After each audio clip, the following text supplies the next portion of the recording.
revealed an eerie counterpoint to the waiting scene inside, punctuated by periodic sounds of straining labor, slowly but inexorably drawing closer together.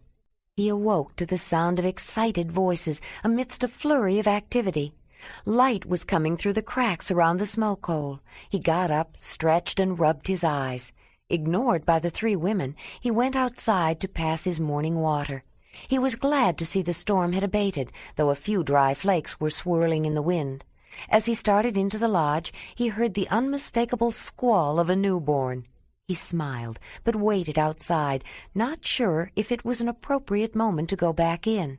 Suddenly, to his surprise, he heard another squall, which caused the first one to make it a duet. Two of them! He couldn't resist. He had to go in. Ayla, holding a swaddled infant in her arms, smiled as he came through the entrance. "A boy, Jondalar?" Sarmuna was lifting a second baby, preparing to tie the umbilical cord. "And a girl," she said. "Twins. It's a favorable sign. So few babies were born while Ataroa was leader, but now I think that will change. I think this is the mother's way of telling us the camp of the three sisters will soon be growing and full of life again." "Will you come back some day?" Doban asked the tall man. He was getting around much better, though he still used the crutch that Jondalar had made for him. "I don't think so, Doban. One long journey is enough. It's time to go home, settle down, and establish my hearth." "I wish you lived closer, Zelendan." "So do I. You are going to be a good flint knapper, and I would like to continue training you. And by the way, Doban, you can call me Jondalar." "No, you are Zelendan." "You mean Zelendanyi?" "No, I mean Zelendan." Samadin smiled. "He doesn't mean the name of your people. He has made your name Elendan, but honors you with Selandan." Jondalar flushed with embarrassment and pleasure. "Thank you, Doban. Maybe I should call you Sadaban." "Not yet. When I learn to work the flint like you, then they may call me Sardaban." Jondalar gave the young man a warm hug, clasped the shoulders of a few others, and chatted with them. The horses, packed and ready to go, had wandered off a short distance, and Wolf had dropped to the ground, watching the man. He got up when he saw Ayla and Sarmuna coming out of the lodge. Jondalar was glad to see them too. "It is beautiful," the older woman was saying, "and I'm overwhelmed that she cared so much that she wanted to do it. But you don't think it's dangerous?" "As long as you keep the carving of your face, how can it be dangerous? It may bring you closer to the mother, give you deeper understanding," Ayla said. They hugged each other. Then Sarmuna gave Jondalar a big hug. She stepped back when they called the horses, but she reached out and touched his arm to detain him another moment. "Jondalar, when you see Marthona, tell her tell her Bodua sends her love." "I will. I think it will please her," he said, mounting the stallion. They turned around and waved, but Jondalar was relieved to be going. He would never be able to think of this camp without mixed feelings. Snow began filtering down again as they rode away. The people of the camp waved and wished them well. "Good journey, Selendan." "Safe travels, Sayla." As they disappeared into the soft, obscuring white flakes, there was hardly a soul who did not believe or want to believe that Ayla and Jondalar had come to rid them of Ataroa and free their men. As soon as the horse-riding couple were out of sight, they would transform themselves into the great Earth Mother and her fair celestial mate, and they would ride the wind across the skies, trailed by their faithful protector, the Wolf Star. 34. They started back to the Great Mother River, with Ayla leading the way over the same trail that she had followed to find the Sarmunai camp. But when they reached the river crossing, they decided to ford the smaller tributary and then head southwest. They rode across country over the windy plains of the ancient lowland basin that separated the two major mountain systems, heading for the river. Despite the scant snowfall, they often had to take cover from blizzard-like conditions. In the intense cold, the dry snowflakes were picked up and blown from place to place by the unremitting winds until they were ground into frozen grit, sometimes mixed with the pulverized particles of rock dust, loess, from the margins of the moving glaciers. When the wind blew especially hard, it blasted their skin raw. The withered grass in the most exposed places had long since been flattened, but the winds that kept snow from accumulating, except in sheltered pockets, bared the sere and yellowed fodder enough for the horses to graze. For Ayla, the trek back was much faster. She was not trying to follow a trail over difficult terrain. But Jondalar was surprised at the distance they had to travel before reaching the river. He hadn't realized how far north they had been. He guessed that the Sarmunai camp was not far from the great ice. His speculation was correct. If they had gone north, they could have reached the massive frontal wall of the continental ice sheet in a walk of a handful or two of days. In early summer, just before they started on their journey, they had hunted mammoths at the frozen face of the same vast northern barrier, but far to the east. Since then, they had traveled down the full length of the eastern side of a great curved arc of mountains, around the southern base, and up the western flank of the range, almost to the land-spanning glacier again. Leaving behind the last outliers and flish foothills of the mountains that had dominated their travels, they turned west when they reached the Great Mother River, and began approaching the northern foreland of the even larger and loftier range to the west. They were retracing their steps, looking for the place where they had left their equipment and supplies, following the same route they had begun earlier in the season, when Jondalar thought they had plenty of time, until the night that Winnie was taken by the wild herd. "The landmarks seem familiar. It should be around here," he said. "I think you're right. I remember that bluff, but everything else looks so different," Ayla said, surveying the changed landscape with dismay. More snow had accumulated and settled in this vicinity. The edge of the river was frozen, and with the snow blown into drifts and filling every depression, it was hard to know where the bank ended and the river began. Strong winds and ice, which had formed on branches during an alternate freezing and thawing earlier in the season, had brought down several trees. Brush and brambles sagged under the weight of the frozen water clinging to them. Covered with snow, they often appeared to the travelers to be hillocks or mounds of rocks, until they broke through when they attempted to climb them. The woman and man stopped near a small stand of trees and carefully scanned the area, trying to find something that would give them a hint of the site of their stashed tent and food. "We must be close. I know this is the right area, but everything is so different," Ayla said, then paused and looked at the man. "Many things are different from what they seem, aren't they, Jondalar?" He looked at her with a puzzled expression. "Well, yes. In winter things look different than in summer." "I don't mean just the land," Ayla said. "It's hard to explain. It's like when we left, and Sarmuna told you to tell your mother that she sends her love. But she said Bodowa sends it. That was the name your mother called her, wasn't it?" "Yes, I'm sure that's what she meant. When she was young, she was probably called Bodowa." "But she had to give up her own name when she became Sarmuna. Just like the Zelendani you talk about, the one you knew as Zolina," Ayla said. "The name is given up willingly. It's part of becoming one who serves the mother," Jondalar said. "I understand. It was the same when Kreb became the Mogur. He didn't have to give up his birth name, but when he was conducting a ceremony as the Mogur, he was a different person. When he was Kreb, he was like his birth totem, the roe deer, shy and quiet, never saying much, almost as though he were watching from a hiding place. But when he was Mogur, then he was powerful and commanding, like his cave bear totem," Ayla said. "He was never quite what he seemed." "You're a little like that, Ayla. Most of the time you listen a lot and don't say much, but when someone is hurting or in trouble, you almost become a different person. You take control, you tell people what to do, and they do it." Ayla frowned. "I never thought of it that way. It's just that I want to help." "I know that. But it's more than wanting to help. You usually know what to do, and most people recognize that. I think that's why they do what you say. I think you could be one who serves the mother, if you wanted to," Jondalar said. Ayla's frown deepened. "I don't think I would want that. I wouldn't want to give up my name. It's the only thing I have left from my real mother, from the time before I lived with a clan," the young woman said. Then she suddenly tensed and pointed at a snow-covered mound that seemed unusually symmetrical. "Jondalar, look over there." The man looked where she pointed, not seeing what she saw at first. Then the shape leaped into his awareness.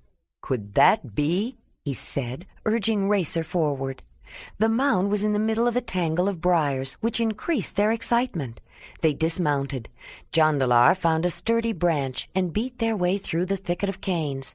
When he reached the middle and hit the symmetrical mound, the snow fell away, revealing their upturned bowl boat. "That's it!" Ayla cried. They stomped and beat down the long thorny runners until they could reach the boat and the carefully wrapped packages cached underneath. Their storage place had not been entirely effective, though it was Wolf who gave them the first indication. He was obviously agitated by a scent still clinging to the area, and when they found wolf scat, they understood why. Wolves had vandalized their cache. Attempts to tear open carefully wrapped bundles had succeeded in some cases. Even the tent was torn, but they were surprised it wasn't worse.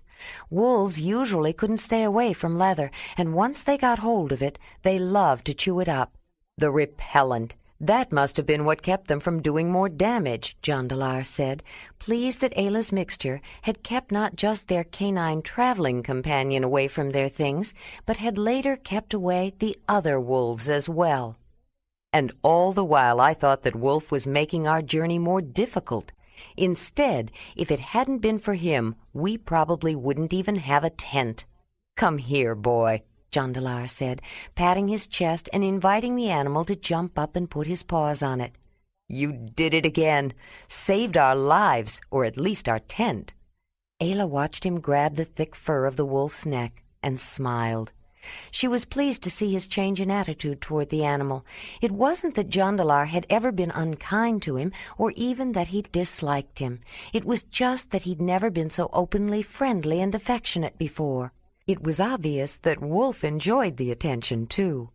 Though they would have sustained much more damage if it hadn't been for the wolf repellent, it hadn't kept the wolves away from their emergency food stores. They suffered a devastating loss. Most of their dried meat and cakes of traveling food were gone, and many of the packets of dried fruit, vegetables, and grain had been torn open or were missing, perhaps taken by other animals after the wolves had left. "Maybe we should have taken more of the food the Sarmunai offered us when we left," Ayla said. "But they had little enough for themselves. I suppose we could go back." "I'd rather not go back," Jondalar said. "Let's see what we have. With hunting, we may have enough to make it as far as the Losadunai. Thonelin and I met some of them and stayed overnight with them. They asked us to come back and spend some time with them." "Would they give us food to continue our journey?" Ayla asked. "I think so," Jondalar said. Then he smiled. "In fact, I know they will. I have a future claim on them." "A future claim?" Ayla said with a questioning frown. "Are they your kin, like the Sharamudoi?" "No, they're not kin, but they are friendly, and they have traded with the Zelendanyi. Some of them know the language." "You've talked about it before, but I never have quite understood what a future claim means, Jondalar." "A future claim is a promise to give whatever is asked for, at some time in the future, in exchange for something given or, more usually, won in the past. Mostly it's used to pay a debt when someone has been gaming and lost more than that person can pay. But it's used in other ways, too," the man explained. "What other ways?" Ayla asked. She had a feeling there was more to the idea, and that it would be important for her to understand. "Well, sometimes to repay someone for something he's done, usually something special, but difficult to value," Jondalar said. "Since there is no limit placed on it, a future claim can be a heavy obligation, but most people will not ask for more than is appropriate. Often just accepting the obligation of a future claim shows trust and good faith. It's a way of offering friendship." Ayla nodded. There was more to it. "Laduni owes me a future claim," the man continued. "It is not a major claim, but he is required to give me whatever I ask, and I could ask for anything. I think he'll be glad to fulfill his obligation with nothing more than a little food, which he would probably give us anyway." "Is it far to the Losadunai?" Ayla asked. "It's quite a distance. They live at the western end of these mountains, and we're at the eastern end, but it's not hard traveling if we follow the river. We will have to cross it, though. They live on the other side, but we can do that farther upstream," Jondalar said. They decided to camp there overnight, and they carefully went through all their belongings. It was mostly food that was gone. When they put all they could salvage together, it made a meager pile, but they realized the situation could have been worse. They would have to hunt and gather extensively along the way, but most of their gear was intact and would be entirely serviceable with some mending and repairing, except for the meat keeper, which had been chewed to shreds. The bowl boat had protected their cache from the weather, if not from the wolves. In the morning they had to make a decision about whether or not to continue dragging along the round, skin-covered boat. "We're getting into more mountainous country. It could be more trouble taking it than leaving it behind," Jondalar said. Ayla had been checking over the poles. Of the 3 poles she had used to keep their food away from animals, 1 was broken, but they only needed 2 for the travois. "Why don't we take it along for now, and if it turns out to be a real problem, we can always leave it later," she said. Traveling west, they soon left behind the low-lying basin of windy plains. The east-west course of the Great Mother River, which they followed, marked the line of a great battle between the most powerful forces of the earth, waged in the infinitely slow motion of geologic time. To the south was the foreland of the high western mountains, whose uppermost reaches were never warmed by the gentle days of summer. The lofty prominences accumulated snow and ice year after year, and farther back the tallest peaks of the range glistened in the clear, cold air. The highlands on the north were the basic crystalline rock of an immense massif, rounded and smoothed vestiges of ancient mountains worn down over eons of time. They had risen from the land in the earliest epoch, and were anchored to the deepest bedrock. Against that immovable foundation, the irresistible force of continents, moving slowly and inexorably from the south, had crushed and folded the earth's crust of hard rock, uplifting the massive system of mountains that stretched across the land. But the ancient massif did not escape unscathed from the great forces that created the high-peaked mountains. The tilting, faulting, and breaking of the rock, seen in the disruption of its solidified crystal structure, told a story in stone of the violent folding and thrusting it endured as it held firm against the inconceivable pressures from the south. In the same epoch, not only were the high western range on their left and another even farther west uplifted by moving continents pushing against unyielding bedrock, but so were the long, curved eastern range they had skirted, and the entire series of ranges that continued eastward to the tallest peaks on Earth. Later, during the Ice Age, when yearly temperatures were lower, the frozen crown extended far down the sides of the massive mountain ranges, covering even moderate elevations with a sparkling crystal crust, filling in and enlarging valleys and rifts as it slowly crept along. The glacial ice left behind outwashing sheets and terraces of gravel, and it carved sharp projecting towers of stone out of the rough-hewn younger pinnacles. Snow and ice also covered the northern highlands in winter, but only the highest elevation, nearest the frosted mountains, sustained an actual glacier, an enduring layer of ice that persisted summer and winter. With the rounded roots of the eroded mountains to the north sprawling out in comparatively level tablelands and terraces, the upper courses of the rivers that flowed across the ancient land had shallow valleys and gentle grades, though they became more rugged through the middle of their courses.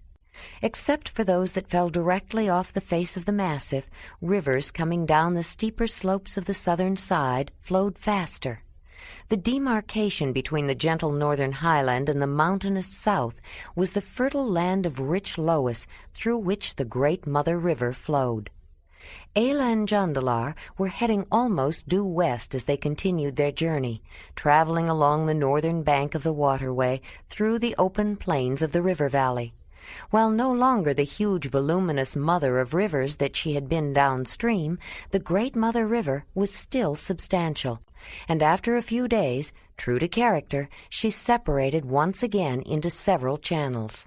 Half a day's travel beyond, they reached another large tributary whose roiling confluence, tumbling down from higher ground, looked formidable, with icicles extended into frozen curtains and mounds of broken ice lining both banks. No longer were the rivers joining on the north coming from the uplands and foothills of the familiar mountains they were leaving behind. This water came from the unfamiliar terrain to the west. Rather than cross the perilous river or attempt to follow it upstream, Jondalar decided to backtrack and cross the several branches of the mother instead. It turned out to be a good choice. Though some of the channels were wide and choked with ice along the edges, for the most part the frigid water barely reached as high as the horses' flanks. They didn't think much about it until later that evening, but Ayla and Jondalar, the two horses, and the wolf had finally crossed the great mother river. After their dangerous and traumatic adventures on other rivers, they accomplished it with so little incident that it seemed an anticlimax, but they were not sorry.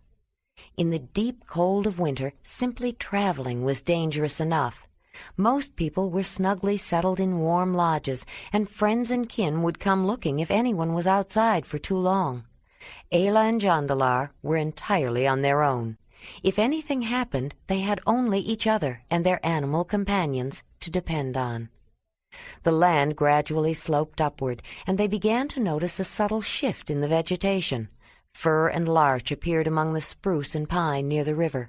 The temperature on the plains of the river valleys was extremely cold due to atmospheric inversions, often colder than it was higher in the surrounding mountains.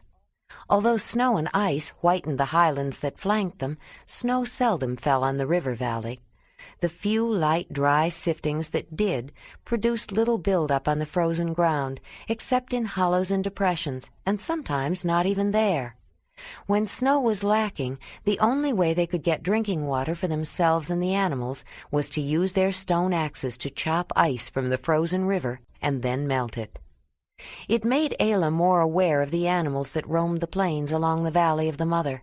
They were the same varieties as those they had seen on the steppes all along the way, but the cold-loving creatures predominated. She knew these animals could subsist on the dry vegetation that was easily available on the sub-freezing but essentially snowless plains, but she wondered how they found water.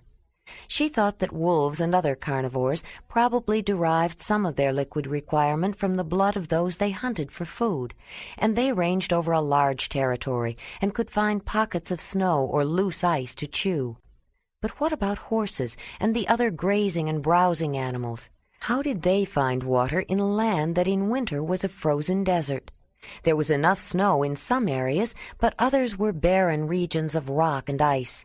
Yet no matter how dry, if there was some kind of fodder, it was inhabited by animals. Though still rare, Ayla saw more woolly rhinoceroses than she had ever seen in one place, and though they didn't herd together, whenever she saw rhinos, they often saw musk oxen too. Both species preferred the open, windy, dry land, but the rhinos liked grass and sedge, and musk oxen, true to the goat-like creatures they were, browsed on woodier brush. Large reindeer and the gigantic megaceroses with massive antlers also shared the frozen land, and horses with thick winter coats. But if there was one animal that stood out among the populations in the valley of the upper course of the Great Mother River, it was mammoths. Ayla never grew tired of watching the huge beasts. Though they were occasionally hunted, they were so unafraid that they seemed almost tame. They often allowed the woman and man to come quite close, sensing no danger from them. The danger was, if anything, to the humans. Though woolly mammoths were not the most gigantic examples of their species, they were the most gigantic animals the humans had ever seen, or that most people were ever likely to see. And with their shaggy coats even more filled out for winter, and their immense curved tusks, they looked bigger up close than Ayla remembered. Their enormous tusks began in calves with 1.5-inch long tushes and enlarged upper incisors. After a year, the baby tushes were lost and replaced by permanent tusks that grew continually from then on. While the tusks of mammoths were social adornments important in interactions with their own kind, they also had a more practical function. They were used to break up ice, and the ice-breaking abilities of mammoths were phenomenal. The first time Ayla observed the practice, she had been watching a herd of females approach the frozen river. Several of them used their tusks, somewhat smaller and straighter than the ivory shafts of males, to tear out ice that was caught in the lee of rock crevices. It puzzled her at first, until she noticed a small one pick up a piece with her little trunk and put it in her mouth. "Water," Ayla said. "That's how they get water, Jondalar. I was wondering about that." "You're right. I never thought about it much before, but now that you mention it, I think Dalinar said something about that. But there are lots of sayings about mammoths. The only one I remember is, 'Never go forth when mammoths go north,' though you could say the same for rhinos." "I don't understand that saying," Ayla said. "It means a snowstorm is coming," Jondalar said. "They always seem to know. Those big woolies don't like snow much. It covers up their food. They can use their tusks and their trunks to brush away some, but not when it gets really deep, and they get bogged down in it. It's especially bad when it's thawing and freezing. They lie down at night when it's still slushy from the afternoon sun, and by morning their fur is frozen to the ground. They can't move. They are easy to hunt then, but if there are no hunters around and it doesn't thaw, they can slowly starve. Some have been known to freeze to death, especially little ones." "What does that have to do with going north?" "The closer you get to the ice, the less snow there is. Remember how it was when we were hunting mammoths with the mamutoi? The only water around was the stream coming from the glacier itself, and that was summer. In winter, that's all frozen." "Is that why there's so little snow around here?" "Yes. This region is always cold and dry, especially in winter. Everyone says it's because the glaciers are so close. They are on the mountains to the south, and the great ice is not very far north. Most of the land in between is clan country. It starts a little west of here." Jondalar noticed Ayla's expression at his slip of the tongue, and he felt embarrassed. "Anyway, there's another saying about mammoths and water, but I can't remember exactly how it goes. It's something like, if you can't find water, look for a mammoth." "I can understand that saying," Ayla said, looking beyond him. Jondalar turned to see. The female mammoths had moved upstream and joined forces with a few males. Several females were working on a narrow, almost vertical bank of ice that had built up along the river's edge. The bigger males, including one dignified elder with streaks of gray hair, whose impressive, if less useful, tusks had grown so long that they were crossed in front, were scraping and gouging out huge chunks of ice from the bank. Then, lifting them high with their trunks, the mammoths threw the ice down with a loud crash to shatter into more usable pieces, all accompanied by bellowings, snortings, stompings, and trumpetings. The huge woolly creatures seemed to be making a game of it. The noisy business of breaking ice was a practice that all mammoths learned.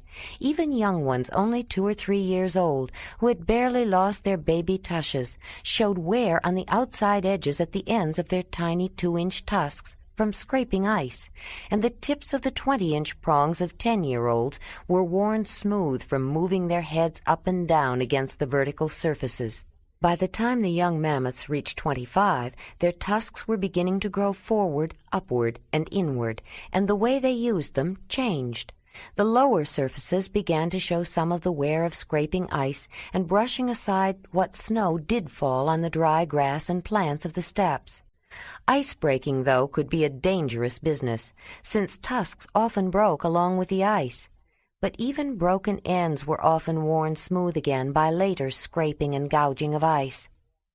Ayla noticed that other animals had gathered around. The herds of woolly animals, with their powerful tusks, broke up enough ice for themselves, including their young and old, and for a community of followers as well. Many animals benefited by trailing close on the heels of migrating mammoths. The big woolies not only created piles of loose chunks of ice in winter that were chewed for moisture by animals other than themselves, in summer they sometimes used their tusks and feet to dig holes in dry riverbeds, which would fill with water. The water holes thus created were also used by other animals to slake their thirst. As they followed the frozen waterway, the woman and man rode, and often walked, fairly close to the banks of the Great Mother River. With so little snow, there was no soft blanket of concealing white to cover the land, and the dormant vegetation exposed its drab winter face. The tall stalks of last summer's phragmite reeds and spikes of cattails rose valiantly from their frozen bed of marshland, while dead ferns and sedges lay prostrate near the ice heaped along the edges. Lichens clung to rocks like scabs of healing wounds, and mosses had shriveled into brittle, dry mats. The long skeletal fingers of leafless limbs rattled in the sharp and piercing wind, though only a practiced eye could discern whether they were willow, birch, or alder brush. The deep green conifers, spruces, firs, and pines were easier to distinguish, and though the larches had dropped their needles, their shape was revealing. When they climbed to higher elevations to hunt, they saw recumbent dwarf birch and knee pine clinging close to the ground. Small game provided most of their meals. Big game usually required more time to stalk and hunt than they wanted to spend, although they didn't hesitate to try for a deer when they saw one. The meat froze quickly, and even wolf didn't have to hunt for a while. Rabbit, hare, and an occasional beaver, abundant in the mountainous region, were more usual fare, but the steppe animals of drier continental climates, marmots and giant hamsters, were also prevalent, and they were always glad to see a ptarmigan, the fat white birds with the feathered feet. Ayla's sling was often put to good use. They tended to save the spear throwers for larger game. It was easier to find stones than to make new spears to replace missiles that were lost or broken. But some days hunting took more of their time than they wished, and anything that took time made Jondalar edgy. They often supplemented their diet, which was heavily concentrated on lean meat, with the inner bark of conifers and other trees, usually cooked into a broth with meat, and they were delighted when they found berries, frozen but still clinging to the bush. Juniper berries, which were particularly good with meat if they didn't use too many, were prevalent. Rose hips were more sporadic, but usually plentiful when found, and always sweeter after freezing. Creeping crowberry, with a needle-like evergreen foliage, had small, shiny black berries that often persisted through the winter, as did blue bearberries and red lingonberries. Grains and seeds were also added to the meat soups, gathered painstakingly from dried grasses and herbs that still bore seed heads, though it took time to find them. Most of the foliage of seed-bearing herbs had long since disintegrated, the plants lying dormant until spring thaws would awaken them to new life. Ayla wished for the dried vegetables and fruits that had been destroyed by the wolves, though she didn't begrudge the supplies she had given to the Sarmunai. Though Winnie and Racer were grass-eaters almost exclusively in summer, Ayla noticed that their diet had extended to browsing on twig tips, chewing through to the inner bark of trees, and included a particular variety of lichen, the kind reindeer preferred. She collected some and tested small amounts on herself, then made some for both of them. They found the taste strong but tolerable, and she was experimenting with ways to cook it. Another source of winter food was small rodents such as voles, mice, and lemmings. Not the animals themselves. Ayla usually let Wolf have those as a reward for helping to sniff them out, but their nests. She looked for the subtle features that hinted at a burrow, then broke through the frozen ground with a digging stick to find the small animals surrounded by the seeds, nuts, and bulbs they had laid by. And Ayla also had her medicine bag. When she thought of all the damage that had been done to the things they had cached, she shuddered to think about what would have happened if she had left her medicine bag. Not that she would have, but the thought of losing it made her stomach churn. It was so much a part of her that she would have felt lost without it. But even more, the materials in the otter-skin bag and the long history of lore accumulated by trial and error that had been passed down to her kept the travelers healthier than either of them fully realized. For example, Ayla knew that various herbs, barks, and roots could be used to treat and avoid getting certain diseases. Though she didn't call them deficiency diseases or have a name for the vitamins and trace minerals the herbs contained, or even know exactly how they worked, she carried many of them with her in her medicine bag, and she regularly made them into the teas they drank. She also used the vegetation that was readily available even in winter, such as the needles of evergreens, particularly the newest growth from the tips of branches, which were rich in the vitamins that prevented scurvy. She regularly added them to their daily teas, mostly because they liked the tangy, citrus-like flavor, though she did know they were beneficial and had a good idea of when and how to use them. She had often made needle tea for people with soft, bloody gums, whose teeth became loose during long winters of subsisting essentially on dried meats, either by choice or necessity. They developed a pattern of opportunistic foraging as they moved west that allowed them as much time as possible for traveling. Though an occasional meal was skimpy, they seldom missed one entirely, but with so little fat in their diet and the constant exercise every day, they did lose weight. They didn't talk about it often, but they were both getting weary of the traveling and longed to reach their destination. During the day, they didn't talk much at all. Riding the horses or walking and leading them, Ayla and Jondalar often went single file, close enough to hear a comment if it was spoken in a loud voice, but not close enough for casual conversation. As a result, they both had long stretches of quiet time to think their own thoughts, which they sometimes talked about in the evening when they were eating or lying together side by side in their sleeping furs. Ayla often thought about their recent experiences. She had been thinking about the camp of the three sisters, comparing the Sarmunai and their cruel leaders, like Ataroa and Brugar, with their relatives, the Mamutoi, and their cooperative and friendly sister-brother co-leaders. And she wondered about the Zelendanyi, the people of the man she loved. Jondalar had so many good qualities, she felt sure they had to be basically good people. But considering their feelings toward the clan, she still wondered how they would accept her. Even Sarmuna had made oblique references to their strong aversion to the ones they called flatheads, but she felt sure no Zelendanyi would ever be as cruel as the woman who had been the leader of the Sarmunai. "I don't know how Ataroa could do the things she did, Jondalar," Ayla remarked as they were finishing an evening meal. "It makes me wonder." "What do you wonder about?" "My kind of people, the others. When I first met you, I was so grateful just to finally find someone like me. It was a relief to know I wasn't the only one in the world. Then, when you turned out to be so wonderful, so good and caring and loving, I thought all of my kind of people would be like you," she said, "and it made me feel good."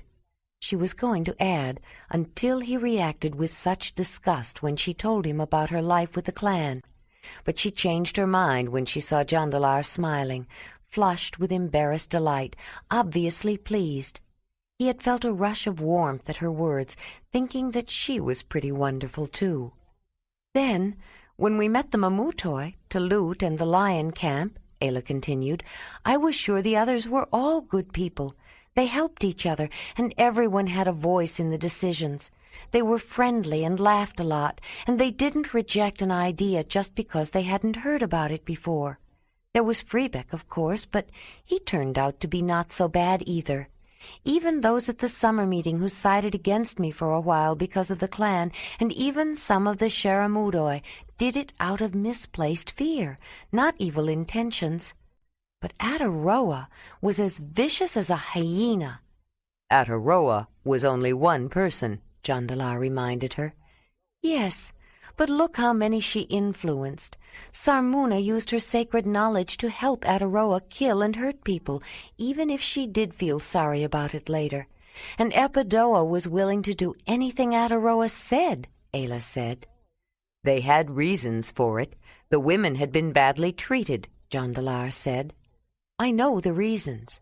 Sarmuna thought she was doing the right thing, and I think Epidoa loved to hunt and loved Ataroa for letting her do it. I know that feeling. I love to hunt, too, and I went against the clan and did things I wasn't supposed to do so I could hunt." "Well, Epidoa can hunt for the whole camp now, and I don't think she was so bad," Jondalar said. "She seemed to be discovering the kind of love a mother feels. Doban told me she promised him she would never hurt him again and would never let anyone else hurt him," Jondalar said. "Her feelings for him may be even stronger because she hurt him so much, and now she has a chance to make up for it." "Epidoa didn't want to hurt those boys. She told Sarmuna that she was afraid if she didn't do what Ataroa wanted, she would kill them. Those were her reasons. Even Ataroa had reasons. There was so much in her life that was bad, she became an evil thing. She wasn't human anymore. But no reasons are good enough to excuse her. How could she do the thing she did?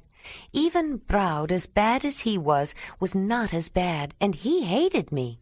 He never purposely hurt children. I used to think my kind of people were so good, but I'm not so sure anymore," she said, looking sad and distressed. "There are good people and bad people, Ayla, and everyone has some good and some bad in them," Jondalar said, his wrinkled forehead showing his concern.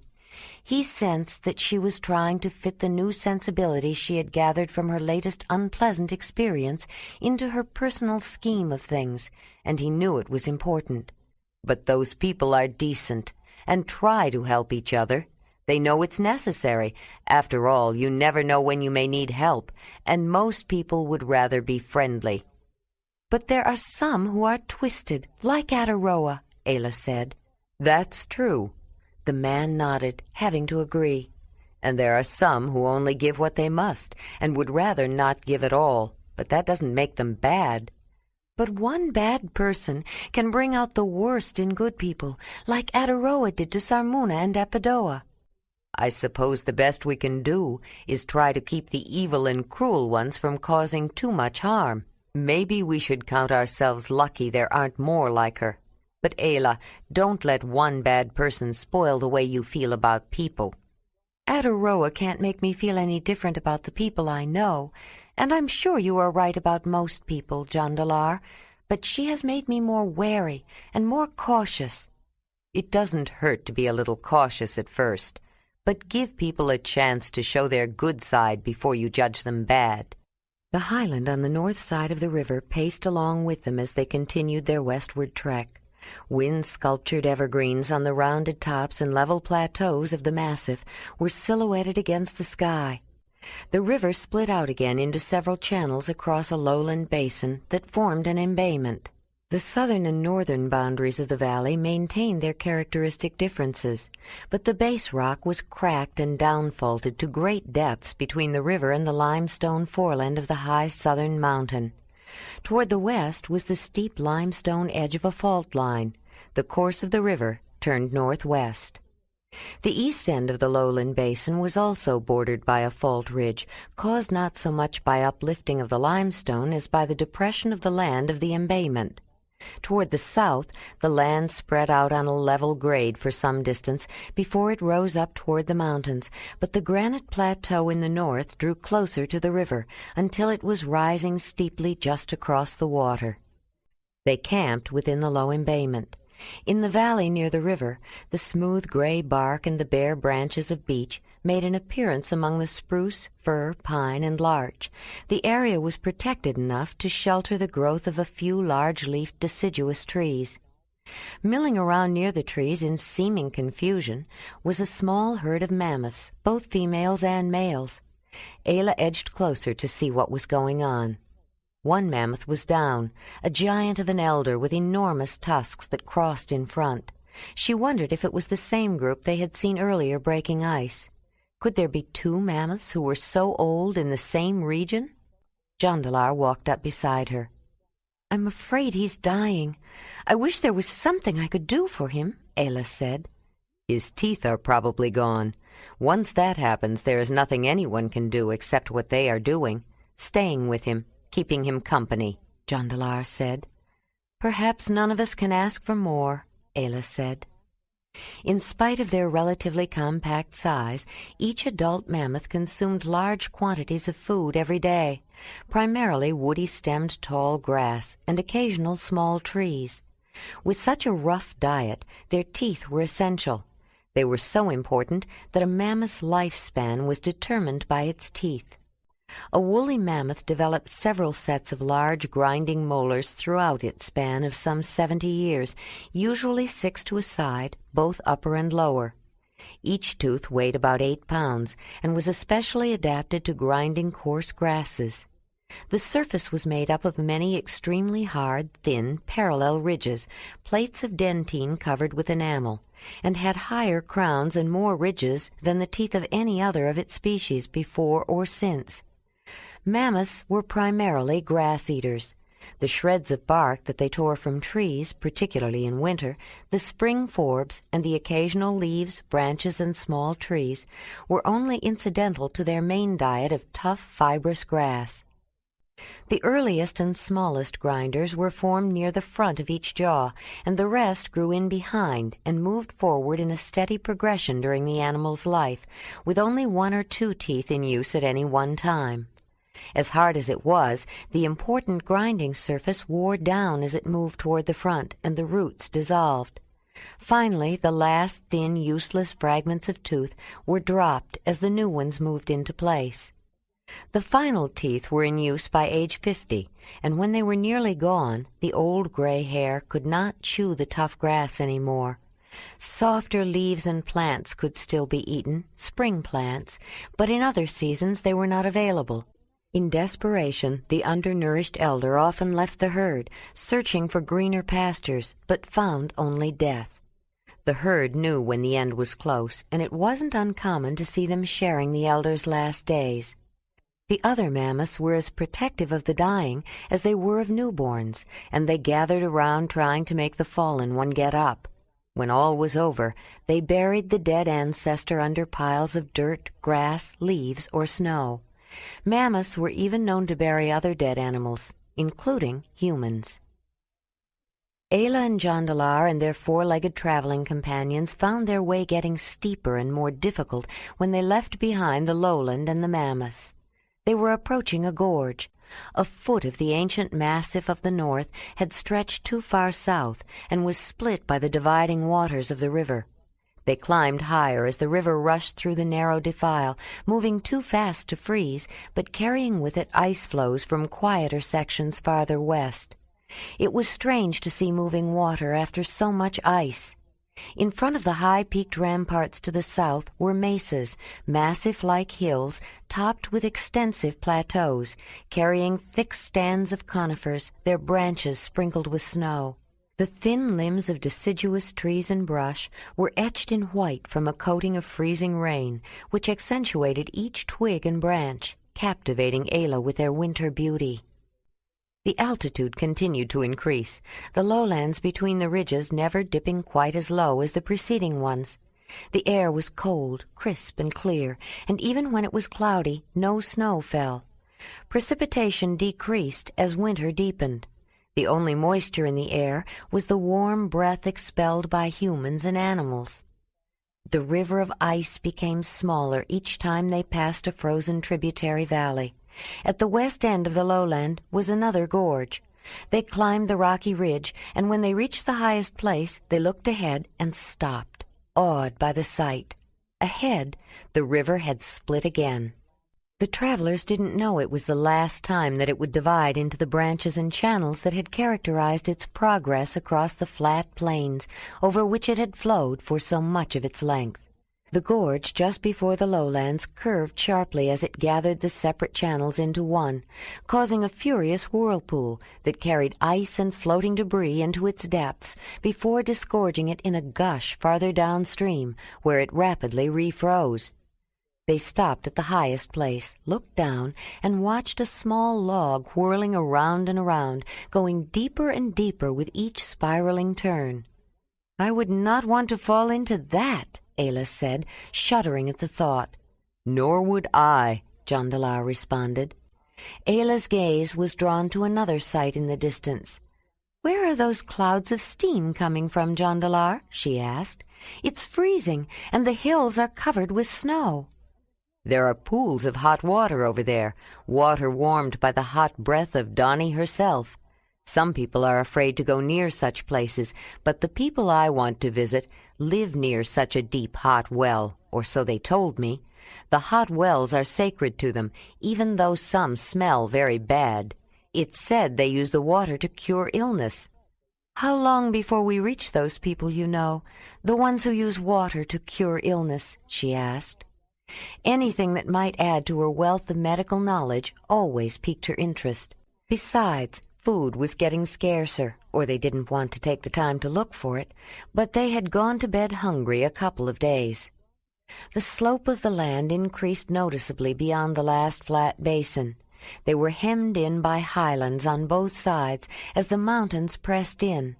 The mantle of ice to the south was increasing in height as they continued west. Far to the south and still somewhat west, two peaks soared far above all the other rugged mountain tops, one higher than the other, like a mated pair watching over their brood of children. Where the highland leveled out near a shallower place in the river, Jondalar turned south, away from the river, toward a cloud of rising steam in the distance. They climbed a low ridge and looked down from the top across a snow-covered meadow at a steaming pool of water near a cave. Several people had noticed their approach and stared in consternation, too shocked to move. One man, however, was aiming a spear at them.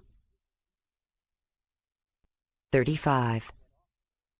"I think we'd better get off the horses and approach them on foot," Jondalar said, watching several more spear-carrying men and women warily coming forward. "You'd think by now I would remember that people are scared and suspicious of riding on horses. We probably should have left them out of sight and walked in, then gone back for them after we had time to explain about the animals." They both dismounted, and Jondalar had a sudden and poignant memory of his little brother, Thonelin, smiling his big friendly grin and walking confidently up to a cave or camp of strangers. Taking it as a sign, the tall blond man smiled broadly, waved in friendliness, pushed back the hood of his parka so he could be more easily seen, then stepped forward with both hands outstretched, showing he was coming to them openly, with nothing to hide. "I'm looking for Leduni of the Losadunai. I am Jondalar of the Zelendanyi," he said. "My brother and I were traveling east on a journey a few years ago, and Leduni asked us to stop and visit on the way back." "I am Leduni," said a man, speaking a slightly accented Zelendanyi. He walked toward them holding his spear in readiness, looking closely to make sure the strange man was who he said he was. "Jondalar of the Zelendanyi? You do look like the man I met." Jondalar sensed the cautious tone. "That's because I am. It's good to see you, Leduni," he said with warmth. "I wasn't sure if I turned off at the right place. I've been all the way to the end of the Great Mother River and beyond, and then, closer to home, I had trouble finding your cave, but the steam from your hot wells helped. I brought someone I'd like you to meet." The older man eyed Jondalar, trying to detect any hint that he was something other than what he seemed, a man he knew who happened to arrive in a most peculiar fashion. He looked a little older, which was reasonable, and even more like Dalinar. He had seen the old flint-knapper again a few years before when he came on a trading mission, and Leduni suspected, to find out whether the son of his hearth and his brother had passed that way. Dalinar will be very glad to see him, Leduni thought. He walked toward Jondalar, holding his spear more easily, but still in a position from which it could be thrown quickly. He glanced toward the two unusually docile animals, and he saw for the first time that it was a woman who was standing near them. "Those horses are not anything like the ones around here. Are eastern horses more docile? They must be much easier to hunt," Leduni said. Suddenly the man tensed, brought his spear into position to throw, and had it aimed toward Ayla. "Don't move, Jondalar," he said. It happened so fast, Jondalar didn't have time to react. "Leduni, what are you doing?" "A wolf has been trailing you, one fearless enough to come in plain sight."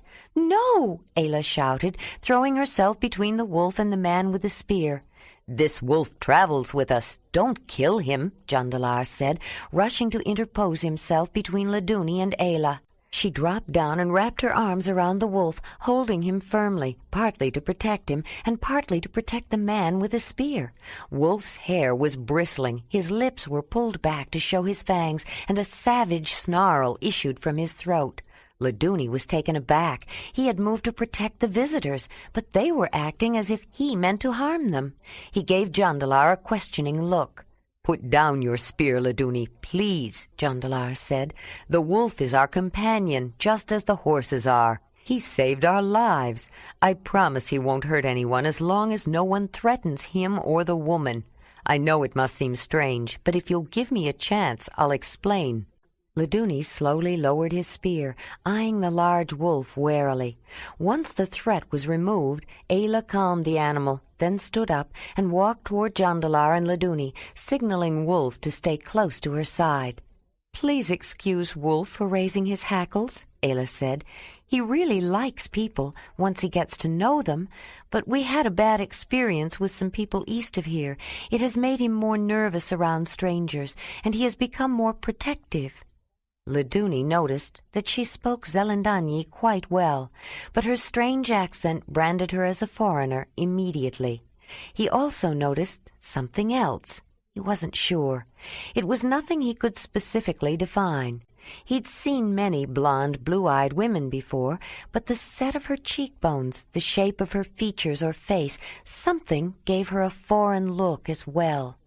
Whatever it was, it did not detract in the least from the fact that she was a strikingly beautiful woman. If anything, it added an element of mystery. He looked at Jondalar and smiled. Remembering his last visit, it didn't surprise him that the tall, handsome Zelendanyi would return from a long journey with an exotic beauty, but no one could have expected living, breathing souvenirs of his adventures, like horses and a wolf. He could hardly wait to hear the stories they had to tell. Jondalar had seen the look of appreciation in Laduni's eyes when he saw Ayla, and when the man smiled, he began to relax. "This is the person I wanted you to meet," Jondalar said. "Laduni, hunter of the Losadunai, this is Ayla of the lion camp of the Mamutoi, chosen by the cave lion, protected by the cave bear, and daughter of the mammoth hearth." Ayla had raised both hands, palms up, in the greeting of openness and friendship when Jondalar began the formal introduction. "I greet you, Laduni, master hunter of the Losadunai," Ayla said. Laduni wondered how she knew he was the hunt leader of his people. Jondalar hadn't said it. Perhaps he'd said something to her before, but she was astute for mentioning it. But then she would understand those kinds of things. With so many titles and affiliations, she must be a woman of high standing among her people, he thought. I might have guessed that any woman he brought back would be, considering that both his mother and the man of his hearth have known the responsibilities of leadership. The child will tell the blood of the mother and the spirit of the man. Laduni took both her hands. "In the name of Duna, the great Earth Mother, you are welcome, Ayla of the lion camp of the Mamutoi, chosen of the lion, protected by the great bear, and daughter of the mammoth hearth," Laduni said. "I thank you for your welcome," Ayla said, still in a formal mode. "And if I may, I would like to introduce you to Wolf, so that he will know you are a friend." Laduni frowned, not sure if he really wanted to meet a wolf, but under the circumstances he felt he had no choice. "Wolf, this is Laduni of the Losadunai," she said, taking the man's hand and bringing it to the wolf's nose. "He is a friend." After he smelled the hand of the strange man mixed with the smell of Ayla's hand, Wolf seemed to understand that this was someone to accept. He sniffed the man's male parts, much to Laduni's consternation. "That's enough, Wolf," Ayla said, signaling him back. Then to Laduni she added, "He has now learned that you are a friend, and that you are a man. If you would like to welcome him, he likes to be petted on the head and scratched behind the ears." Though still wary, the idea of touching a living wolf intrigued him. Gingerly he reached out and felt the rough fur, and seeing that his touch was accepted, he stroked the animal's head, then rubbed a little behind his ears, pleased about the whole thing. It wasn't that he hadn't touched wolf fur before, just not on a living animal. "I am sorry I threatened your companion," he said, "but I have never seen a wolf accompany people of his own free will before, or horses either, for that matter." "It is understandable," Ayla said. "I will take you to meet the horses later. They tend to be shy of strangers, and they need some time to get used to new people." "Are all the eastern animals this friendly?" Laduni asked, pressing for an answer to a question that would be of interest to any hunter. Jondalar smiled. "No, animals are the same everywhere. These are special because of Ayla." Laduni nodded, fighting his impulse to ask them further questions, knowing the whole cave would want to hear their stories. "I have welcomed you, and I invite you to come inside to share warmth and food and a place to rest. But I think I should go first and explain about you to the rest of the cave." Laduni walked back toward the group gathered in front of a large opening in the side of a rock wall. He explained about meeting Jondalar a few years before, when he was starting on his journey, and inviting him to visit on his way back. He mentioned that Jondalar was related to Dalinar, and emphasized that they were people, not some kind of threatening spirits, and that they would tell them about the horses and the wolf. "They should have some interesting stories to tell," he concluded, knowing what an enticement that would be to a group of people who had been essentially cave-bound since the beginning of winter and were getting bored. The language he spoke was not the Zelendanyi he had spoken to the travelers, but after listening for a while, Ayla was sure she heard similarities. She realized that although they had a different stress and pronunciation, Losadunai was related to Zelendanyi in the same way that Sarmunai and Sharamudoi, for that matter, were related to Mamutoi. This language even had a link with Sarmunai. She had understood some of the words and had picked up the gist of some of his comments. She would be speaking with these people in a few days. Ayla's gift for languages did not seem unusual to her. She didn't consciously try to learn them, but her sharp ear for nuance and inflection, and her ability to see the connections made it easy for her. Losing her own language in the trauma of losing her people when she was very young, and having to learn a different way of communicating, but one that utilized the same areas of the brain as spoken language, enhanced her inherent language skills. Her need to learn to communicate again when she discovered that she could not gave her an unconscious but profound incentive to learn any unfamiliar language. It was the combination of natural ability and circumstances that made her so adept. "Losaduna says you are most welcome to stay at the visitor's hearth," Laduni said to them after his explanation. "We need to unpack the horses and get them settled first," Jondalar said. "This field right outside your cave seems to have some good winter graze. Will anyone mind if we leave them here?" "You are welcome to use the field," Laduni said. "I think everyone will be intrigued to see horses so close." He couldn't help glancing at Ayla, wondering what she had done to the animals. It seemed obvious that she commanded very powerful spirits. "I must ask something else," Ayla said. "Wolf is accustomed to sleeping near us. He would be quite unhappy anywhere else. If having the wolf inside would make your Losaduna or your cave uncomfortable, we will set up our tent and sleep outside." Laduni spoke again to the people, and after some conversation he turned back to the visitors. "They want you to come in, but some of the mothers fear for their children," he said. "I understand their fear. I can promise that Wolf will not harm anyone, but if that is not enough, we will stay outside." There was more conversation. Then Laduni said, "They say you should come in." Laduni went with them when Ayla and Jondalar went to unpack the horses, and he was just as thrilled to meet Whinny and Racer as he had been to meet Wolf. He had done his share of horse hunting, but he had never touched one, except by chance when he managed to get close enough during the chase. Ayla recognized his enjoyment, and she thought that later she might offer him a ride on Whinny's back. As they walked back toward the cave, dragging their things in the bowl boat, Laduni asked Jondalar about his brother. When he saw pain flash across the tall man's face, he knew there had been a tragedy before Jondalar answered. "Thonolin died. He was killed by a cave lion." "I'm sorry to hear that. I liked him," Laduni said. "Everyone liked him." "He was so eager to follow the Great Mother River all the way to the end. Did he get there?" "Yes. He did reach the end of Donau before he died. But he had no heart for it by then. He had fallen in love with a woman and mated her, but she died in childbirth," Jondalar said. "It changed him, took the heart out of him. He didn't want to live after that." Laduni shook his head. "What a shame. He was so full of life.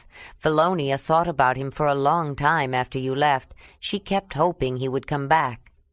"How is Felonia?" Jondalar asked, remembering the pretty young daughter of Laduni's hearth.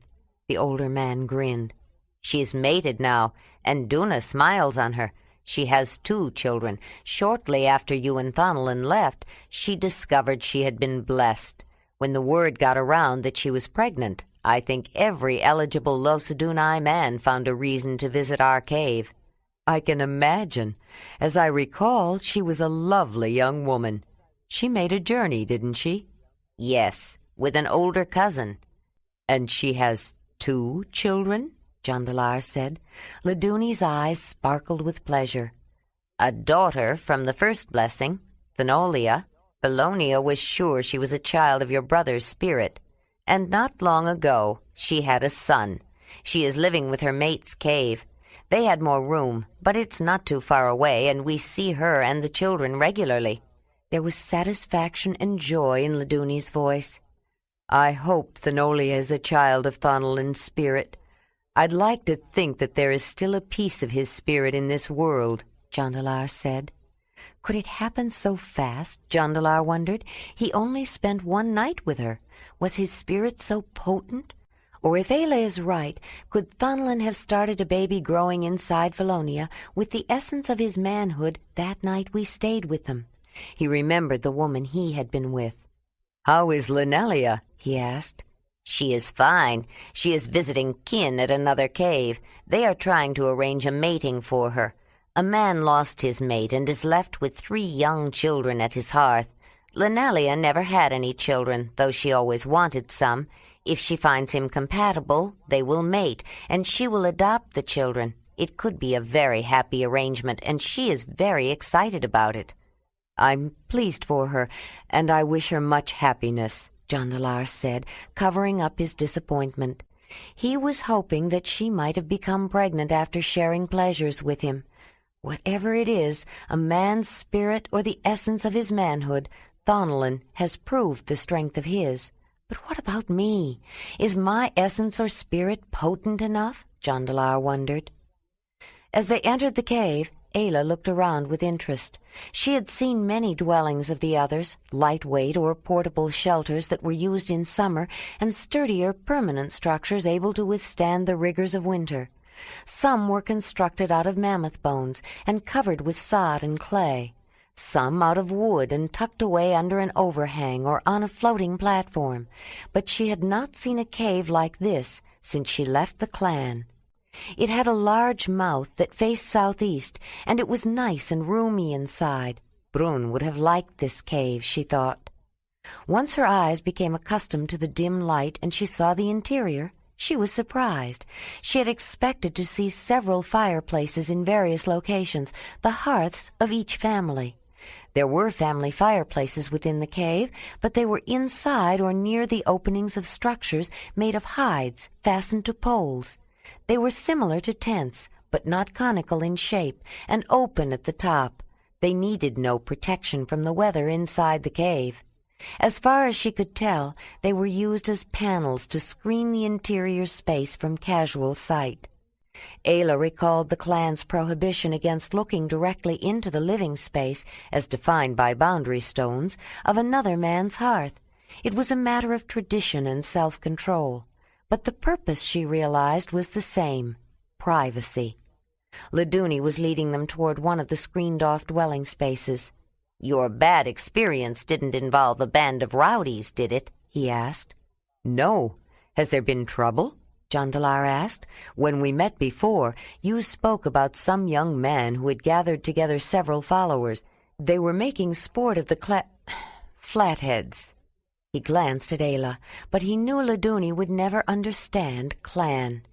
"They were baiting the men, then taking their pleasures with the women. Something about high spirits leading to trouble for everyone." When Ayla heard Flatheads, she listened closely, curious to know if there were many clan people nearby. "Yes, those are the ones, Charoli and his band," Laduni said. "It may have started with high spirits, but it has gone much beyond that." "I would have thought by now that those young men would have given up that kind of behavior," Jondalar said. "It's Charoli. Individually, I suppose, they are not bad young men, but he encourages them. Losaduna says he wants to show how brave he is, to show he is a man, because he grew up without a man at his hearth." "Many women have raised boys alone who have turned out to be fine men," Jondalar said.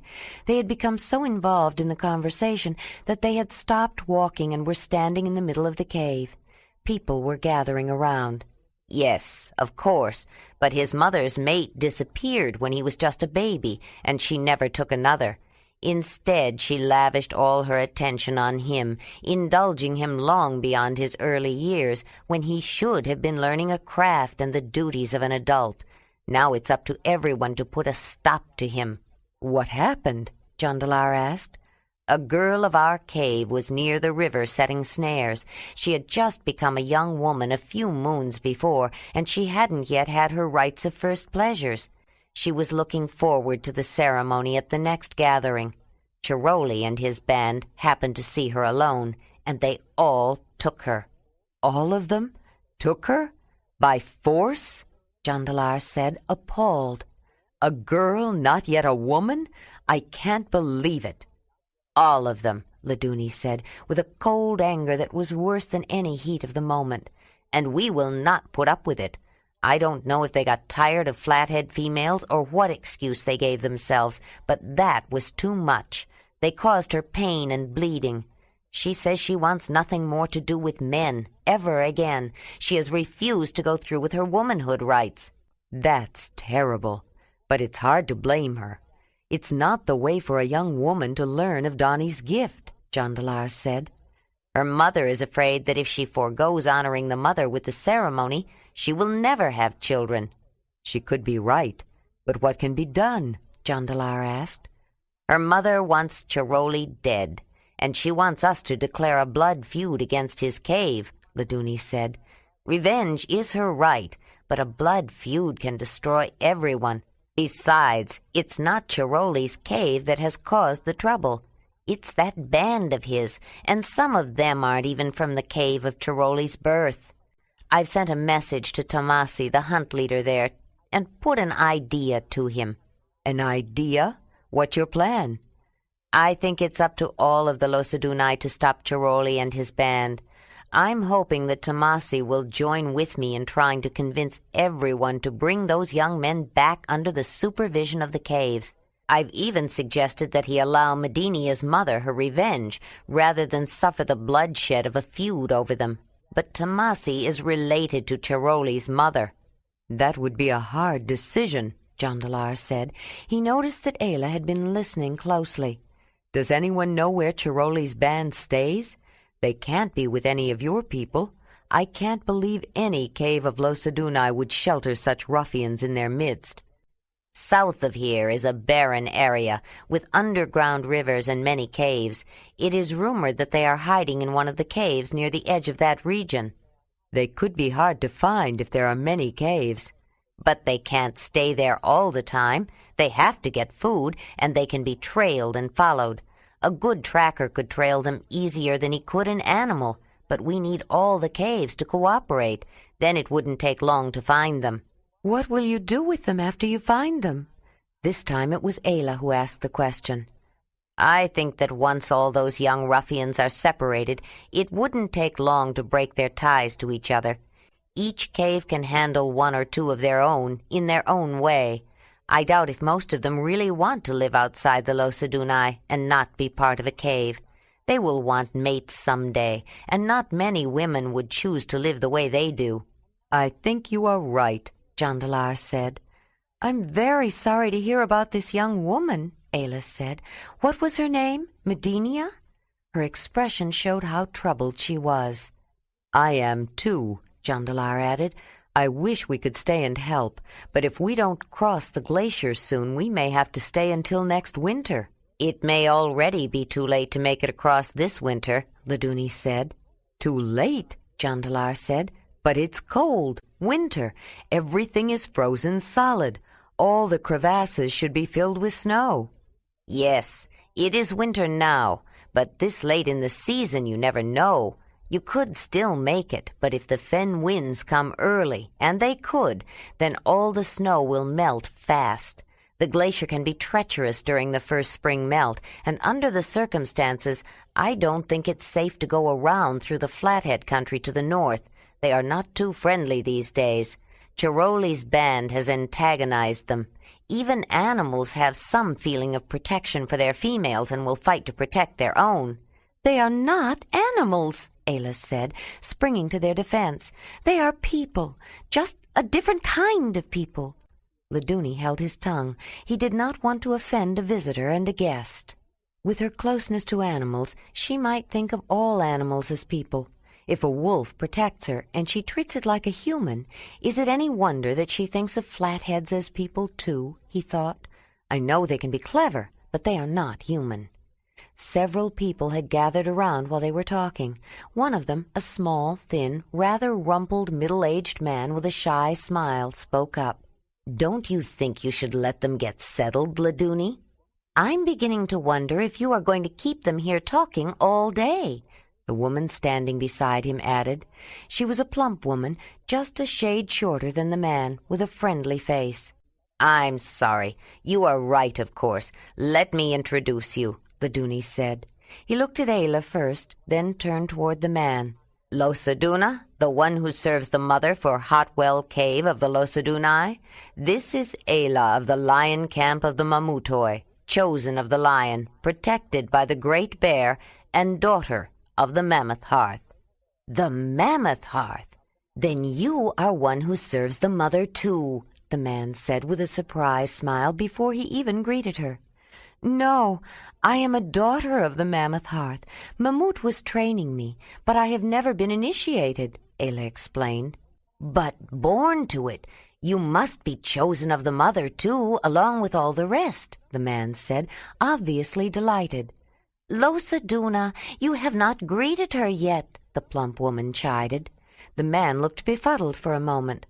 "Oh, I guess not. Always these formalities.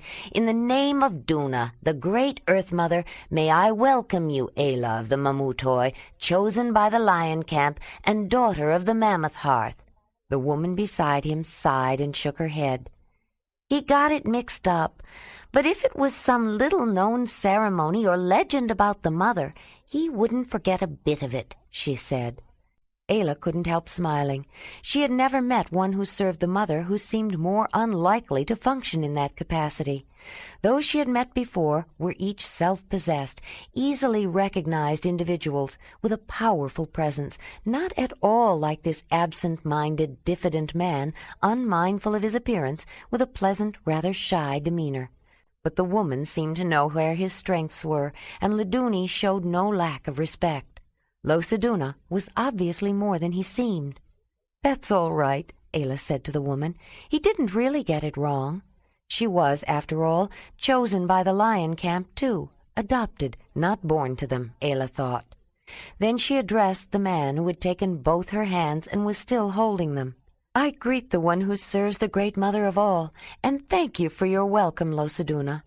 He smiled at Ayla's use of another of the names of the Duna, as Laduni began to speak. "Solandia of the Losadunai, born to the Hill River Cave, mate of the Losaduna, this is Ayla of the lion camp of the Mamutoi, chosen of the lion, protected by the great bear, and daughter of the Mammoth Hearth."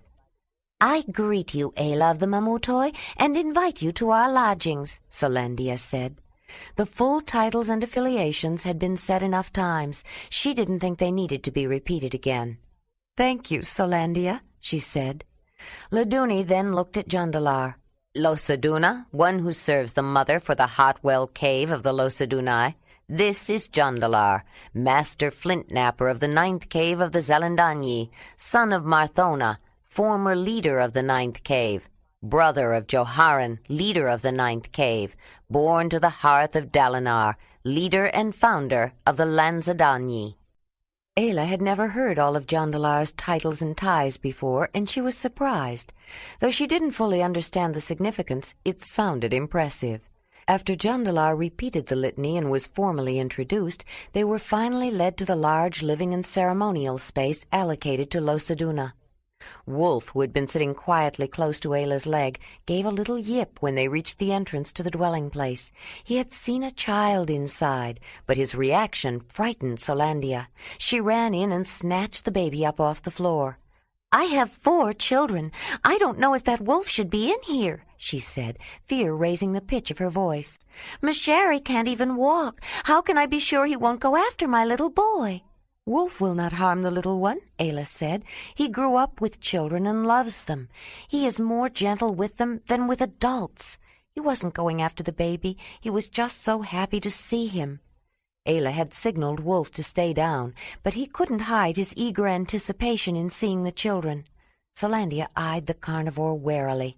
She couldn't tell if he was showing eagerness out of happiness or hunger. But she was also curious about the visitors. One of the best parts of being the mate of Losaduna was that she had the advantage of being the first to talk with the infrequent visitors, and she could spend more time with them because they usually stayed at the ceremonial hearth. "Well, I did say he could stay," she said. Ayla walked Wolf inside, led him to an out-of-the-way corner, and signaled him to stay. She stayed with him for a while, knowing it would be particularly difficult for him, but just having children to watch seemed to satisfy him for the moment. His behavior calmed Solandia, and after serving her guests a warming hot tea, she introduced her children, then went back to preparing the meal she had started. The presence of the animals slipped to the back of her mind, but the children were fascinated. Ayla studied them, trying to be unobtrusive. The oldest of the 4 youngsters, Laroji, was a boy of about 10 years, she guessed.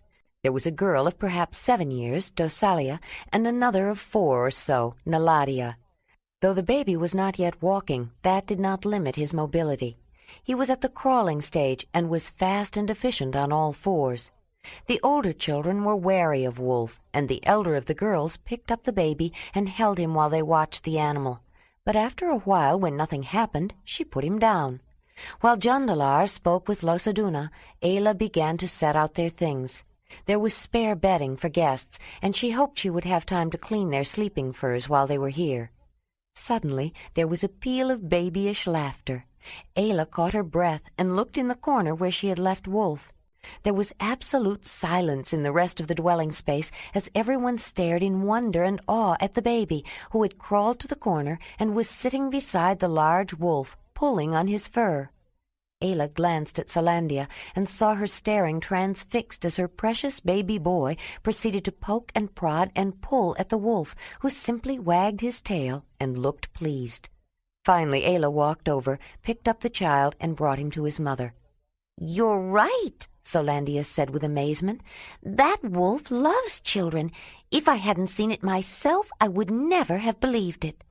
It wasn't long before the rest of Solandia's children approached the wolf, who liked to play. After a small problem with some teasing by the oldest boy, which Wolf responded to by taking the child's hand in his teeth and growling, but not biting down, Ayla explained that they had to treat him with respect. Wolf's reaction frightened the boy just enough to make him pay attention. When they went outside, all the children of the community watched Solandia's 4 and the wolf with fascination. Solandia's children were envied for their special privilege of living with the animal. Before it got dark, Ayla went out to check on the horses. When she stepped outside the cave, she heard Winnie nicker in greeting, and she felt that her friend had been a little worried.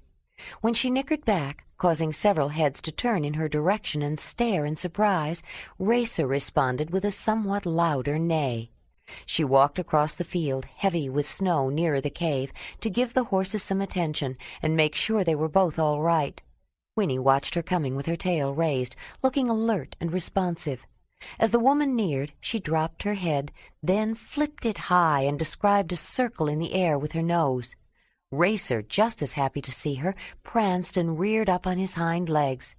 It was a new situation for them to be around so many people again, and the familiar woman brought reassurance. Racer arched his neck and pricked his ears forward when Jondalar appeared at the mouth of the cave, and he met the man halfway across the field. After hugging and petting and talking to the mare, Ayla decided she would comb Winnie the next day for the relaxation it would give them both. Led by Solandia's four, all the children had clustered together and were edging toward them and the horses. The fascinating visitors allowed the children to touch or pet one or the other of the horses, and Ayla let a few ride on Winnie's back, which many of the adults watched with a little envy. Ayla planned to let any adults ride who wanted to try it, but she felt that it was too soon for that. The horses needed rest, and she did not want to put too much strain on them. With shovels made from large antlers, she and Jondalar began to clear heavy snow away from some of the pasturage nearer the cave to make it easier for the horses to forage. Several others joined in, making it fast work, but shoveling snow reminded Jondalar of a concern he had been trying to resolve for some time. How were they going to find food and forage, and more important, enough drinkable water for themselves, a wolf, and 2 horses while crossing a frozen expanse of glacial ice? Later in the evening, everyone gathered in the large ceremonial space to listen to Jondalar and Ayla tell about their travels and adventures. The Losadunai were particularly interested in the animals. Solandia had already begun to rely on Wolf to keep her children distracted, and watching the wolf playing with them even distracted the adults. It was hard to believe. Ayla didn't go into detail about the clan or the death curse that had forced her to leave, though she did hint at differences that had arisen. The Losadunai thought the clan were just a group of people who lived far to the east, and though she tried to explain that the process of making animals accustomed to people was not anything supernatural, no one quite believed her. The idea that just anyone could tame a wild horse or wolf was too hard to accept. Most people assumed that her time of living alone in a valley was a period of trial and abstinence that many who felt called to serve the mother endured, and to them her way with animals verified the appropriateness of her calling. If she wasn't one who served yet, it was only a matter of time. But the Losadunai were distressed to learn of their visitors' difficulties with Ataroa and the Sarmunai. No wonder we've had so few visitors from the east during the past several years. And you say one of the men who was held there was a Losadunai? Laduni asked. Yes, I don't know what his name was here, but there he was called Ardaman, Jondalar said. He had hurt himself and was crippled. He couldn't walk very well, and he certainly couldn't run away, so Ataroa let him move about the camp freely. He's the one who set the men free. I remember a young man who went on a journey, an older woman said. I did know his name once, but I can't recall. Let me think. He had a nickname. Ardaman, Ardy. No, Mardy. He used to call himself Mardy. You mean Manardi? A man said. I remember him from summer meetings. He was called Mardy, and he did go on a journey. So that's what happened to him. He has a brother who would be glad to know he's alive. It's good to know that it's safe to travel that way again. You were lucky you missed them on your way east, Laduni said. Thonolin was in a hurry to get as far along the Great Mother River as we could. He didn't want to stop, Jondalar explained, and we stayed on this side of the river. We were lucky. When the gathering broke up, Ayla was glad to go to bed in a warm, dry place with no wind, and she fell asleep quickly.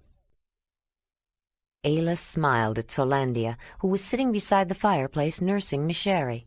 She had wakened early and decided to make the morning tea for herself and Jondalar. She looked for the pile of wood or dried dung, whatever fuel they used that was usually kept nearby, but all she saw was a pile of brown stones. "I want to make some tea," she said. "What do you burn? If you tell me where it is, I'll go get it." "Don't have to. Plenty here," Solandia said. Ayla looked around, and still not seeing the fireplace burning material, wondered if she had been understood. Solandia saw her puzzled look. and smiled. She reached over and picked up one of the brown stones. "We use this burning stone," she said. Ayla took the stone from her hand and examined it closely. She saw a distinctive wood grain, yet it was definitely stone, not wood. She had never seen anything quite like it before. It was lignite, brown coal, a material between peat and bituminous coal. Jondalar had awakened, and he walked up behind her. She smiled at him, then gave the stone to him. "Solandia says this is what they burn in the fireplace," she said, noticing the smudge it left on her hand. It was Jondalar's turn to examine it and look puzzled. "It does look something like wood, but it's stone, not hard stone like flint, though. This must break up easily." "Yes," Solandia said, "burning stone breaks easy." "Where does it come from?" Jondalar asked. "South, toward the mountains, are fields of it. Still use some wood, start fires, but this burns hotter, longer than wood," the woman said. Ayla and Jondalar looked at each other, and a knowing expression passed between them. "I'll get one," Jondalar said. By the time he returned, Losaduna and the eldest boy, Laroji, were awake. "You have burning stones. We have a fire stone, a stone that will start a fire." "And it was Ayla who discovered it?" Losaduna said, more a statement than a question. "How did you know?" Jondalar said. "Maybe because he discovered the stones that burn," Solandia said. "It looked enough like wood that I thought I would try burning it. It worked," Losaduna said. Jondalar nodded. "Ayla, why don't you show them?" he said, giving her the iron pyrite and flint along with the tinder. Ayla arranged the tinder, then turned the metallic yellow stone around in her hand until it felt comfortable, and the groove worn into the iron pyrite from continued use faced the right way. Then she picked up the piece of flint. Her motion was so practiced that it almost never took more than one strike to draw off a spark. It was caught by the tinder, and with just a few blows of air, a little flame burst forth. There was a collective sigh from the watchers who had been holding their breaths. "That is amazing," Losaduna said. "No more amazing than your stones that burn," Ayla said. "We have a few extra. I'd like to give you one for the cave. Perhaps we can demonstrate it during the ceremony." "Yes, that would be a perfect time, and I will be happy to accept your gift for the cave," Losaduna said. "But we must give you something in return." "Laduni has already promised to give us whatever we need to get over the glacier and continue our journey. He owes me a future claim, though he would have done as much anyway. Wolves broke into our cache and got our traveling food," Jondalar said. "You plan to cross the glacier with the horses?" Losaduna asked. "Yes, of course," Ayla said. "What will you do for food for them? And 2 horses must drink much more than 2 people. What will you do for water when everything is frozen solid?" the one who serves asked. Ayla looked at Jondalar. "I've been thinking about that," he said. "I thought we could take some dry grass in the bowl boat." "And perhaps burning stones? If you can find a place to start a fire on top of the ice, you don't have to worry about getting them wet, and it would be much less to carry," Losaduna said. Jondalar looked thoughtful, and then a big, happy grin warmed his face. "That would do it. We can put them in the bowl boat. It will slide across the ice even with a heavy load, and add a few other stones to use as a base for a fireplace. I've been worrying about that for so long. I can't thank you enough, Losaduna." Ayla discovered by accident, when she happened to overhear some of the people talking about her, that they considered her unusual speech mannerism to be a Mamutoy accent, although Solandia thought it was a minor speech impediment. No matter how hard she tried, she could not overcome the difficulty she had with certain sounds, but she was glad that no one else seemed very concerned about it. Over the next few days, Ayla became better acquainted with the group of Losadunai who lived near the hot well. The group was called a cave, whether they lived in one or not. She particularly enjoyed the people whose dwelling space they shared, Solandia, Losaduna, and the children, and she realized how much she had missed the company of friendly people who behaved in a normal way. The woman spoke the language of Jondalar's people reasonably well, with some Losadunai words mixed in, but she and Ayla had no trouble understanding each other. She was even more drawn to the mate of the one who served when she discovered they had a common interest. Although Losaduna was the one who was supposed to have learned about plants, herbs, and medicines, it was actually Salandia who had picked up most of the lore. The arrangement reminded Ayla of Isa and Kreb, with Salandia treating the cave's illnesses with practical herbal medicine, leaving the exorcism of spirits and other unknown harmful emanations to her mate. Ayla was also intrigued by Losaduna, with his interest in histories, legends, myths, and the spirit world. The intellectual aspect she was forbidden to know when she lived with the clan, and she was coming to appreciate the wealth of knowledge he possessed. As soon as he discovered her genuine interest in the great Earth Mother and the non-material world of the spirits, and her quick intelligence and amazing ability to memorize, he was eager to pass on the lore. Without even understanding them completely, Ayla was soon reciting long verses of legends and histories, and the precise content and order of rituals and ceremonies. He was fluent in Zalandanyi, though he spoke it with a strong Losadunai flavor in the expression and phrasing, making the languages so close that most of the rhythm and meter of the verses were retained, although some of the rhyme was lost. Even more fascinating to both of them were the minor differences and many similarities between his interpretation and the received wisdom of the Mamutoi. Losaduna wanted to know the variations and divergencies, and Ayla found herself being not only an acolyte, as she had been with Mamut, but a teacher of sorts, explaining the Eastern ways, at least those she knew. Jondalar was also enjoying the cave of people, and becoming aware of how much he had missed having a variety of individuals around. He spent quite a lot of time with Laduni and several of the hunters, but Salandia was surprised at the interest he showed in her children. He did like children, but it wasn't so much her offspring that interested him as watching her with her youngsters, especially when she nursed the baby. It made him long for Ayla to have a baby, a child of his spirit, he hoped, but at least a son or daughter of his hearth. Salandia's youngest, Miss Sherry, aroused similar feelings in Ayla, but she continued to make her special contraceptive tea each morning. The descriptions of the glacier they had yet to cross were so intimidating that she would not even consider trying to make a baby with Jondalar yet. Though he was grateful it hadn't happened while they were traveling, Jondalar was filled with mixed emotions. He was getting worried about the failure of the great Earth Mother to bless Ayla with pregnancy, feeling that in some way it was his fault. One afternoon he brought up his misgivings to Losaduna. "The mother will decide when the time is right," the man said. "Perhaps she understood how difficult your travels would be. However, this may be the time for a ceremony to honor her. Then you could ask her to give Ayla a baby." "Maybe you're right," Jondalar said. "It certainly couldn't hurt." He laughed disparagingly. "Somebody once told me that I was a favorite of the mother, and that she would never refuse anything I asked." Then his brow wrinkled. "But Thonellan still died." "Did you actually ask her not to let him die?" Losaduni said. "Well, no, it happened too fast," Jondalar admitted. "That lion mauled me, too."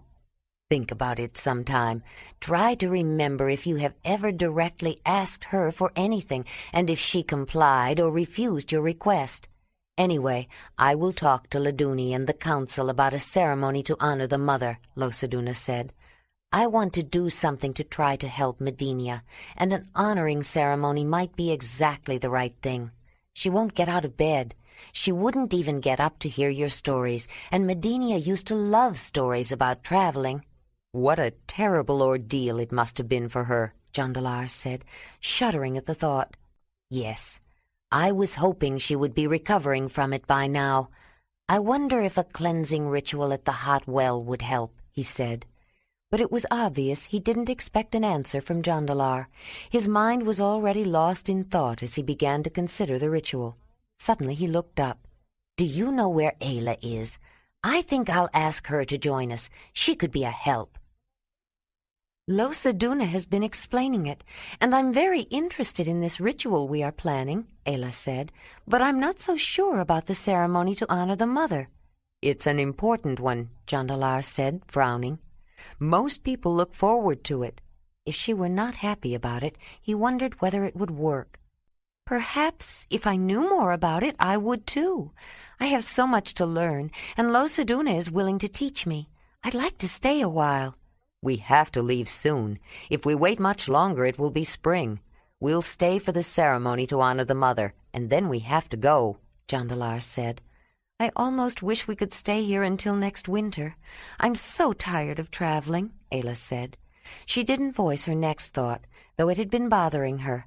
These people are willing to accept me. I don't know if your people will. I'm tired of traveling too, but once we get across the glacier, it won't be far. We'll stop off to visit with Dalinar and let him know I'm back, and then the rest of the way will be easy. Ayla nodded in agreement, but she had the feeling they still had a long way to go, and the saying would be easier than the going. 36. Will you want me to do anything? Ayla asked. I don't know yet, Losaduna said. I feel under the circumstances that a woman should be with us. Medenia knows I am the one who serves the mother, but I am a man, and she has a fear of men right now. I believe it would be very helpful if she would talk about it, and sometimes it's easier to talk to a sympathetic stranger. People fear that someone they know will always remember the deep secrets that they reveal, and every time they see that person again, it may remind them of their pain and anger. Is there anything I should not say or do? You have a natural sensitivity and will know that yourself. You have a rare, natural ability for new language, too. I am genuinely amazed at how quickly you have learned to speak Losadunai, and grateful, too, for Medenia's sake, Losaduna said. Ayla felt uncomfortable with his praise and glanced away. It didn't seem especially amazing to her. It is quite similar to Zelendanyi, she said. He could see her discomfort and didn't make any further issue of it. They both looked up when Salandia came in. Everything's ready, she said. I'll take the children and have this place prepared for you when you are through. Oh, and that reminds me, Ayla, do you mind if I take Wolf? The baby has grown so attached to him, and he keeps them all occupied. The woman chuckled. Who would have thought that I'd ever be asking for a wolf to come and watch my children? I think it would be better if he went with you, Ayla said. Medenia doesn't know Wolf.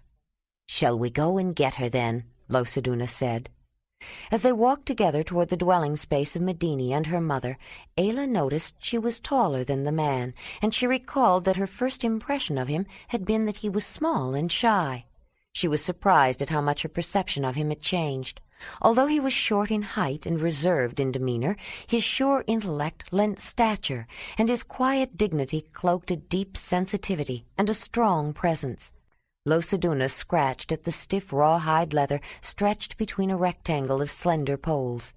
The entry door was pushed outward, and they were admitted by an older woman. She frowned when she saw Ayla and gave her a sour look, obviously unhappy that the stranger was there. The woman started right in, full of bitterness and anger. Has that man been found yet? The one who stole my grandchildren from me before they ever had a chance to be born? Finding Chiroli won't return your grandchildren, Verdija, and he is not my concern right now. Medenia is. How is she? Losaduna said. She won't get out of bed, and she hardly eats a thing. She won't even talk to me. She was such a pretty child, and she was growing into a beautiful woman. She would have had no trouble finding a mate until Chiroli and his men ruined her. Why do you think she is ruined? Ayla asked. The older woman looked at Ayla as if she were stupid.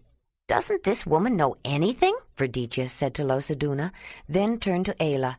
Medenia didn't even have her first rites, so she is fouled, ruined. The mother will never bless her now. Don't be too sure of that. The mother is not so unforgiving, the man said. She knows the ways of her children and has provided means, other ways to help them. Medenia can be cleansed and purified, renewed, so that she can still have her rites of first pleasures. It won't do any good. She refuses to have anything to do with men, not even for first rites, Verdija said. All my sons have gone to live with their mates. Everyone said we didn't have room in our cave for so many new families. Medenia is my last child, my only daughter. Ever since my man died, I have been looking forward to bringing a mate here, having a man around to help provide for the children she would bear. My grandchildren. Now I won't have any grandchildren living here, all because of that man, she sputtered, and no one is doing anything about it. You know that Laduni is waiting to hear from Tomasi, Lusaduna said. Tomasi, Verdicchia spat out the name. What good is he? It was his cave that spawned that man. You have to give them a chance, but we don't have to wait for them in order to help Medinia. After she is cleansed and renewed, she may change her mind about her first rites. At least we need to try. You can try, but she won't get up, the woman said. Perhaps we can encourage her, Lusaduna said. Where is she? Over there behind the drape, Verdicchia said, pointing to an enclosed space near the stone wall. Lusaduna went to the place and pulled the drape back, admitting light into the darkened alcove. The girl on the bed put up her hand to ward off the brightness. Medinia, get up now, he said. His tone was firm but gentle. She turned her face away. Help me with her, Ayla. The two of them pulled her to a sitting position, then helped her to her feet. Medinia didn't resist, but she didn't cooperate. With one on each side, they led her out of the enclosed space, and then out of the cave. The girl didn't seem to notice the freezing snow-covered ground, even with bare feet. They guided her toward a large, conical tent that Ayla hadn't noticed before. It was tucked away around the side of the cave, screened by rocks and brush, and steam came from the smoke hole at the top. A strong smell of sulfur permeated the air. After they entered, Lusaduna pulled a leather covering across the opening and fastened it. They were in a small entrance space that was partitioned from the rest of the interior by heavy leather drapes, mammoth hide, Ayla thought. Although the temperature was freezing cold, it was warm inside. A double-walled tent had been erected over a hot spring, which provided the heating, but for all the steam, the walls were reasonably dry. Though some moisture collected, beading up and running down the sloping sides to the edge of the ground cloth, most of the condensation occurred on the inside of the outer wall, where the cold outside met the steamy warmth inside. The insulating air space in between was warmer, keeping the inner liner nearly dry. Lusaduna directed them to undress, and when Medinia did nothing, he told Ayla to do it for her. The young woman clutched at her clothes when Ayla attempted to remove them, staring with wide eyes at the one who served the mother. Try to get her clothes off, but if she won't let you, bring her in with them on, Lusaduna said, then slipped behind the heavy drape, allowing a wisp of steam to escape. Once the man left, Ayla managed to ease the girl's clothing off, then quickly undressed herself and led Medinia to the room beyond the drape.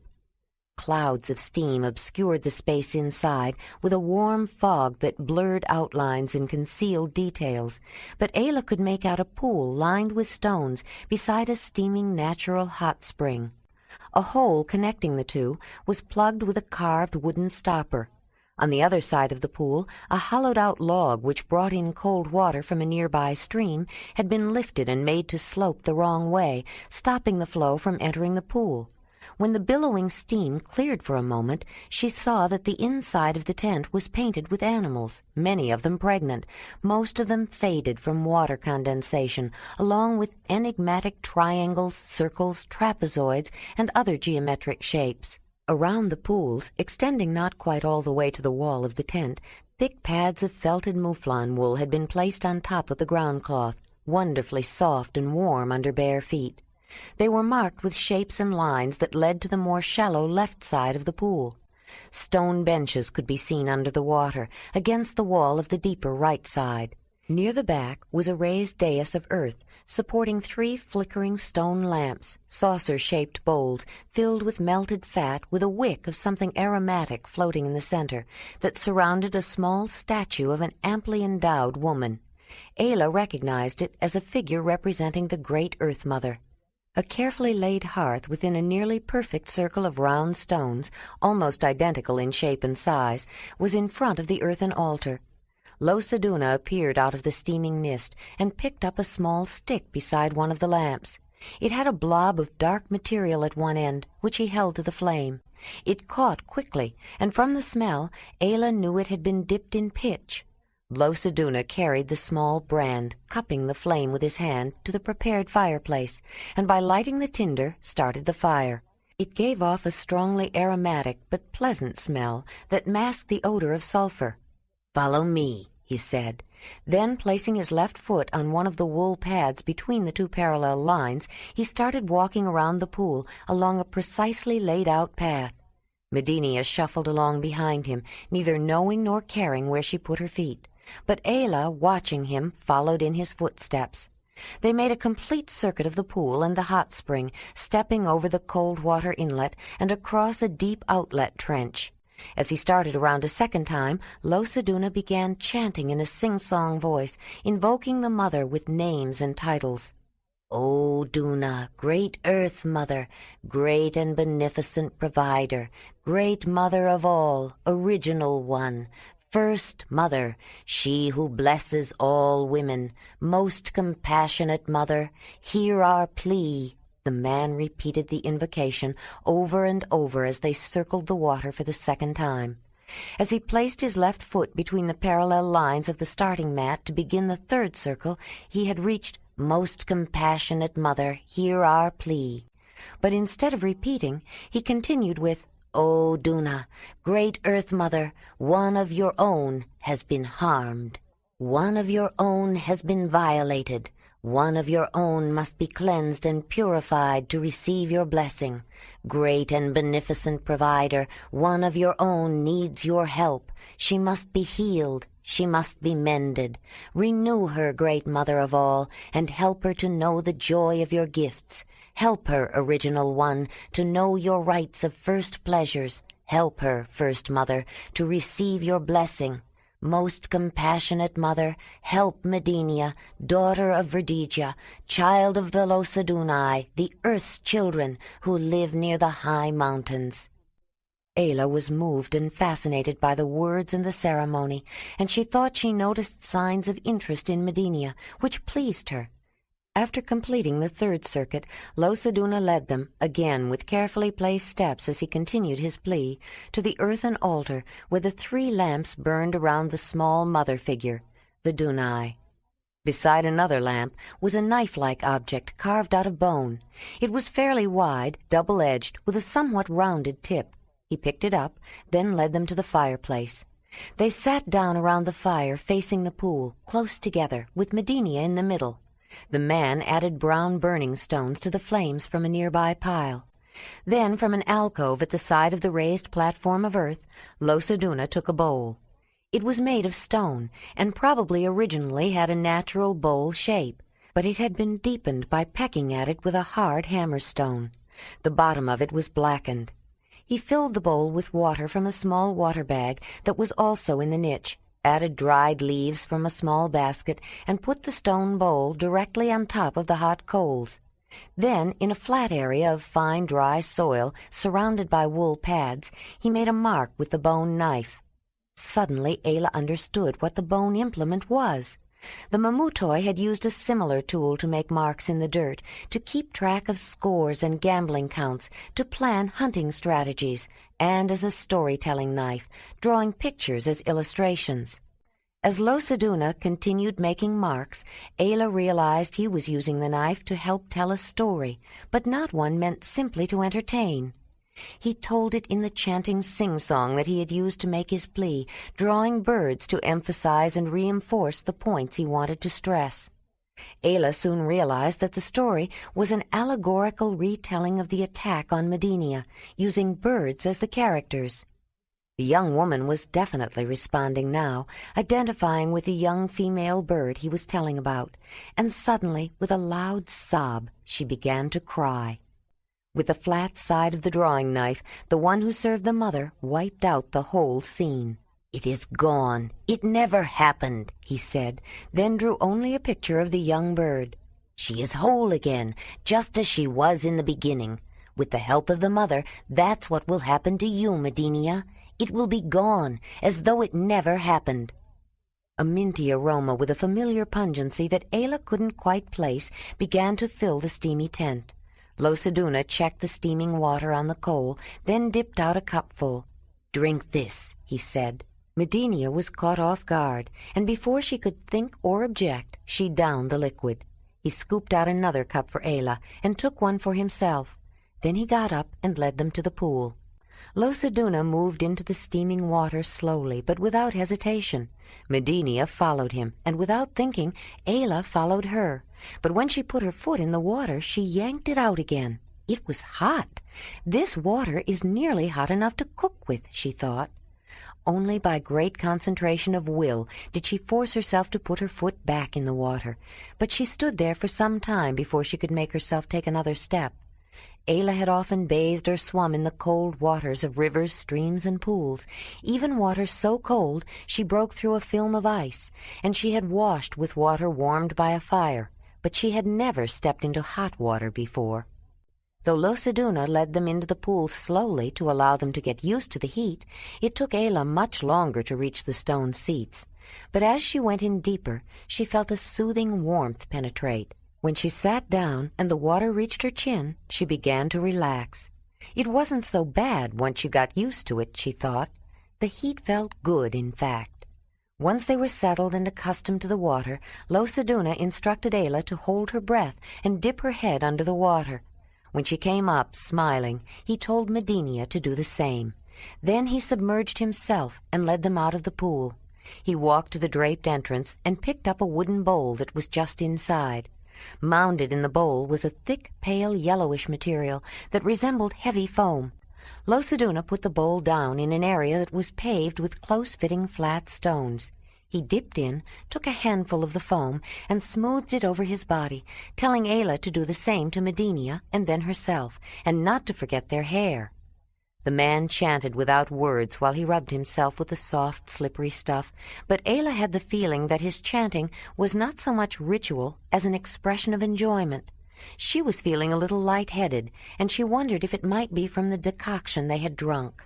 When they were through and had used all of the sudsy foam, Losaduna picked up the wooden bowl, walked to the pool, and filled it with water, then walked back to the stone-paved area and poured it over himself, rinsing the foam away. He poured 2 more bowlfuls of water on himself, then brought more and poured it over Medinia and then Ayla. The water ran off away from the pool and between the cracks of the paving stones. Then the one who served the mother led them back to the hot pool, chanting wordlessly again. As they sat and soaked, almost floating in the mineralized water, Ayla felt completely relaxed. The hot pool reminded her of the Mamutoi sweat baths, but was, perhaps, even better. When Losaduna decided they had had enough, he reached down into the deep end of the pool and removed a wooden stopper. As the water began to run out of the deep outlet trench, the man began to shout, which shocked her for a moment. "Evil spirits, go! Cleansing waters of the Mother, take away all traces of the touch of Chiroli and all of his men. Impurities run out with the water. Leave this place. When this water is gone, Medinia will be cleansed, purified. The powers of the Mother have made her as she was before." They walked out of the water. Not stopping for their clothes, Losaduna led them out. They were so warm from the hot water that the cold wind and the freezing ground on their bare skin felt refreshing. The few people who were out ignored them or turned their heads aside as they passed. With an unpleasant feeling, Ayla was suddenly reminded of another time when people looked directly at her but refused to see her. But this wasn't like being cursed by the clan. She could tell that the people really did see them. They just affected not to, more as a courtesy than a curse. The walk cooled them down quickly, and by the time they reached the ceremonial shelter, they were happy to find soft, dry blankets to wrap themselves in, and hot mint tea. Ayla looked at her hands curved around the cup. They were wrinkled, but absolutely clean. When she began to comb her hair with an implement with several teeth made of bone, she noticed that her hair squeaked when she pulled it through her fingers. "What was that soft, slippery foam?" she asked. "It cleans like soap root, but much more thoroughly." "Solandia makes it," Losaduna said. "It has something to do with wood ashes and fat, but you'll have to ask her." When she finished her own, Ayla began to comb Medinia's hair. "How do you make the water so hot?" The man smiled. "That's a gift of the Mother to the Losadunai. There are several hot springs in this region. Some are used by anyone, any time, but some are more sacred. We consider this one to be the center, the one from which the others come, so it is the most sacred of all. It makes this cave especially honored. That's why it's so hard for anyone to leave. But our cave is getting so crowded that a group of young people are thinking of founding a new cave. There is a place downstream and across the river they would like, but that's Flathead territory, or very close to it, so they haven't decided what they will do." Ayla nodded, feeling so warm and relaxed that she didn't want to move. She noticed that Medenia was more relaxed too, not as stiff and withdrawn. "What a wonderful gift that heated water is," Ayla said. "It's important that we learn to appreciate all the mother's gifts," the man said, "but especially her gift of pleasure." Medenia stiffened. "Her gift is a lie. It's no pleasure, only pain." It was the first time she had actually spoken. "No matter how I begged them, they wouldn't stop. They just laughed, and when one got through, another started. I wanted to die," she said, then heaved a sob. Ayla got up, went over to the girl, and held her. "It was my first time, and they wouldn't stop. They wouldn't stop," Medenia cried over and over. "No man will ever touch me again." "You have a right to be angry. You have a right to cry. It was a terrible thing they did to you. I know how you feel," Ayla said. The young woman pulled away. "How do you know how I feel?" she said, full of bitterness and anger. "Once it was pain and humiliation for me, too," Ayla said. The young woman looked surprised, but Losaduna nodded, as though he suddenly understood something. "Medenia," Ayla said gently, "when I was near your age, a little younger, I think, but not long after I started my moon time, I was forced too. It was my first time. I didn't know it was meant for pleasure. For me, it was only pain." "But only one man?" Medenia said. "Only one man, but he demanded it of me many times after that, and I hated it," Ayla said, surprised herself at the anger she still felt.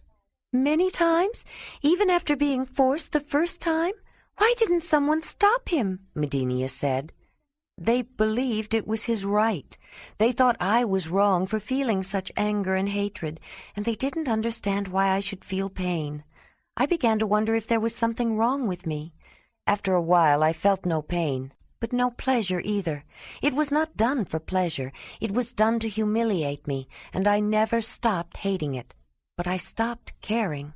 Something wonderful happened, and no matter what he did, I thought about something else, something happy, and I ignored him. When he couldn't make me feel anything, not even anger, I think he felt humiliated, and he finally stopped. But I didn't ever want a man to touch me again." "No man will ever touch me again," Medenia said. "All men are not like Chiroli and his band, Medenia. Some are like Jondalar. He was the one who taught me the joy and the pleasure of the mother's gift, and I promise you it is a wonderful gift. Give yourself a chance to meet a man like Jondalar, and you will learn the joy too." Medenia shook her head. No, it is terrible." "I know it was terrible. Even the best gifts can be misused, and the good turn to evil. But someday you will want to be a mother, and you will never be a mother, Medenia, if you don't share the mother's gift with a man," Ayla said. Medenia was crying, her face wet with tears. "Don't say that. I don't want to hear that." "I know you don't. But it's true. Don't let Chiroli spoil the good for you. Don't let him take away your chance to be a mother. Have your first right so you can learn that it doesn't have to be terrible. I finally learned, though there was no gathering and no ceremony to celebrate it. The mother found a way to give me that joy. She sent me Jondalar. The gift is more than pleasures, Medenia, much more if it is shared with caring and love. If the pain I had the first time was the price I had to pay, I would gladly pay it many times for the love I have known. You have suffered so much. Maybe the mother will give you someone special, too, if you give her a chance. Just think about it, Medenia. Don't say no until you think about it." Ayla woke up feeling more rested and refreshed than she could ever remember. She smiled lazily to herself and reached for Jondalar, but he was up and gone already. She felt a moment of disappointment, then remembered that he had awakened her to remind her that he was going hunting with Laduni and some of the hunters, and to ask her again if she wanted to join them. She had declined the same offer made the evening before because she had other plans for the day, and she had stayed in bed enjoying the rare luxury of snuggling back into the warm furs. This time she decided to get up. She stretched and ran her hands through her hair, delighting in the silky softness of it. Solandia had promised to tell her how to make the foamy lather that made her feel so clean and her hair so soft. Breakfast was the same food they'd eaten ever since they arrived, a broth with reconstituted pieces of a dried fresh-water fish netted earlier in the year from the Great Mother River. Jondalar had told her that the cave was low on supplies, which was why they were going hunting, though it wasn't meat or fish that most people craved. They weren't starving or even lacking food. They had enough to eat, but it was so close to the end of winter that the variety was limited. Everyone was tired of dried meat and dried fish. Even fresh meat would be a change, though it wouldn't satisfy completely. They were hungry for the greens and shoots of vegetables and new fruits, the first products of spring. Ayla had made a foray into the area around the cave, but the Losadunai had been out all season, and it was picked clean. They still had a reasonable supply of fat left, which kept them from protein starvation and supplied enough calories to keep them healthy, though it was usually added to the soups that were made for later meals. The feast that was to be part of the mother ceremony the next day would be a limited one.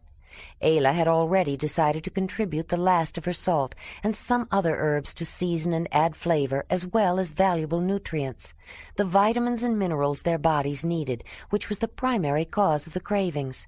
Solandia had shown her the small supply of fermented beverages, mostly birch beer, that she said would make the occasion festive. The woman would also be using some of her stored fat to make a new batch of soap. When Ayla voiced her concern that they would be using necessary food, Solandia said Losaduna liked to use it for ceremonies, and she claimed their soap supply was almost exhausted. While the older woman tended to her children and got everything ready, Ayla went out with Wolf to check on Winnie and Racer and spend some time with them. Solandia went to the large opening of the cave to tell Ayla she was ready, but she stood at the mouth for a while and watched the visitor. Ayla had just returned from a gallop across the field and was laughing and playing with the animals. It occurred to the older woman, from the way Ayla behaved toward them, that the animals were like her children. Some of the youngsters of the cave were watching too, including a couple of her own. They were shouting and calling to Wolf, who looked back at Ayla, obviously eager to join them, but waiting for her approval. Ayla saw the woman standing at the mouth of the cave and hurried to her. "I was hoping Wolf could keep the baby entertained," Solandia said.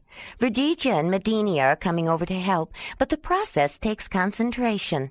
"Oh, Mother," the eldest girl, Dasalia, said. She was the one who had been trying to entice the wolf to come. "The baby always gets to play with him." "Well, if you want to watch the baby instead." The girl frowned. Then she smiled. "Can we take him outside? It's not blowing and I'll dress him warm." "I guess you can," Solandia said. Ayla looked down at the wolf, who was looking up at her expectantly.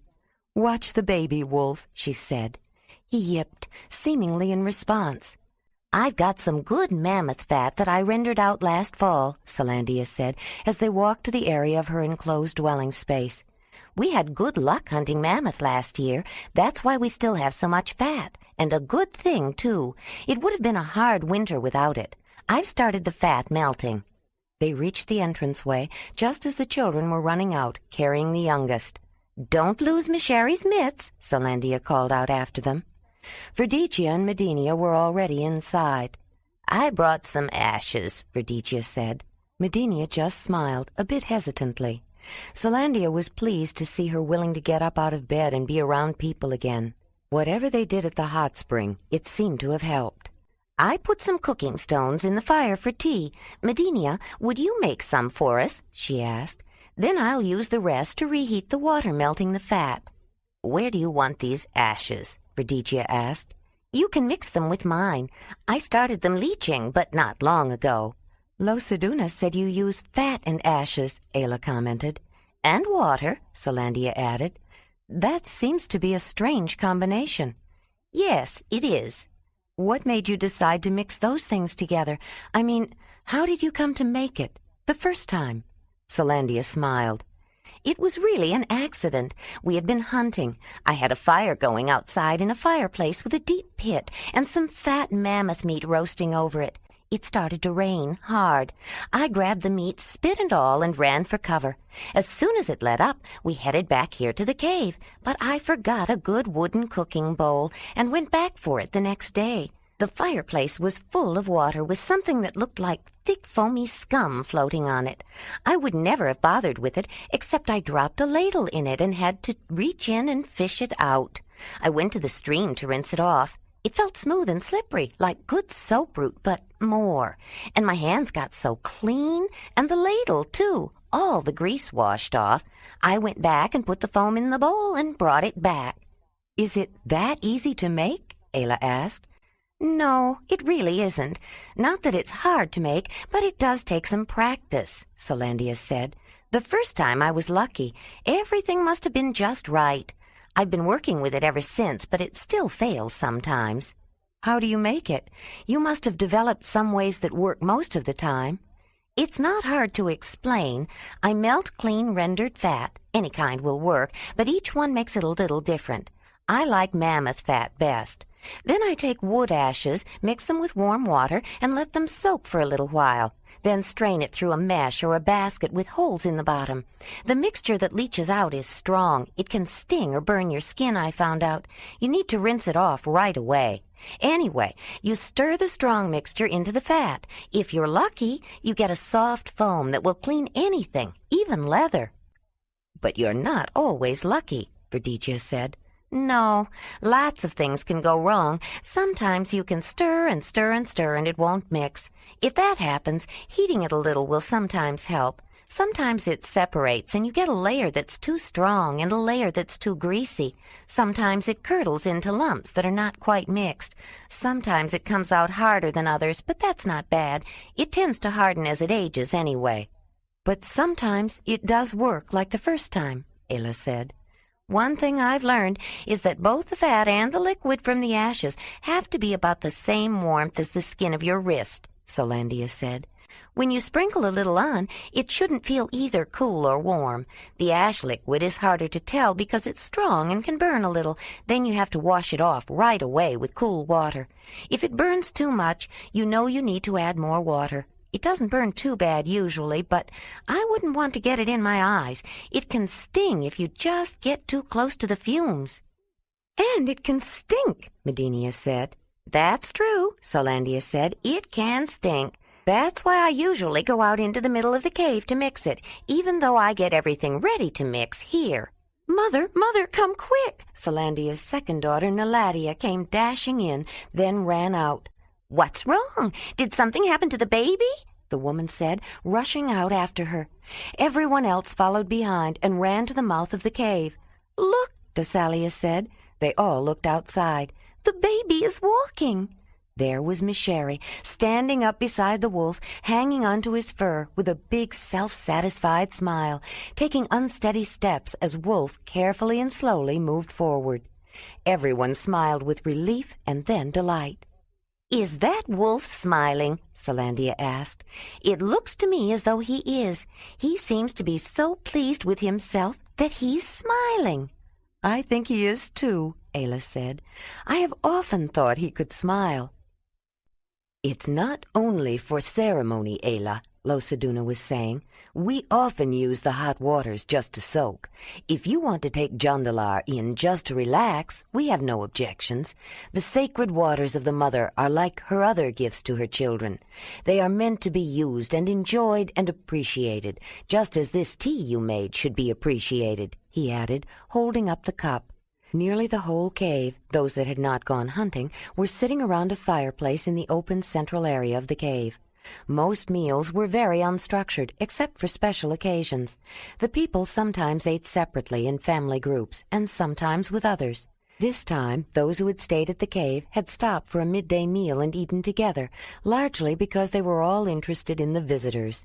The meal consisted of a hearty soup of lean, dried deer, made rich with the addition of some mammoth fat, which made it filling and satisfying enough. They were finishing off with tea that Ayla had made, and all had remarked on how good it was. "When they come back, maybe we will use the pool. I think he'd enjoy a hot soak, and I'd like to share it with him, Ayla said. You'd better warn her, Losaduna, a woman said with a knowing smile. She had been introduced as Laduni's mate. Warn me of what, Laronia? Ayla said. Sometimes you have to choose between the mother's gifts. What do you mean? She means the sacred waters can be too relaxing, Solandia said. I still don't understand, Ayla said, frowning. She knew everyone was talking about the subject, and there was an element of humor involved. If you take Jondalar for a hot soak, it will relax the strength right out of his manhood, Bredigia said, more direct than the others.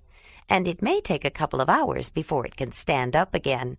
So don't expect too much of him after a soak. Not right away. Some men won't soak in the mother's sacred waters for that reason. They are afraid their manhood will drain out in the sacred waters and never come back. Can that happen? Ayla asked, looking at Losaduna. Not that I've ever seen or heard about, the man said. If anything, the opposite seems to be true. A man is more eager after a while, but I think that's because he's relaxed and feels good. I did feel wonderful after the hot soak, and I slept very well, but I think there was more than water to it, Ayla said. Perhaps the tea? The man smiled. That was an important ritual. There is always more to a ceremony. Well, I'm ready to go back to the sacred waters, but I think I'll wait for Jondalar. Do you think the hunters will be back soon? I'm sure they will, Laronia said. Laduni knows there are things to do before the Mother Festival tomorrow. I don't think they would have gone today, except that he wanted to see how Jondalar's long-range hunting weapon works. What does he call it? A spear thrower, and it works very well, Ayla said. But like anything, it takes practice. We've had lots of practice on this journey. Do you use his spear thrower? Medinia asked. I have my own, Ayla said. I've always liked to hunt. Why didn't you go with them today? The girl asked. Because I wanted to learn how to make that cleansing material. And I have some clothes I want to clean and mend, Ayla said, getting up and heading toward the ceremonial tent. Then she stopped. I have something I'd like to show everyone, too, she said. Has anyone ever seen a thread puller? She saw puzzled looks and shaking heads. If you wait here a moment, I'll get mine and show you. Ayla returned from the dwelling space with her sewing kit and some clothing she wanted to repair. With everyone crowded around to see yet another amazing thing brought by the travelers, she took a small cylinder out of her kit. It had come from the lightweight hollow leg of a bird, and shook 2 ivory needles out of it. She handed one to Solandia. The woman examined the highly polished miniature shaft closely. It was brought to a sharp point at one end, somewhat like an awl. The other end was a bit thicker, and surprisingly had a very small hole that went all the way through. She thought about it, and suddenly got an inkling of what it was for. "Did you say this was a thread puller?" she said, handing it to Laronia. "Yes, I'll show you how I use it," Ayla said, separating a thin piece of sinew from a fibrous, thicker strand. She wet the end and smoothed it to a point, then waited for it to dry. The thread of tendon hardened slightly and held its shape. She threaded it through the hole at the back end of the tiny ivory shaft, then put it aside for the moment. Next, she picked up a small flint tool with a sharp point and used it to poke holes near the edges of a garment whose stitches along a side seam had pulled out, a few of them tearing through the leather in the process. The new holes were back slightly from the previous ones. Once she had made the holes for a new seam, Ayla settled down to demonstrate the new implement. She put the point of the ivory needle through the holes in the leather, and grasping the small shaft, pulled the thread through, ending with a flourish. "Ooh!" The people seated nearby, especially the women, breathed out a collective sigh. "Look at that! She didn't have to pick the thread out. She pulled it right through. Can I try that?" Ayla passed the garment around and let them experiment, explaining and showing, and telling them how the idea had come to her, and how everyone at Lion Camp had helped her to develop and make it. "This is a very well-made awl," Solandia commented, examining it closely. "Wymes of the Lion Camp made it. He also made the borer that was used to make the hole that the thread goes through," Ayla said. "That would be a very difficult tool to make," Losaduna said.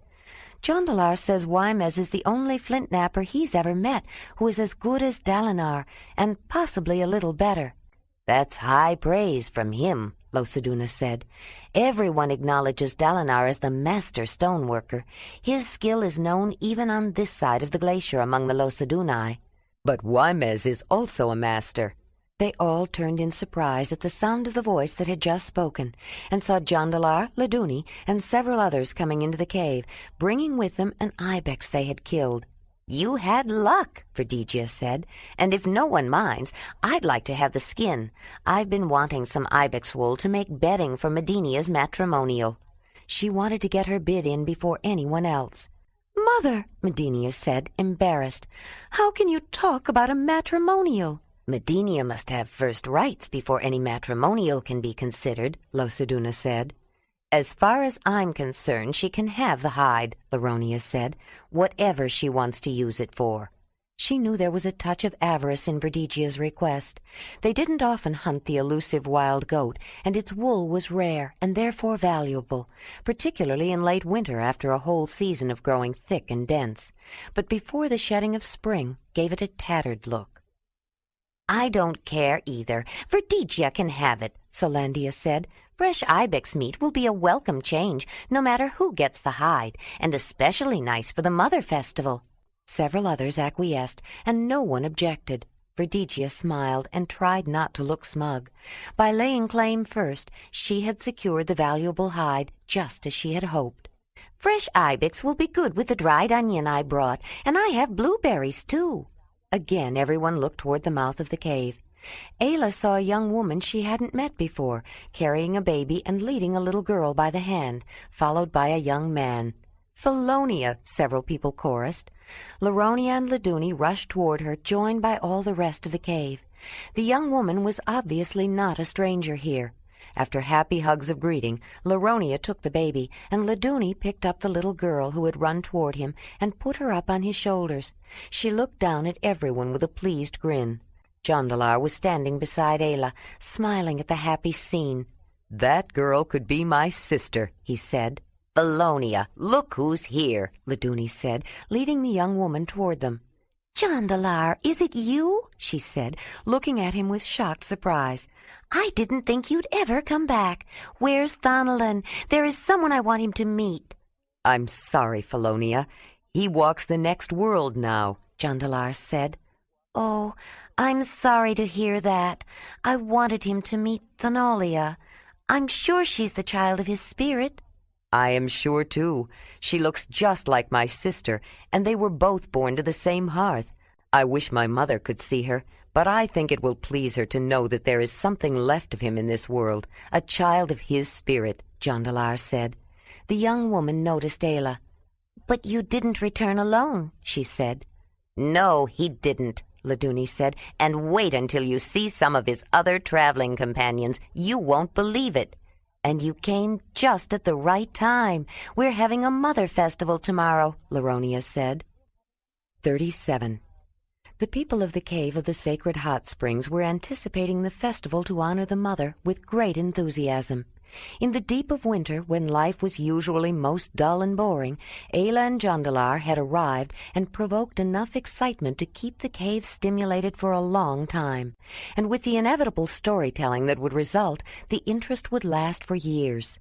From the moment they rode up, sitting on the backs of horses and followed by the wolf who liked children, everyone had been buzzing with speculation. They had enthralling stories to tell about their travels, arresting new ideas to share, and fascinating devices like spear throwers and thread pullers to demonstrate. Now everyone was talking about something magical that the woman would show them during the ceremony, something having to do with fire, like their burning stones. Losaduna had mentioned it while they were eating their evening meal. The visitors had also promised to give a demonstration of the spear thrower in the field outside the cave, so everyone could see its possibilities. And Ayla was going to show what could be done with a sling. But even the promised demonstrations did not pique their interest as much as the mystery involving fire. Ayla discovered that constantly being the center of attention could be as exhausting, in a different kind of way, as constantly traveling.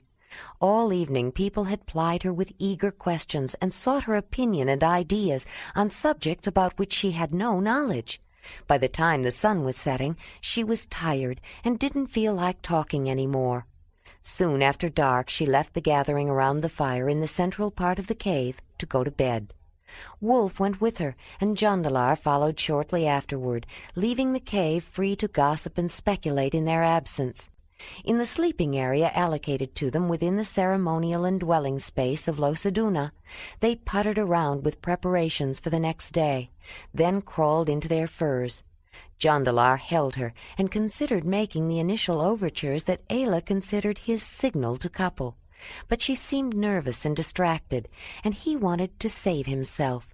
One never knew what to expect at a mother festival, and Losaduna had hinted that it might be a good idea to hold back and wait to honor the mother until after the special ritual they had planned. He had spoken with the one who served the mother about his concerns regarding his ability to have children born to his hearth, whether the great mother would find his spirit acceptable for a new life. They had decided on a private ritual before the festival to appeal directly to the mother for her help. Ayla lay awake long after she heard the heavier breathing of sleep from the man beside her, tired but unable to fall asleep herself. She shifted position frequently, trying not to disturb Jondalar with her restless turnings. Though she dozed off, sound sleep was slow in coming, and her thoughts drifted in strange patterns as she wavered between wakeful imaginings and fitful dreams. The meadow was freshly green with the lush new growth of spring, brightened by the varied hues of colorful flowers. In the distance, the ivory-white scarp face of a rock wall, pocked with caves and textured with black streaks sweeping up and around into roomy cliff overhangs, almost gleamed in the light blazing down from high in the clear azure sky. Reflected sunlight glinted from the river that flowed along its base, hugging close one moment, then veering away, generally tracing the contours of the wall without following it exactly. About halfway down the field that spread out across level ground away from the river, a man stood watching her, a man of the clan. Then he turned and headed toward the cliff, leaning on a staff and dragging a foot, yet walking at a good pace. Though he didn't say or signal a word, she knew he wanted her to follow him. She hurried toward him, and when they came abreast, he glanced at her with his one good eye. It was a deep liquid brown, full of compassion and power. She knew his bearskin cloak covered the stump of an arm that had been amputated at the elbow when he was a boy. His grandmother, a medicine woman of renowned reputation, had cut off the useless, paralyzed limb when it became gangrenous after he was mangled by a cave bear. Kreb had lost his eye during this same encounter. As they neared the rock wall, she noticed a strange formation near the top of an overhanging cliff. A longish, somewhat flat, column-shaped boulder, darker than the creamy matrix of limestone that held it, leaned over the edge as if frozen in place just as it started to tumble down. The stone not only gave the feeling that it would fall any moment, making her uneasy, but she knew something about it was important, something she should remember, something she had done or was supposed to do, or wasn't supposed to do. She closed her eyes, trying to recall. She saw darkness, thick, velvet, palpable darkness, as utterly lacking in light as only a cave deep in a mountain could be. A tiny flickering of light appeared in the distance as she groped her way along a narrow passage toward it. As she neared, she saw Kreb with other Mogurs, and she suddenly felt great fear. She didn't want that memory and quickly opened her eyes and found herself on the bank of the small river that wound its way along the base of the wall. She looked across the water and saw Kreb trudging up a path toward the falling stone formation. She had gotten behind him and now didn't know how to cross the river to catch up. She called after him, "Kreb, I'm sorry. I didn't mean to follow you into the cave." He turned around and beckoned to her again, signaling with great urgency. "Hurry," he signed from across the river, which had become wider and deeper and full of ice. "Don't wait any longer. Hurry!" The ice was expanding, taking him farther away. "Wait for me, Kreb! Don't leave me here!" she cried. Ayla, wake up! You're dreaming again," Jondalar said, shaking her gently. She opened her eyes and felt a great sense of loss and a strangely intense fear. She noticed the hide-covered walls of the dwelling space and a reddish glow from the fireplace as she looked at the shadowed silhouette of the man beside her. She reached out and clung to him. "We have to hurry, Jondalar. We have to leave here right away," she said. "We will," he said, "as soon as we can. But tomorrow is the Mother Festival, and then we have to decide what we need to take to cross the ice." "Ice," she said. "We have to cross a river of ice." "Yes, I know," he said, holding her and trying to calm her. "But we have to plan how we're going to do it with the horses and Wolf. We'll need food and a way to get water for all of us. The ice is frozen solid up there." "Krebs said to hurry. We have to leave." "As soon as we can, Ayla. I promise, as soon as we can," Jondalar said, feeling a nagging edge of worry. They did need to leave and get across the glacier as soon as possible, but they couldn't go before the Mother Festival, could they? Though it did little to warm the freezing air, the late afternoon sun streamed through the branches of trees, which broke up the coruscating rays, but did not block the blinding western light. To the east, the glaciered mountain peaks, reflecting the brilliant orb that was descending into fiery clouds, were suffused with a soft rosy glow that seemed to emanate from within the ice.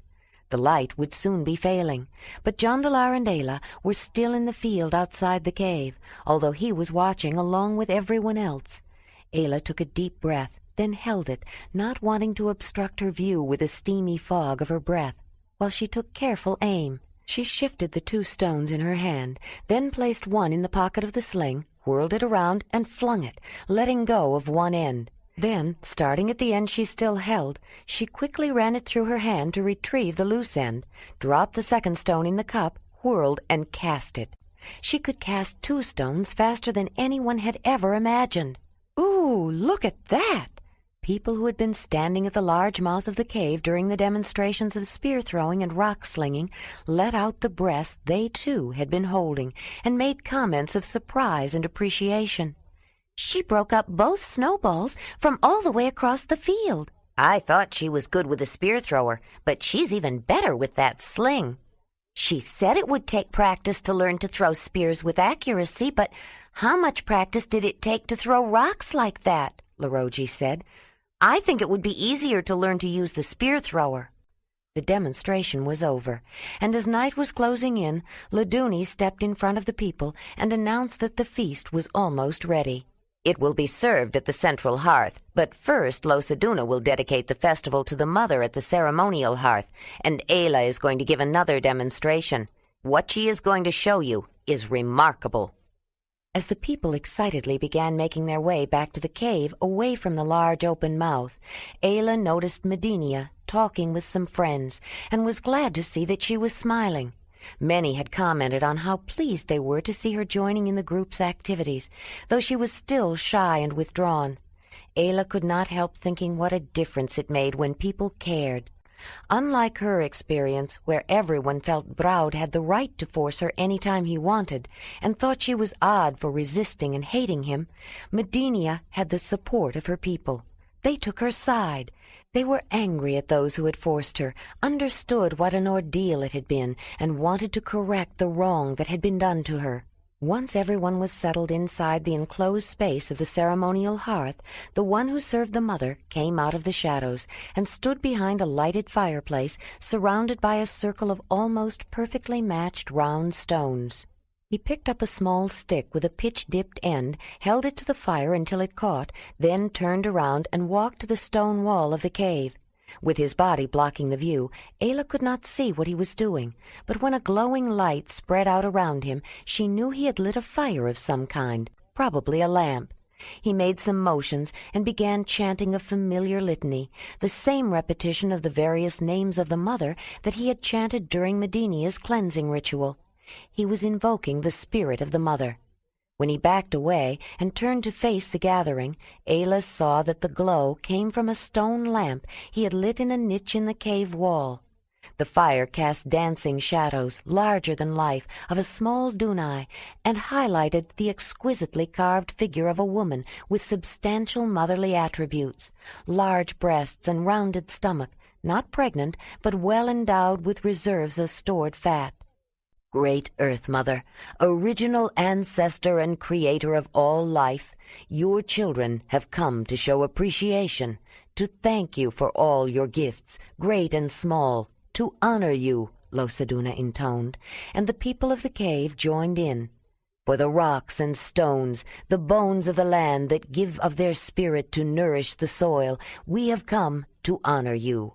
For the soil that gives of its spirit to nourish the plants that grow, we have come to honor you. For the plants that grow and give of their spirit to nourish the animals, we have come to honor you. For the animals that give of their spirit to nourish the meat-eaters, we have come to honor you. And for all of them that give of their spirit to feed and clothe and protect your children, we have come to honor you. Everyone knew all the words. Even Jondalar, Ayla noticed, had joined in, though he said the words in Zelendanyi. She soon began repeating the honor part, and though she didn't know the rest, she knew they were important, and once she heard them, she knew she would never forget them. For your great glowing sun who lights the day, and your fair shining mate who guards the night, we have come to honor you. For your life-giving birth waters that fill the rivers and seas and rain down from the skies, we have come to honor you. For your gift of life and your blessing of women to bring forth life as you do, we have come to honor you. For the men who were made to help women to provide for the new life, and whose spirit you take to help women create it, we have come to honor you. And for your gift of pleasures that both men and women take in each other, and that opens a woman so she can give birth, we have come to honor you. Great Earth Mother, your children come together on this night to honor you. The silence that filled the cave after the communal invocation ended was profound. Then a baby cried, and it seemed entirely appropriate. Losaduna stepped back and seemed to fade into the shadows. Then Solandia got up, picked up a basket that was near the ceremonial hearth, and poured ashes and dirt on the flames in the round fireplace, killing the ceremonial fire and plunging them into near darkness. There were a few surprised ohs and ahs from the crowd as people sat forward expectantly. The only light came from the small oil lamp that was burning in the niche, which made the dancing shadows of the mother figure seem to grow, until they seemed to fill the entire space. Though the fire had never been put out like that before, the effect was not lost on Losaduna. The two visitors and the people who lived at the ceremonial hearth had practiced earlier, and each knew what to do. When everyone had quieted down, Ayla walked into the darkened area toward a different fireplace. It had been decided that the capabilities of the firestone would be shown to the best advantage and with the most dramatic effect if Ayla started a new fire at a cold hearth as quickly as possible after the ceremonial fire was out. A quick-starting tinder of dried moss had been placed in the second fireplace, kindling beside it, and some larger sticks of wood for burning. Brown coal would then be added to keep the fire going. When they were practicing, it had been discovered that wind helped to blow up the spark, particularly the draft that whipped in when the hide door of the ceremonial space was open, and Jondalar was standing beside it. Ayla knelt down, and holding the iron pyrite in one hand and a piece of flint in the other, struck them together, creating a spark that could be clearly seen in the darkened area. She struck the two together again, holding them at a slightly different angle, which caused the spark she drew off to fall on the tinder. That was the signal to Jondalar, who opened the entry door. As the cold draught blew in, Ayla, bending close to the bare spark smoldering in the dried moss, blew gently. Suddenly the moss flared up and enveloped the tinder, bringing on a chorus of surprised and excited remarks. Kindling was then added. In the darkened shelter, the flame cast a reddish glow, illuminating everyone's face, and seemed larger than it actually was. The people began talking, rapidly and excitedly, full of wonder, and it relieved the tension Ayla had built with the suspense. Within moments, to the cave it seemed almost instantaneous, a fire had been kindled. Ayla heard a few of the comments. How did she do it? How could anyone start a fire so fast? A second fire was kindled from the first in the ceremonial hearth. Then the one who served the mother stood between the two areas of glowing flames and spoke. Most people who have not seen it do not believe that stones will burn unless we have one to show. But burning stones are the great Earth Mother's gift to the Losadunai. Our visitors have also been given a gift, a fire stone, a stone that will make a fire-starting spark when it is struck with a piece of flint. Ayla and Jondalar are willing to give us a piece of firestone, not only to use, but also so that we will recognize it if we find any. In return, they want enough food and other supplies to get them over the glacier, Losaduna said. I've already promised that, Laduni said. Jondalar has a future claim on me, and that's what he asked for. Not that it's much of a claim. We give them food and supplies anyway. There was a refrain of agreement from the gathering. Jondalar knew that the Losadunai would have given him food, just as Ayla and he would have given the cave a firestone, but he didn't want them to feel sorry later about giving up food supplies that could leave them stretched thin if spring and the new growing season came late. He wanted them to feel they were getting the best of a good bargain, and he wanted something else. He stood up then. We have given Losaduna a firestone for everyone's use, he said, but there is more to my claim than it seems. We need more than food and supplies for ourselves. We don't travel alone. Our companions are 2 horses and a wolf, and we need help to get them across the ice. We will need food for ourselves and for them, but even more important, we will need water. If it were just Ayla and me, we could wear a water bag full of snow or ice under our tunics next to our skin to melt enough water for us, and maybe for Wolf. But horses drink a lot of water. We can't melt enough for them that way. I will tell you the truth. We need to find a way to carry or melt enough water to get us all across the glacier. There was a chorus of voices, full of suggestions and ideas, but Laduni quieted them. Let's think about it, and meet tomorrow with suggestions. Tonight is festival. Jondalar and Ayla had already brought delicious excitement and mystery to enliven the usually quiet winter months of the cave, and to give them stories to tell at summer meetings. Now there was the gift of the firestone, and as a bonus, the challenge of solving a unique problem, a fascinating, practical, and intellectual puzzle that would give them all a chance to stretch their mental muscles. The travelers would have willing and eager assistance. Medenia had come to the ceremonial hearth to see the firestone demonstration, and Jondalar could hardly help noticing that she had been watching him closely. He had smiled at her several times, to which she had responded by blushing and looking away. He walked over to her as the gathering was breaking up and leaving the ceremonial hearth. "Hello, Medenia," he said. "What did you think of the firestone?" He felt the attraction he often had for shy young women before their first rites, who didn't know what to expect and were a little afraid, especially those he had been called upon to introduce to the mother's gift of pleasures. He had always enjoyed showing them her gift during their first rites, and he had a special feeling for it, which was why he was called upon so often. Medenia's fear was well-grounded, not the amorphous worries of most young women, and he would have considered it an even greater challenge to bring her around to knowing the joy rather than the pain.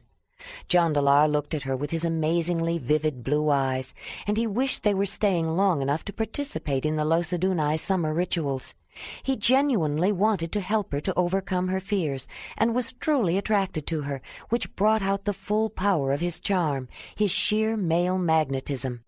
The handsome and sensitive man smiled at her then, and left her nearly breathless. Medenia had never experienced a feeling like it before. Her whole being felt warm, almost on fire, and she had an overwhelming urge to touch him and to have him touch her. But the young woman had no idea what to do with such feelings. She tried to smile. Then, embarrassed, she opened her eyes wide and gasped at her audacity. She backed away and almost ran to her dwelling space. Her mother saw her leaving and followed after her. Jondalar had seen Medenia's reaction before. It was not unusual for shy young women to respond to him that way, and it only made her more endearing. "What did you do to that poor child, Jondalar?"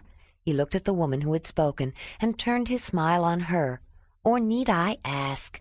I remember a time when that look very nearly overpowered me. But your brother had his charm, too.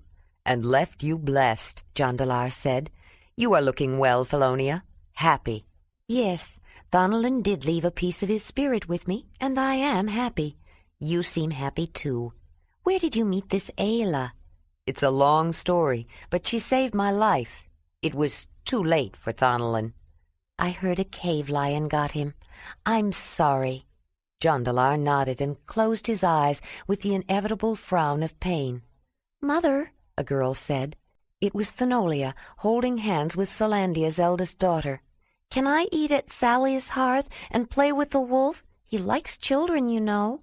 Felonia looked at Jondalar with an apprehensive frown. Wolf won't hurt her. He does like children. Ask Solandia. She uses him to entertain her baby, Jondalar said. Wolf was raised with children, and Ayla has trained him. And you're right. She is a remarkable woman, particularly with animals. I guess it's all right, Thenolia. I don't think this man would let you do anything that might harm you. He is the brother of the man you're named after. There was a loud commotion. They looked to see what the trouble was as the girls ran off together. When is someone going to do something about that Charoli? How long does a mother have to wait? Vertigia complained to Laduni. Maybe we should call a council of mothers if the men can't handle it. I'm sure they would understand the feelings in a mother's heart and pass judgment fast enough. Losaduna had joined Laduni to lend him support. Calling a council of mothers was usually a last resort. It could have serious repercussions and was used only when no other way could be found to solve a problem. Let's not be hasty, Vertigia. The messenger we sent to talk to Tomasi should be back any time. Certainly you can wait a little longer, and Medinia is much better. Don't you think so? I'm not so sure. She ran away to our hearth and won't tell me what's wrong. She says it's nothing and tells me not to worry about it. But how can I help it? Vertigia said. I could tell her what's wrong, Felonia said under her breath, but I'm not sure Vertigia would understand. She's right, though. Something does have to be done about Charoli. All the caves are talking about him. What can be done? Ayla asked, joining the two. I don't know, Felonia said, smiling at the woman. Ayla had come to see her baby and had obviously enjoyed holding him. But I think Laduni's plan is a good one. He thinks all the caves should work together to find and bring the young men back. He would like to see the members of that band separated from each other and away from Charoli's influence. It does seem like a good idea, Jondalar said. The problem is Charoli's cave, and whether Tomasi, who is related to Charoli's mother, would be willing to go along with it, Felonia said. We'll know better when the messenger gets back, but I can understand how Vertigia feels. If anything like that ever happened to Thenolia— She shook her head, unable to go on. I think most people understand how Medinia and her mother feel, Jondalar said. People are mostly decent, but a bad one can make a lot of trouble for everyone else. Ayla was remembering Ataroa and thinking the same thing. Someone's coming! Someone's coming! Larogi and several of his friends came running into the cave shouting the news, making Ayla wonder what they had been doing outside in the cold and dark. A few moments later they were followed in by a middle-aged man. Rendoli, you couldn't have come at a better time, Laduni said, his relief obvious. Here, let me take your pack and get you something hot to drink. You made it back in time for a mother festival. That's the messenger Laduni sent to Tomasi, Felonia said, surprised to see him. Well, what did he say? Vertigia demanded. Vertigia, Losaduna said, let the man rest and catch his breath. He just got here. It's all right, Rendoli said, shrugging off his pack and accepting a cup of hot tea from Solandia. Charoli's band raided the cave that lives near the barrens where they've been hiding. They stole food and weapons and almost killed someone who tried to stop them. The woman is still badly hurt, and she may not recover. All the caves are angry. When they heard about Medinia, it was the final blow. In spite of his kinship with Charoli's mother, Tomasi is ready to join with the other caves to go after them and put a stop to them. Tomasi called for a meeting with as many caves as possible. That's what took me so long getting back. I waited for the meeting, Most of the nearby caves sent several people. I had to make some decisions for us. I'm sure they were good ones, Laduni said. I'm glad you were there. What did they think of my suggestion? They have already taken it, Laduni. Each cave is going to send out scouts to track them. Some have already left. Once Chiroli's band is found, most of the hunters of each cave will go after them and bring them back. No one wants to put up with them anymore. Tomasi wants to have them before the summer meeting. The man turned to look at Verdicchia. And they would like you to be there to make a charge and a claim, he said. Verdicchia was almost appeased, but still not happy about Medinia's reluctance to participate in the ceremony that would officially make her a woman and, with luck, able to bear children, her potential grandchildren. I'll be glad to charge and claim, Verdicchia said, and if she won't agree to first rites, you can be certain I won't forget it. I am hopeful that by next summer she will change her mind. I do see progress since the cleansing ritual. She is out mingling with people more. I think Ayla helped, Losaduna said. After Rendoli went to his dwelling space, Losaduna caught Jondalar's eye and nodded to him. The tall man excused himself and followed Losaduna into the ceremonial hearth. Ayla would have liked to follow them, but she sensed from their manner that they wanted to be alone. "I wonder what they are going to do," Ayla said. "I would guess it's some kind of personal ritual," Felonia said, which made Ayla even more curious. "Have you brought something you made?" Losaduna asked. "I made a blade. I didn't have time to haft it, but it is as perfect as I could make it," Jondalar said, taking a small leather-wrapped package from inside his tunic. He opened it to reveal a small stone point with an unretouched edge that was sharp enough to shave with. One end was worked to a point. The other end had a tang that could be fitted into a knife handle. Losaduna looked it over carefully. "This is excellent workmanship," he commented. "I feel certain it will be acceptable." Jondalar breathed a sigh of relief, though he hadn't realized he was so concerned. "And something of hers?" "That was harder. We have been traveling with only the bare essentials for the most part, and she knows where she puts everything she has. She has a few things packed away, gifts from people mostly, and I didn't want to disturb them. Then I remembered that you said it didn't matter how small it was so long as it was very personal," Jondalar said, picking up a tiny object that was also in the leather package, then went on to explain. "She wears an amulet, a small decorated pouch with objects from her childhood inside. It's very important to her, and the only time she takes it off is when she's swimming or bathing, and not always then. She left it behind when she went to the sacred hot springs, and I cut away one of the beads that decorate it." Losaduna smiled. "Good. That's perfect, and very clever. I've seen that amulet, and it is very personal to her. Wrap them back up together, and give me the package." Jondalar did as he was told, but Losaduna noticed a questioning look when he handed it to him. "I cannot tell you where I will put it, but she will know. Now there are some things I must explain to you, and some questions I must ask," Losaduna said. Jondalar nodded. "I will try to answer. You want a child to be born to your hearth, to the woman Ayla, is that right?" "Yes." "You do understand that a child born to your hearth may not be of your spirit?" "Yes." "How do you feel about that? Does it matter to you whose spirit is used?" "I would like it to be of my spirit, but my spirit may not be right. Maybe it isn't strong enough, or the mother can't use it, or maybe she doesn't want to. No one is ever sure whose spirit it is anyway, but if a child was born to Ayla and born to my hearth, that would be enough. I think I would almost feel like a mother myself," Jondalar said, and his conviction was obvious. Losaduna nodded. "Good. Tonight we honor the mother, so this is a very propitious time. You know that those who honor her most are the ones who are most often blessed. Ayla is a beautiful woman, and she will have no trouble finding a man or men to share pleasures with."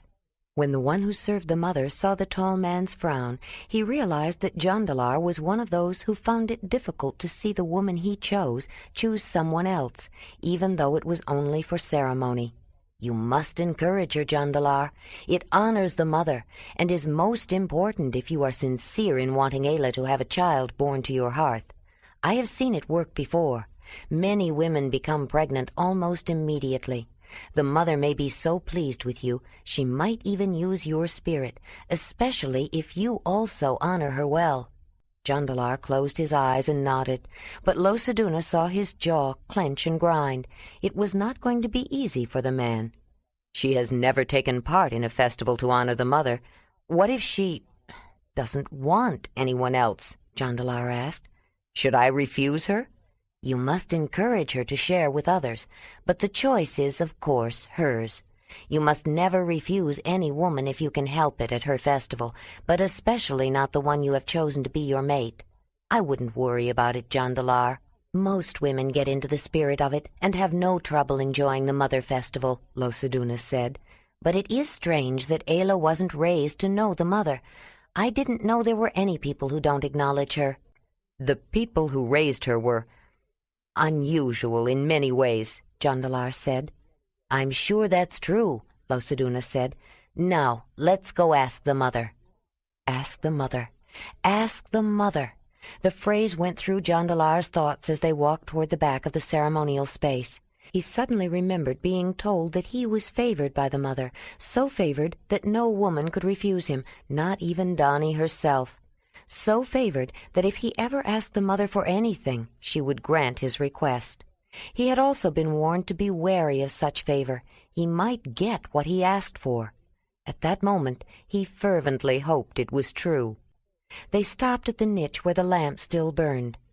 "Pick the Dunai up and hold her in your hands," the one who served the mother instructed. Jondalar reached into the niche and gently picked up the mother figure. It was one of the most beautifully made carvings he had ever seen. Her body was perfectly shaped. The figure in his hand looked as if the sculptor had carved it from a living model of a well-proportioned woman who was quite substantial in size. He had seen naked women often enough in the normal course of living in close quarters to know how one looked. The arms resting on top of the ample breasts of the figure were only suggested, but even so, fingers were defined, as well as the bracelets on her forearms. Her 2 legs came together into a kind of peg that went into the ground. The head was most surprising. Most of the Danyi he had seen had hardly more than a knob for the head, sometimes with a face defined by the hairline, but no features. This one had an elaborate hairstyle of rows of tightly knobby curls that went all the way around the head and face. Except for the difference in shape, there was no difference between the back and the front of the head. When he looked closely, he was surprised to see that it had been carved out of limestone. Ivory or bone or wood were much easier to work, and the figure was so perfectly detailed and beautifully made that it was hard to believe someone had made her out of stone. Many flint tools must have been dulled to make this, he thought. The one who served the mother had been chanting, Jondalar realized.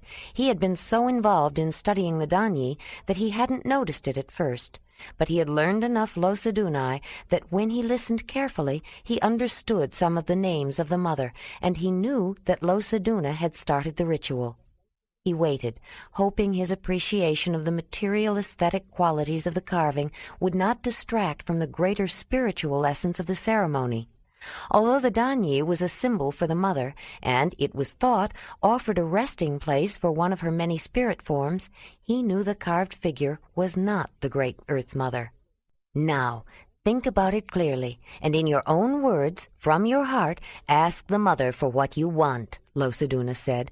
"Holding the Dunai will help you to concentrate all your thoughts and feelings into your request. Don't hesitate to say anything that comes to you. Remember, what you are asking for is pleasing to the mother of all." Jondalar closed his eyes to think about it, to help himself concentrate.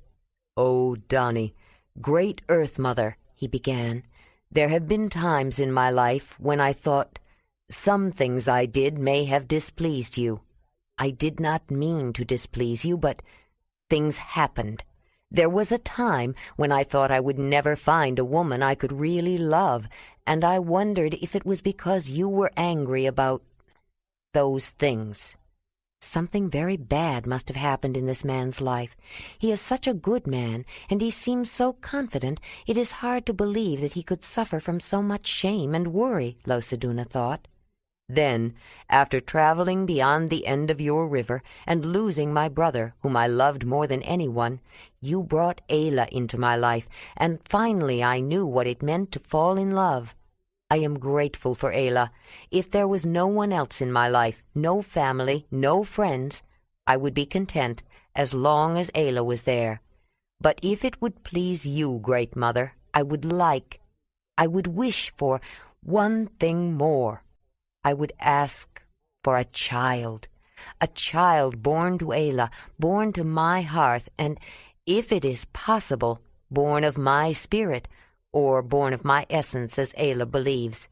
If it is not possible, if my spirit is not enough, then let Ayla have the baby she wants, and let it be born to my hearth, so it can be mine in my heart."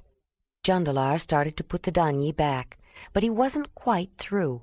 He stopped and held the figure in both hands. "One more thing. If Ayla should ever become pregnant with a child of my spirit, I would like to know that it is the child of my spirit." Interesting request, Losaduna thought. Most men might like to know, but it doesn't really matter that much. I wonder why it's so important to him, and what did he mean by a child of his essence, as Ayla believes? I'd like to ask her, but this is a private ritual. I can't tell her what he has said here. Maybe we can discuss it from a philosophical point of view sometime. Ayla watched the two men leave the ceremonial hearth. She felt sure they both had accomplished what they meant to do, but the shorter man had a questioning expression and an unsatisfied set to his shoulders, and the tall one had stiffened and looked rather unhappy but determined. The strange undercurrent made her even more curious about what went on inside.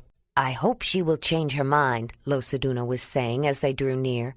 "I think the best way for her to overcome her terrible experience is to go ahead with her first rites. We will have to be very careful who we choose for her, though. I wish you were staying, Jondalar. She seems to have developed an interest in you. I think it's good to see her warming toward a man." "I would like to help, but we just can't stay. We have to leave as soon as we can, tomorrow or the next day if possible." "You're right, of course. The season could turn any time. Be wary if you notice either one of you getting irritable," Losaduna said. "The malaise?" Jondalar said. "What is the malaise?" Ayla asked. "It comes with the fen, the snow melter, the spring wind," Losaduna said. "The wind comes out of the southwest, warm and dry, and hard enough to uproot trees. It melts snow so fast that high drifts can be gone in a day, and if it hits when you are on the glacier, you may not make it across. The ice could melt beneath your feet and drop you into a crevasse, or it could send a river across your path or open a crack in front of you. It comes so fast that the evil spirits that like the cold can't get out of its way. It cleans them out, sweeps them out of hidden places, pushes them on ahead. That's why the evil spirits ride the headwinds of the snow melter and usually arrive just before it. They bring the malaise. If you know what to expect and can control them, they can be a warning. But they're subtle, and it's not easy to turn the evil spirits to your advantage." "How do you know when the evil spirits have come?" Ayla asked. "As I mentioned, watch out if you start feeling irritable. They can make you sick, and if you are already sick, they can make it worse. But more often they just make you want to argue or fight. Some people go into a rage, but everyone knows that it's caused by the malaise, and people are not held to blame unless they do serious damage or injury, and even then much is excused. Afterward, people are glad for the snow melter because it brings new growth, new life, but no one looks forward to the malaise." "Come and eat." It was Solandia who spoke. They hadn't seen her coming. "People are already going back for second portions. If you don't hurry, there won't be any left." They walked toward the central hearth, where a large fire was burning, whipped up by drafts coming in the mouth of the cave. Though not fully dressed for the intense cold outside, most people wore warm clothes in the unscreened areas of the cave that were open to the cold and winds. The roast haunch of ibex was rare in the middle, though keeping it hot was cooking it a bit more. Fresh meat was welcome. There was also a rich, meaty soup made with dried meat, mammoth fat, a few bits of dried roots, and mountain bilberries, nearly the last of their stored vegetables and fruits. Everyone could hardly wait for the fresh greens of spring. But the hard, cold winter was still upon them, and as much as he wished for spring, Jondalar wished even more for the winter to last a little longer, just until they got across the glacier that still lay beyond them. 38. After the meal, Losaduna announced that something was being offered at the ceremonial hearth. Ayla and Jondalar didn't understand the word, but they soon learned it was a drink that was served warm. The taste was pleasant and vaguely familiar. Ayla thought it might be some kind of mildly fermented fruit juice flavored with herbs. She was surprised to learn from Salandia that birch sap was a primary ingredient, though fruit juice was only part of the recipe. It turned out that the taste was deceiving. The drink was stronger than Ayla had thought, and when she asked, Salandia confided that the herbs contributed a large measure of its potency. Then Ayla realized that the vaguely familiar taste came from wormwood artemisia, a very powerful herb that could be dangerous if too much was taken or if it was used too frequently. It had been difficult to detect because of the pleasant-tasting but highly perfumed woodruff and other aromatic flavors. It made her wonder what else was in it, which led her to taste and analyze the drink more seriously. She asked Salandia about the powerful herb, mentioning its possible dangers. The woman explained that the plant, which she called absinthe, was seldom used except in that drink, reserved only for mother festivals. Because of its sacred nature, Salandia was usually reluctant to reveal the specific ingredients in the drink, but Ayla's questions were so precise and knowledgeable that she couldn't help but answer. Ayla discovered that the beverage was not at all what it seemed. What she had first thought to be a simple, pleasant-tasting, mild drink was in fact a potent, complex mixture made especially to encourage the relaxation, spontaneity, and warm interaction that were desirable during the festival to honor the mother. As the people of the cave began coming into the ceremonial hearth, Ayla first noticed a heightened awareness as a result of all her tasting, but it soon gave way to a pleasant, languorous, warm feeling that made her forget about analyzing. She noticed Jondalar and several others talking to Medinia, and, abruptly leaving Salandia, she headed toward them. Every man there saw her coming, and liked what he saw.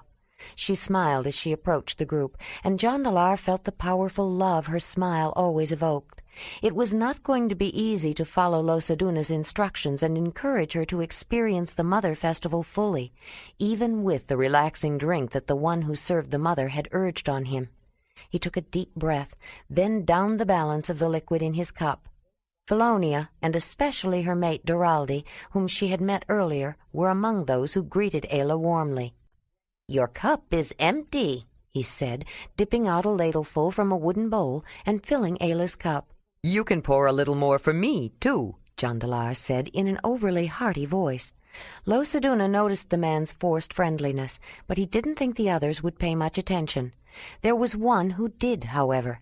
Ayla glanced at him, saw his jaw working, and knew something was bothering him. She caught Losaduna's quick observation, too. Something was going on between them, she realized, but the drink was having its effect on her, and she put it in the back of her mind to think about later. Suddenly drum beats filled the enclosed space. "The dancing is starting," Felonia said. "Come on, Jondalar, let me show you the steps." She took his hand and led him toward the middle of the area. "Medinia, you go along too," Losaduna urged. "Yes," Jondalar said, "you come too. Do you know the steps?" He smiled at her, and Ayla thought he seemed to relax. Jondalar had been talking and paying attention to Medinia throughout the day, and though she had felt shy and tongue-tied, she had been acutely conscious of the tall man's presence. Every time he looked at her with his compelling eyes, she had felt her heart race. When he took her hand to lead her to the dancing area, she felt a tingling of chills and heat at the same time, and she could not have resisted even if she had tried. Felonia frowned for a moment, but then she smiled at the girl. "We can both teach him the steps," she said, leading them to the dancing area. "May I show?" Doraldi started to say to Ayla, just as Laduni said, "I would be happy." They smiled at each other, trying to give each other a chance to speak. Ayla's smile took them both in. "Perhaps both of you could show me the steps," she said. Duralde bobbed his head in agreement, and Laduni gave her a happy grin as they each took one of her hands and led her toward the area where the dancers were gathering. While they were arranging themselves in a circle, the visitors were shown some basic steps. Then they all joined hands as a flute sounded. Ayla was startled by the sound. She hadn't heard a flute since Manon's playing at the summer meeting of the Mamutoi. Had it been less than a year since they left the meeting? It seemed so long ago, and she would never see them again. She blinked away tears at the thought, but as the dancing began, she had little time to dwell on poignant reminiscences. The rhythm was easy to follow in the beginning, but became faster and more complex as the evening progressed. Ayla was unquestionably the center of attention. Every man found her irresistible. They crowded around her, vying for her attention, making innuendos and even blatant invitations, thinly veiled as jokes. Jondalar flirted gently with Medinia, and more obviously with Felonia, but he was aware of every man circling around Ayla. The dancing became more complicated, with intricate steps and changing of places, and Ayla danced with them all. She laughed at their jokes and bawdy remarks as people broke away to refill their cups or couples retreated to secluded corners. Laduni jumped into the middle and did an energetic solo performance. Toward the end, his mate joined him. Ayla was feeling thirsty, and several people went with her to get another drink. She found Duralde walking beside her. "I would like some too," Medinia said. "I'm sorry," Losaduna said, putting his hand over her cup. "You have not had your rites of first pleasures yet, my dear. You will have to settle for tea." Medinia frowned and started to object. Then she went to get a cup of the innocuous beverage she had been drinking.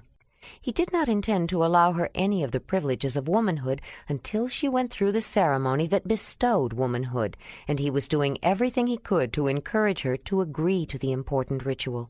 At the same time, he was letting everyone know that in spite of her terrible experience, she had been purified, restored to her former state, and was to be subject to the same restrictions and treated with the same special care and attention given to any other girl on the verge of becoming a woman. He felt it was the only way she would ever fully recover from the unconscionable attack and multiple rapes she had suffered. Ayla and Duralde were the last to drink, and as everyone else wandered away in one direction or the other, they were left alone. He turned to her. "Ayla, you are such a beautiful woman," he said. When she was growing up, she had always been the tall, ugly one, and as many times as Jondalar had told her she was beautiful, she always thought it was because he loved her. She didn't think of herself as beautiful, and his comments surprised her. "No," she said, laughing. "I'm not beautiful." Her remark took him aback. It wasn't what he had expected to hear. But you are," he said. Duralde had been trying to interest her all evening, and though her conversation was friendly and warm, and she obviously enjoyed the dancing, moving with a natural sensuality that encouraged his efforts, he hadn't been able to strike the spark that would lead to further advances. He knew he was not an unattractive man, and this was a mother festival, but he couldn't seem to make his desires known. Finally, he decided on a more direct approach. "Ayla," he said, putting his arm around her waist. He felt her stiffen for a moment, but he persisted, leaning over to nuzzle her ear. "You are a beautiful woman," he whispered. She turned to face him, but instead of leaning toward him in a willing response, she pulled back. He put his other arm around her waist to bring her closer. She leaned back and put her hands on his shoulders and looked him full in the face. Ayla hadn't quite understood the real meaning of the Mother Festival. She had thought it was just a warm and friendly gathering, even though they had talked about honoring the mother, and she knew what that usually meant. As she had noticed couples, and sometimes 3 or more, retiring to the darker areas around the hide partitions, she was getting more of an idea, but it wasn't until she looked at Duralde and saw his desire that she finally knew what he expected. He pulled her toward him and leaned forward to kiss her. Ayla felt a warmth for him, and she responded with some feeling. His hand found her breast, and then he tried to reach under her tunic. He was attractive. The feeling wasn't unpleasant. She was relaxed and in the mood to be willing, but she wanted time to think. It was hard to resist. Her mind was not clear. Then she heard rhythmic sounds. "Let's go back to the dancers," she said. "Why?" There aren't many left dancing anyway." "I want to do a mamutoi dance," she said. He acquiesced. She had responded. He could wait a little longer. When they reached the central area, Ayla noticed that Jondalar was still there. He was dancing with Medinia, holding both her hands and showing her a step he had learned from the Sharamudoi. Felonia, Losaduna, Salandia, and a few others were clapping their hands nearby. The flute player and the one beating the rhythms had found partners. Ayla and Duraldi joined in clapping their hands together. She caught Jondalar's eye and changed from slapping both hands together to slapping her thighs in the mamutoi style. Medinia stopped to look, then backed away as Jondalar joined Ayla in a complicated thigh-slapping rhythm. Soon they were moving together, then backing away and around each other, looking at each other over their shoulders. When they came face to face, they reached for each other's hands. From the moment she caught his eye, Ayla saw no one but Jondalar. The generalized warmth and friendliness she had felt for Duraldi was lost in her overpowering response to the desire, the need, and the love in the blue eyes looking at her at that moment. The intensity between them was apparent to everyone. Losaduna watched them closely for a while, then nodded imperceptibly. It was clear that the mother was making her wishes known. Duraldi shrugged his shoulders, then smiled at Felonia. Medinia's eyes opened wide. She knew she was seeing something rare and beautiful. When Ayla and Jondalar stopped dancing, they were in each other's arms, oblivious to everyone around them. Salandia started clapping, and soon all of those who were left joined in the applause. The sound finally reached them. They backed away from each other, feeling a bit self-conscious.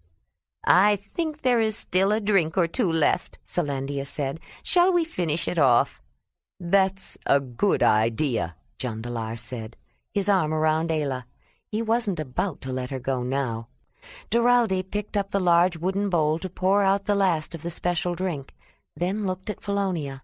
"I'm really very lucky," he thought. "She is a beautiful woman, and she has brought 2 children to my hearth. Just because it was Mother Festival didn't mean he had to honor her with someone other than his mate." Jondalar finished his drink in one swallow, put his cup down, then suddenly picked Ayla up and carried her to their bed. She felt strangely giddy, full of joy, almost as though she had escaped some unpleasant fate. But her joy was nothing to Jondalar's. He had watched her all night, seen the way all the men wanted her, tried to give her every opportunity as Losaduna had advised, and was sure she would end up choosing someone else. He could have gone with someone else many times himself, but he wouldn't leave until he was sure she was gone. Instead, he stayed with Medinia, knowing she was not available to any man yet. He enjoyed paying attention to her, seeing her relax around him, appreciating the beginnings of the woman she was going to be. Although he wouldn't have blamed Felonia if she had gone with someone else, and she had many opportunities, he was glad she'd stayed near him. He would have hated being left alone if Ayla had chosen someone else. They talked about many things. Thonolin and their travels together, her children, especially Thanolia, and Duraldi, and how much she cared for him. But Jondalar couldn't bring himself to speak very much about Ayla. Then, in the end, when she came to him, he could hardly believe it. He laid her down carefully on their sleeping platform, looked at her, and saw the love in her eyes, and felt an aching soreness in his throat as he held back tears. He had done everything Losaduna had said, given her every chance, even tried to encourage her, but she had come to him. He wondered if that was a sign from the mother, telling him that if Ayla became pregnant, it would be a child of his spirit. He changed the position of the movable privacy screens, and when she started to get up and remove her clothes, he gently pushed her back down. "Tonight is mine," he said. "I want to do it all." She lay back down and nodded with a little smile, feeling a thrill of anticipation. He went outside the screens, brought back a lighted stick, lit a small lamp, and set it in a niche. It didn't shed much light, just enough to barely see. He started to remove her clothes, then stopped. "Do you think we could find our way to the hot springs with this?" he asked, indicating the lamp. "They say it drains a man, makes his manhood soften," Ayla said. "Believe me, that won't happen tonight," he said with a grin. "Then I think it might be fun," she said. They put on their parkas, picked up the lamp, and quietly headed outside. Losaduna wondered if they were going to relieve themselves, then thought again, and he smiled. The hot springs had never slowed him down for very long. It just gave him a little extra measure of control sometimes. But Losaduna was not the only one watching them go. Children were never excluded from mother festivals. They learned the skills and activities they were expected to know as adults by watching adults. When they played games, they often mimicked their elders, and before they were actually capable of any serious sexual acts, boys bounced on girls in imitation of their fathers, and girls pretended to give birth to dolls in imitation of their mothers. Soon after they were capable, they passed into adulthood with rituals that not only brought them adult status, but adult responsibilities, although they didn't necessarily choose a mate for several years.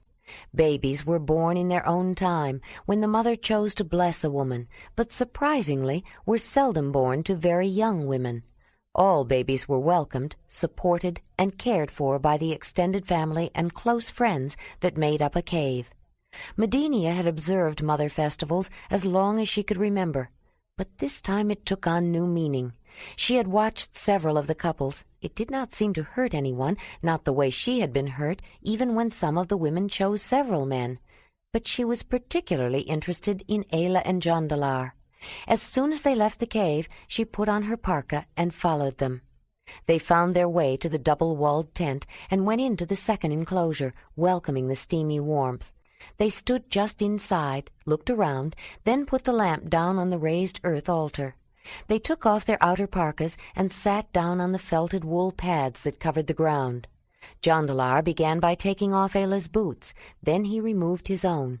He kissed her long and lovingly, while he undid the fastenings on her tunic and undergarment and pulled them up over her head, then bent down to kiss each nipple. He untied her fur-lined leggings and breech-clout-like underwear and pulled them off, stopping to caress her mound covered with soft hair. They hadn't bothered to put on their outer leggings with the fur facing out. Then he undressed himself and took her in his arms, delighting in the feel of her skin next to his, and wanted her that instant. He led her into the steaming pool. They immersed once, then went to the washing area. Jondalar scooped out a handful of soft soap from the bowl and began rubbing it over Ayla's back and her twin mounds, avoiding her enticingly warm, moist places for the moment. It was smooth and slippery, and he loved the way it felt on her skin. Ayla closed her eyes, felt his hands caress her in the way he knew best to please her, and gave herself over to his wonderfully smooth touch, feeling every tingling sensation. He took another handful and smoothed it on her legs, lifting each foot and feeling her slight spasm at the tickling of the bottom of her feet. Then he turned her around and faced her front, but took time to kiss her, gently and slowly exploring her lips and her tongue, feeling her response. His own response had swelled, and his manhood seemed to move of its own volition, striving to reach her. With another small handful of soap, he started under her arms, caressing with a delightful slippery foam down to her full, firm breasts, feeling her nipples harden under his palms. Shivers like lightning raced through her body when he touched her amazingly sensitive nipples and found the place deep inside her that wanted him. When he moved down to her stomach and her thighs, she moaned with anticipation. With hands still soapy, he caressed her folds and found her place of pleasures, rubbing just lightly. Then he picked up the rinsing bowl, filled it with water from the hot pool, and began pouring it over her. He poured several more bowlfuls over her before he led her back into the hot water. They sat on the stone seats and held each other close, pressing warm skin against warm skin and dunking under until only their heads were above the water. Then, taking her hand, Jondalar led Ayla out of the water once more. He laid her down on the soft mats and just looked at her for a while, glowing and wet and waiting for him. To her surprise, he spread her thighs first and ran his tongue the full length of her folds. He tasted no salt, and her special taste was gone. It was a new experience to taste her without tasting her, but as he reveled in the novelty of it, he heard her begin to moan and cry out. It had seemed so sudden, but she realized she was so ready. She felt her excitement build and reach a peak, then spasms of delight washed over her again and again, and suddenly he tasted her. She reached for him, and as he mounted and penetrated, she guided him inside. She pressed up as he plunged down, and they sighed with deep satisfaction. As he pulled out, she ached to have him back. He felt her full, warm caress enclose his member completely, and he nearly reached his pulsing burst.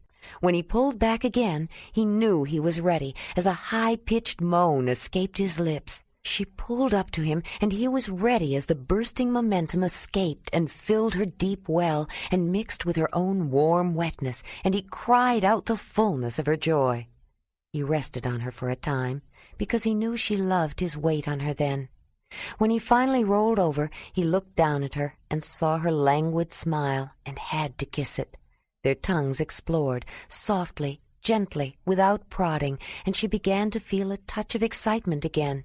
He noticed her heightened response and responded in kind. Without the great urgency this time, he kissed her mouth, then each of her eyes, and found her ears and the tender, ticklish places of her throat. He moved lower and found her nipple. In no hurry, he suckled and nibbled on one, while he fondled and squeezed the other, then traded off until she was pressing herself to him, wanting more and more as the sensation grew. And his own as well. His spent manhood was swelling again, and when she felt it, she abruptly sat up and bent down to take it into her mouth and help it along. He lay back to enjoy the sensation she sent coursing through him as she took in as much as she could, sucking hard, then releasing and letting it slide back. She found the hard ridge on the underside and rubbed her tongue across it rapidly. Then, pulling back the foreskin a little, she circled the smooth head with her tongue faster and faster. He moaned with the fiery waves coursing through him, then pulled her around until she straddled him, and he reached up to taste the warm petal of her flower. At almost the same moment they felt themselves and each other mount, and when he tasted her again, he pulled himself back, turned her around so that she was on her knees, guided himself in, and felt her full, deep well again.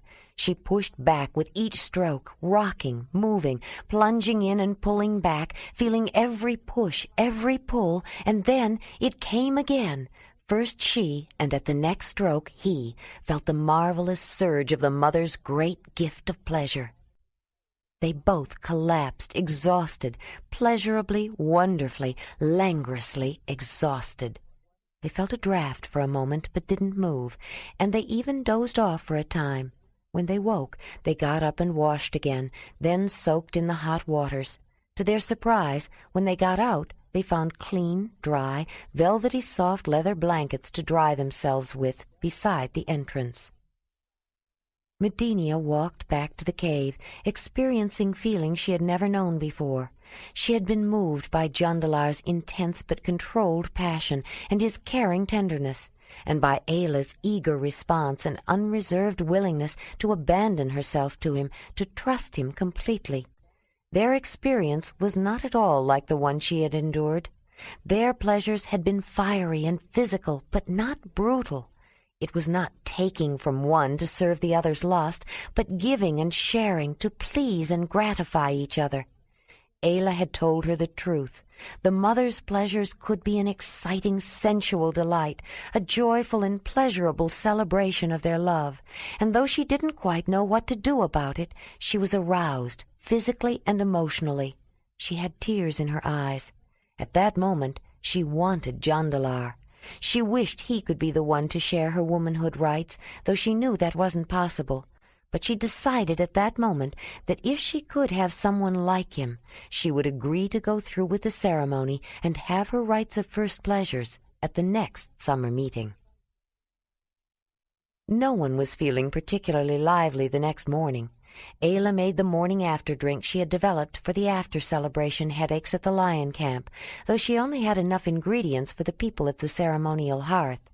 She carefully checked her supply of the contraceptive tea she took each morning and decided it should last until the growing season, when she could collect more. Fortunately, it wasn't necessary to take much. Medenia came to see the visitors before noon. Smiling shyly at Jondalar, she announced that she had decided to have her first rites. "That's wonderful, Medinia. You won't be sorry," the tall, handsome, wonderfully gentle man said. She looked up at him with such adoring eyes that he bent down and kissed her cheek, then nuzzled her neck and breathed in her ear. He stood up and smiled at her, and she was lost in his remarkable blue eyes. Her heart was beating so fast that she could hardly breathe. At that moment, more than anything, Medinia wished that Jondalar could be the one who would be chosen for her rites of first pleasures. Then she felt embarrassed, afraid that somehow he knew what she was thinking.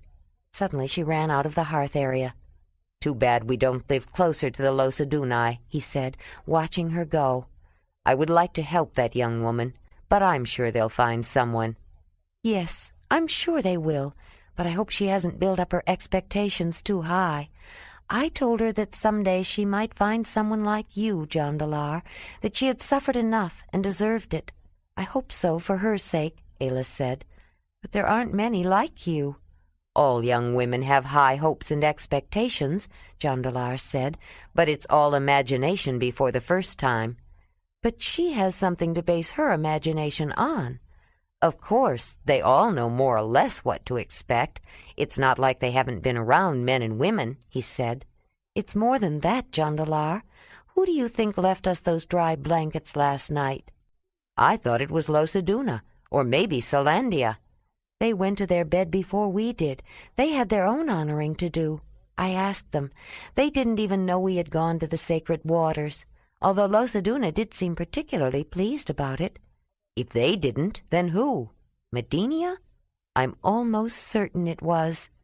Jondalar frowned with concentration. "We've been traveling alone together for so long that I've never really said it before, but I feel a little, I don't know, reluctant, I guess, to be as impetuous, as free when we're around people. I thought we were alone last night. If I'd known she was there, I might not have been as unrestrained," he said. Ayla smiled. "I know," she said. She was becoming more and more aware that he didn't like to reveal the deeply sensitive side of his nature, and she was pleased that he would express himself to her in words and actions. "I'm glad you didn't know she was there, both for me and for her." "Why for her?" he asked. "I think that's what convinced her to go ahead with her womanhood ceremony. She had been around men and women sharing pleasures often enough that she didn't think about it until those men forced her. Afterward she could only think about the pain and the horror of being used as a thing with no thought for her as a woman. It's hard to explain, Jondalar.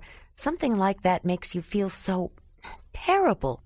"I'm sure that's true, but I think there was more to it," the man said. "After a girl has her first moon time, but before she has had her first rites, a woman is most vulnerable and most desirable. Every man is drawn to her, perhaps because she may not be touched. At any other time, a woman is free to choose any man or none, but at that time it is dangerous for her."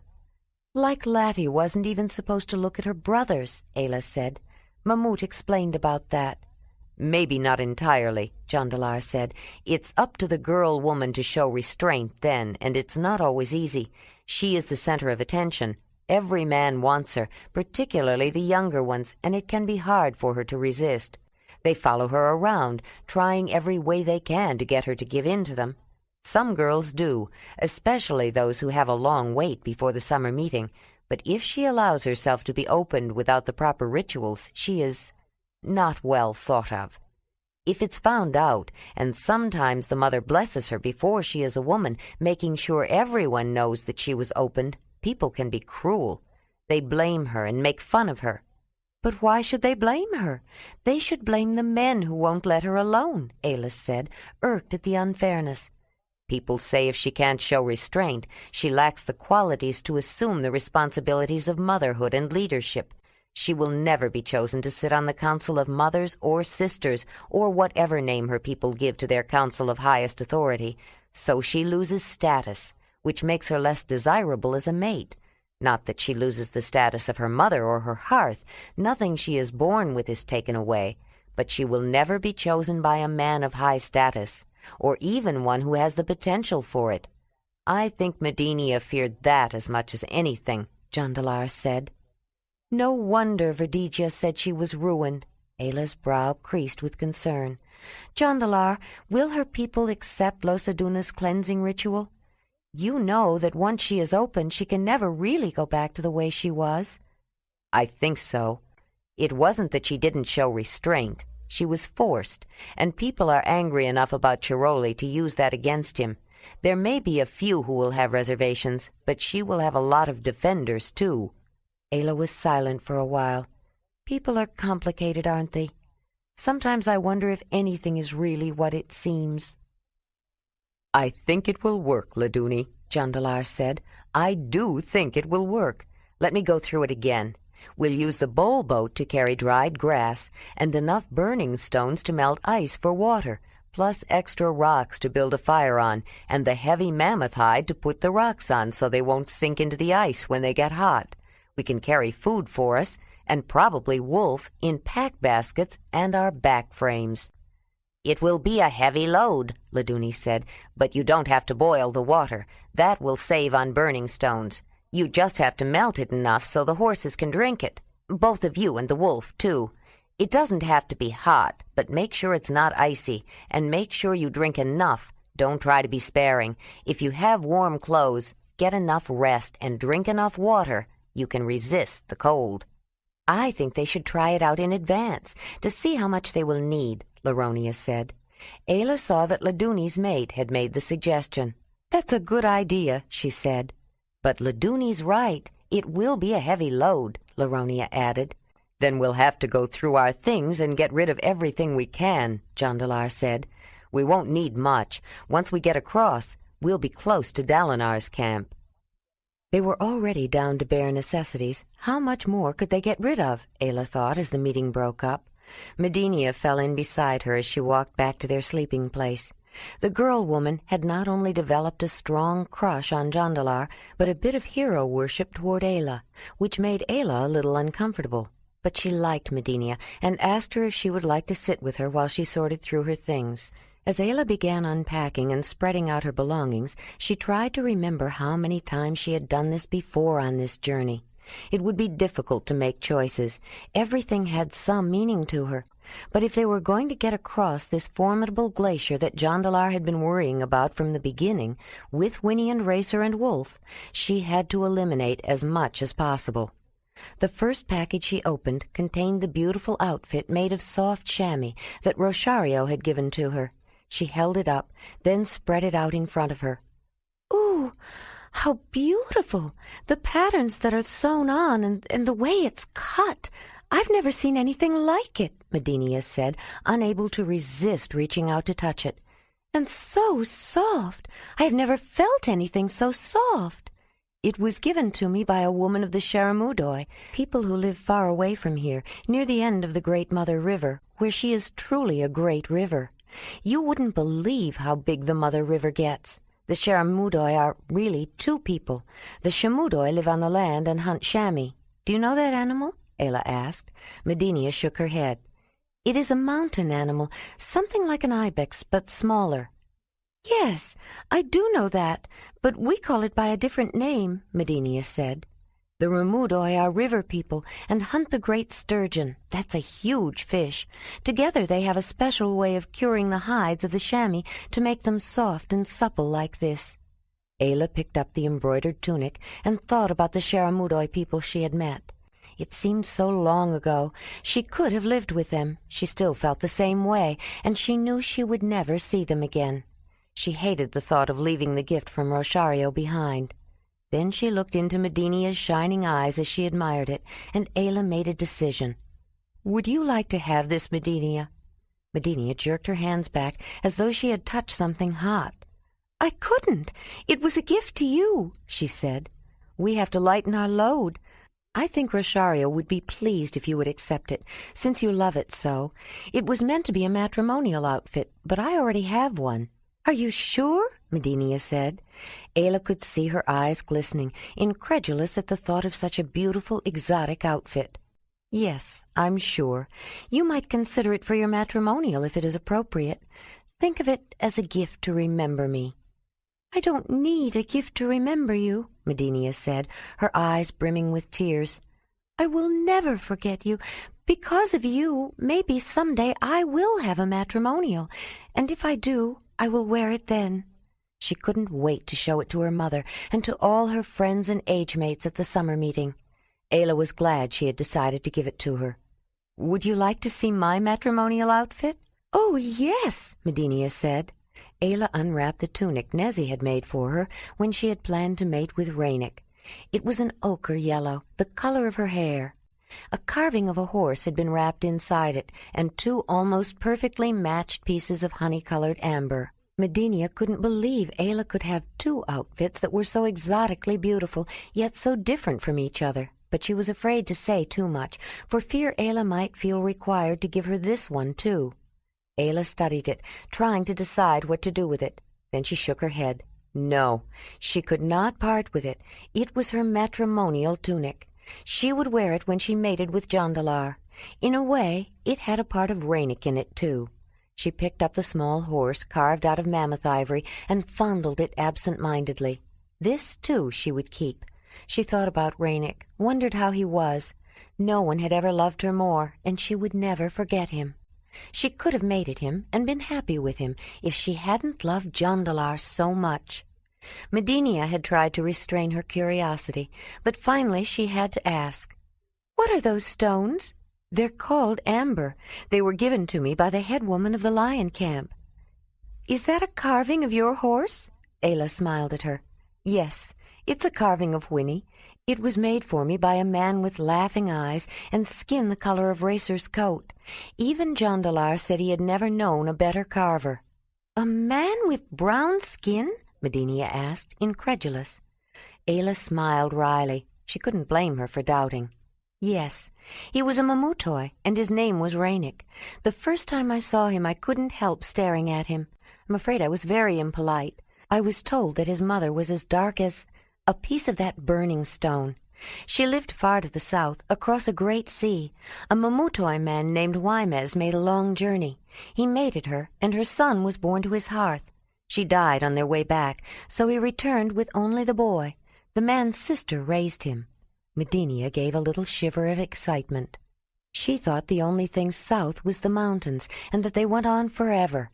Ayla had traveled so far and knew so much. Maybe someday she would make a journey like Ayla and meet a brown man who would carve a beautiful horse for her, and people who would give her beautiful clothes, and find horses that would let her ride them, and a wolf that loved children, and a man like Jondalar who would ride the horses and make the long journey with her.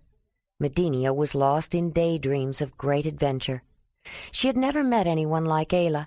She idolized the beautiful woman who led such an exciting life, and she hoped she might be like her in some way. Ayla spoke with a strange accent, but that only added to her mystery, and hadn't she suffered a forced attack by a man when she was a girl, too? Ayla had gotten over it, but understood how someone else felt. In the warmth, love, and understanding of the people around her, Medenia was beginning to recover from the horror of the incident. She began to imagine herself, mature and wise, telling some young girl who had suffered such an attack about her experience to help her overcome it. While Medenia daydreamed, she watched Ayla pick up a neatly tied package. The woman held it, but didn't open it. She knew exactly what was inside it, and she had no intention of leaving it behind. "What's that?" the girl asked as Ayla put it aside. Ayla picked it up again. She hadn't seen it herself for some time. She looked around to make sure Jondalar was not in sight, then untied the knots. Inside was a pure white tunic decorated with ermine tails. Medenia's eyes became big and round. "That's as white as snow. I've never seen any leather-colored white like that," she said. "Making white leather is a secret of the crane hearth. I learned how to make it from an old woman who learned it from her mother," Ayla explained. "She had no one to pass the knowledge down to, so when I asked her to teach me, she agreed." "You made that?" Medenia said. "Yes, for Jondalar, but he doesn't know it. I'm going to give it to him when we reach his home. I think for our matrimonial," Ayla said. When she held it up, a package fell out of it, too. Medenia could see it was a man's tunic. Except for the ermine tails, there were no decorations, no embroidered patterns or designs, no shells or beads, but it needed none. Decorations would have detracted. In its simplicity, the pure whiteness of the color made it stunning. Ayla opened the smaller package. Inside was the strange figure of a woman with a carved face. If she hadn't just seen wonder after wonder, it would have frightened the girl. Dunai never had faces, but somehow it was all right for Ayla to have one. "Jondalar made this for me," Ayla said. "He told me he made it to capture my spirit, and for my womanhood ceremony, the first time he taught me the mother's gift of pleasure. There was no one else to share in it, but we didn't need it. Jondalar made it a ceremony. Later he gave this to me to keep, because it has great power, he says." "I believe it," Medinia said. She had no desire to touch it, but she didn't doubt that Ayla could control any power it held. Ayla sensed her uneasiness and wrapped the figure back up again. She tucked it inside the carefully folded white tunic and wrapped that in the fine, thin, sewn-together rabbit hides that protected it, then tied it with the cords. Another wrapped package held some of the gifts she had received at her adoption ceremony when she was accepted into the Mamutoi. She would keep them. Her medicine bag would go with her, of course, firestones and fire-making kit, her sewing kit, one change of inner clothes, and felt boot liners, sleeping rolls, and hunting weapons. She looked over her bowls and cooking implements and eliminated all but the absolute essentials. She would have to wait for Jondalar to decide about the tents, ropes, and other gear. Just as she and Medinia were about to go out, Jondalar came into the dwelling place. He and several others had just returned with a load of brown coal, and he had come in to sort through his things. Several other people came in then, too, including Solandia and her children with Wolf. "I've really come to depend on this animal, and I'm going to miss him. I don't suppose you'd like to leave him," she said. Ayla signaled Wolf. For all his love of the children, he came to her immediately and stood at her feet, looking at her expectantly. "No, Solandia, I don't think I could." "I didn't think so, but I had to ask. I'm going to miss you, too, you know," she added. "And I will miss you. The hardest part of this journey has been making friends, then leaving and knowing that I would probably never see them again," Ayla said. "Laduni," Jondalar said, carrying a piece of mammoth ivory with strange markings incised on it. "Talut, the headman of the lion camp, made this map of the country far to the east, showing the first part of our journey. I had hoped to keep it as a remembrance of him. It's not essential, but I would hate to throw it away. Would you keep it for me? Who knows? Someday I may come back for it." "Yes, I'll keep it for you," Laduni said, taking the ivory map and looking it over. "It looks interesting. Perhaps you can explain it to me before you go. I hope you do come back, but if not, perhaps someone going that way may have room for it and can send it to you. I'm also leaving some tools behind. You can keep them or not. I always hate to give up a hammerstone I'm used to, but I'm sure I'll be able to replace it once we reach the Lanzadanyi. Dalinar always has good supplies around. I'll leave my bone hammers and some blades, too. I'll keep an adze and an axe to chop ice, though." After they had walked over to their sleeping area, Jondalar asked, "What are you taking, Ayla?"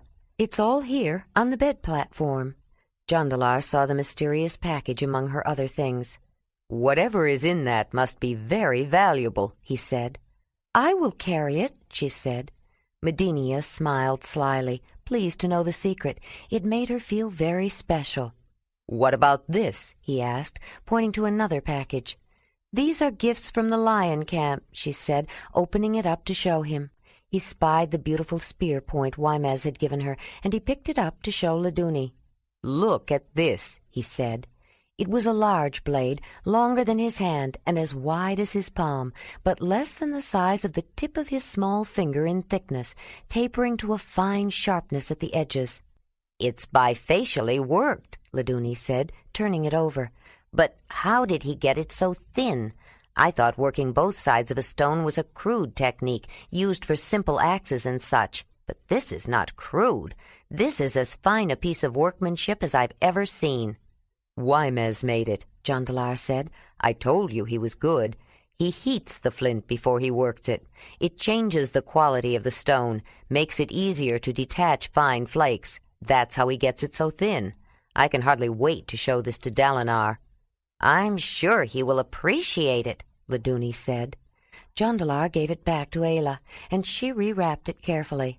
"I think we'll just take a single tent, more as a windbreak," he remarked. "What about the ground cloth?" Ayla said. "We have such a heavy load of rocks and stones. I hate to take any more than we need to." "A glacier is ice. We might be glad for a ground cover." "I suppose you're right," he said. "What about these ropes?" "Do you really think we need them?"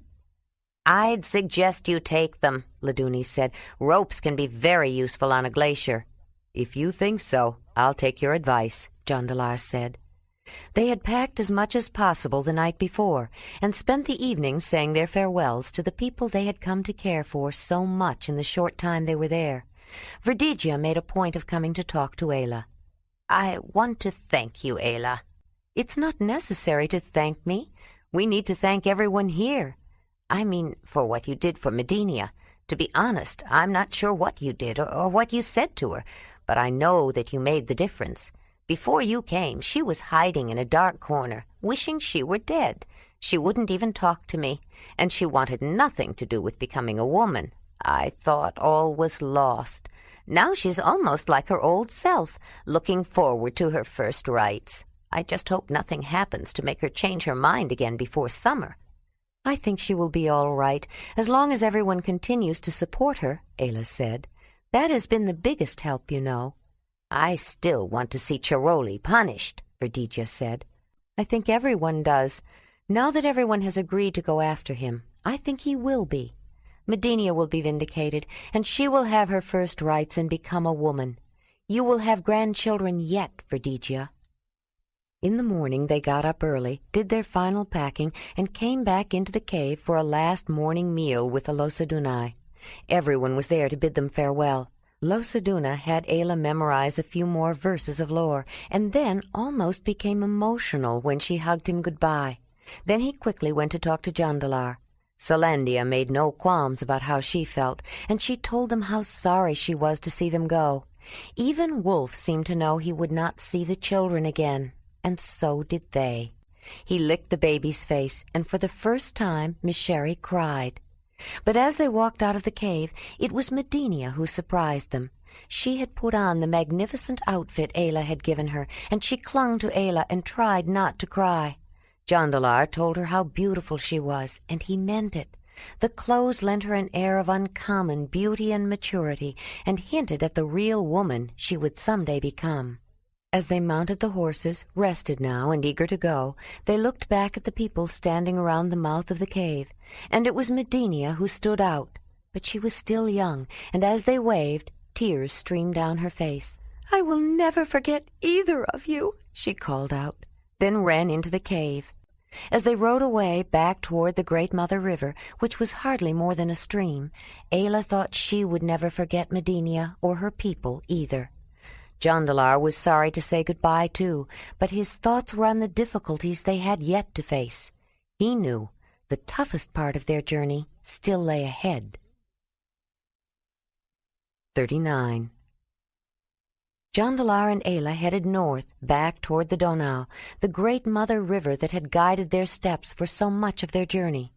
When they reached her, they turned west again and continued to follow the stream back toward her beginnings, but the great waterway had changed character.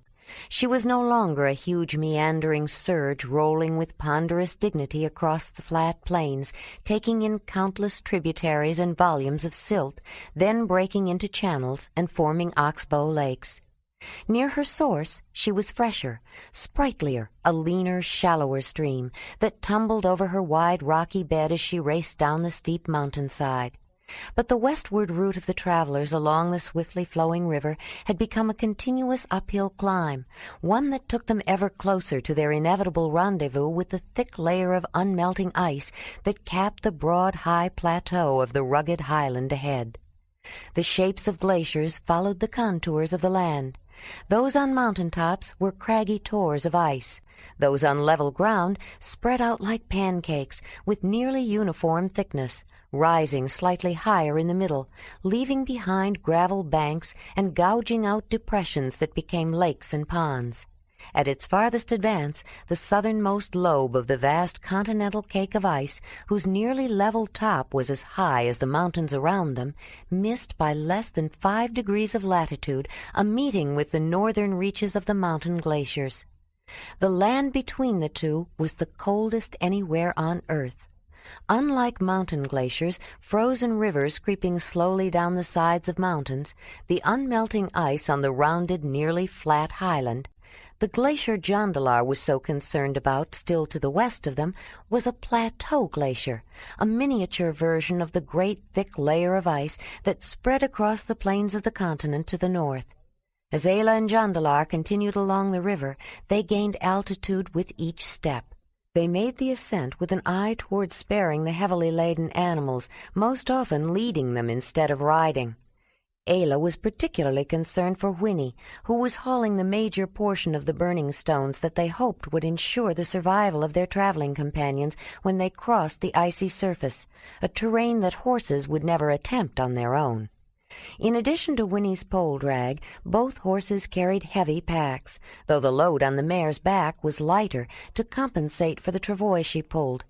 Racer's load was piled so high that it was somewhat unwieldy, but even the backpacks of the woman and man were substantial. Only the wolf was free of additional burdens, and Ayla had begun to eye his unfettered movements, thinking that he, too, could carry a share.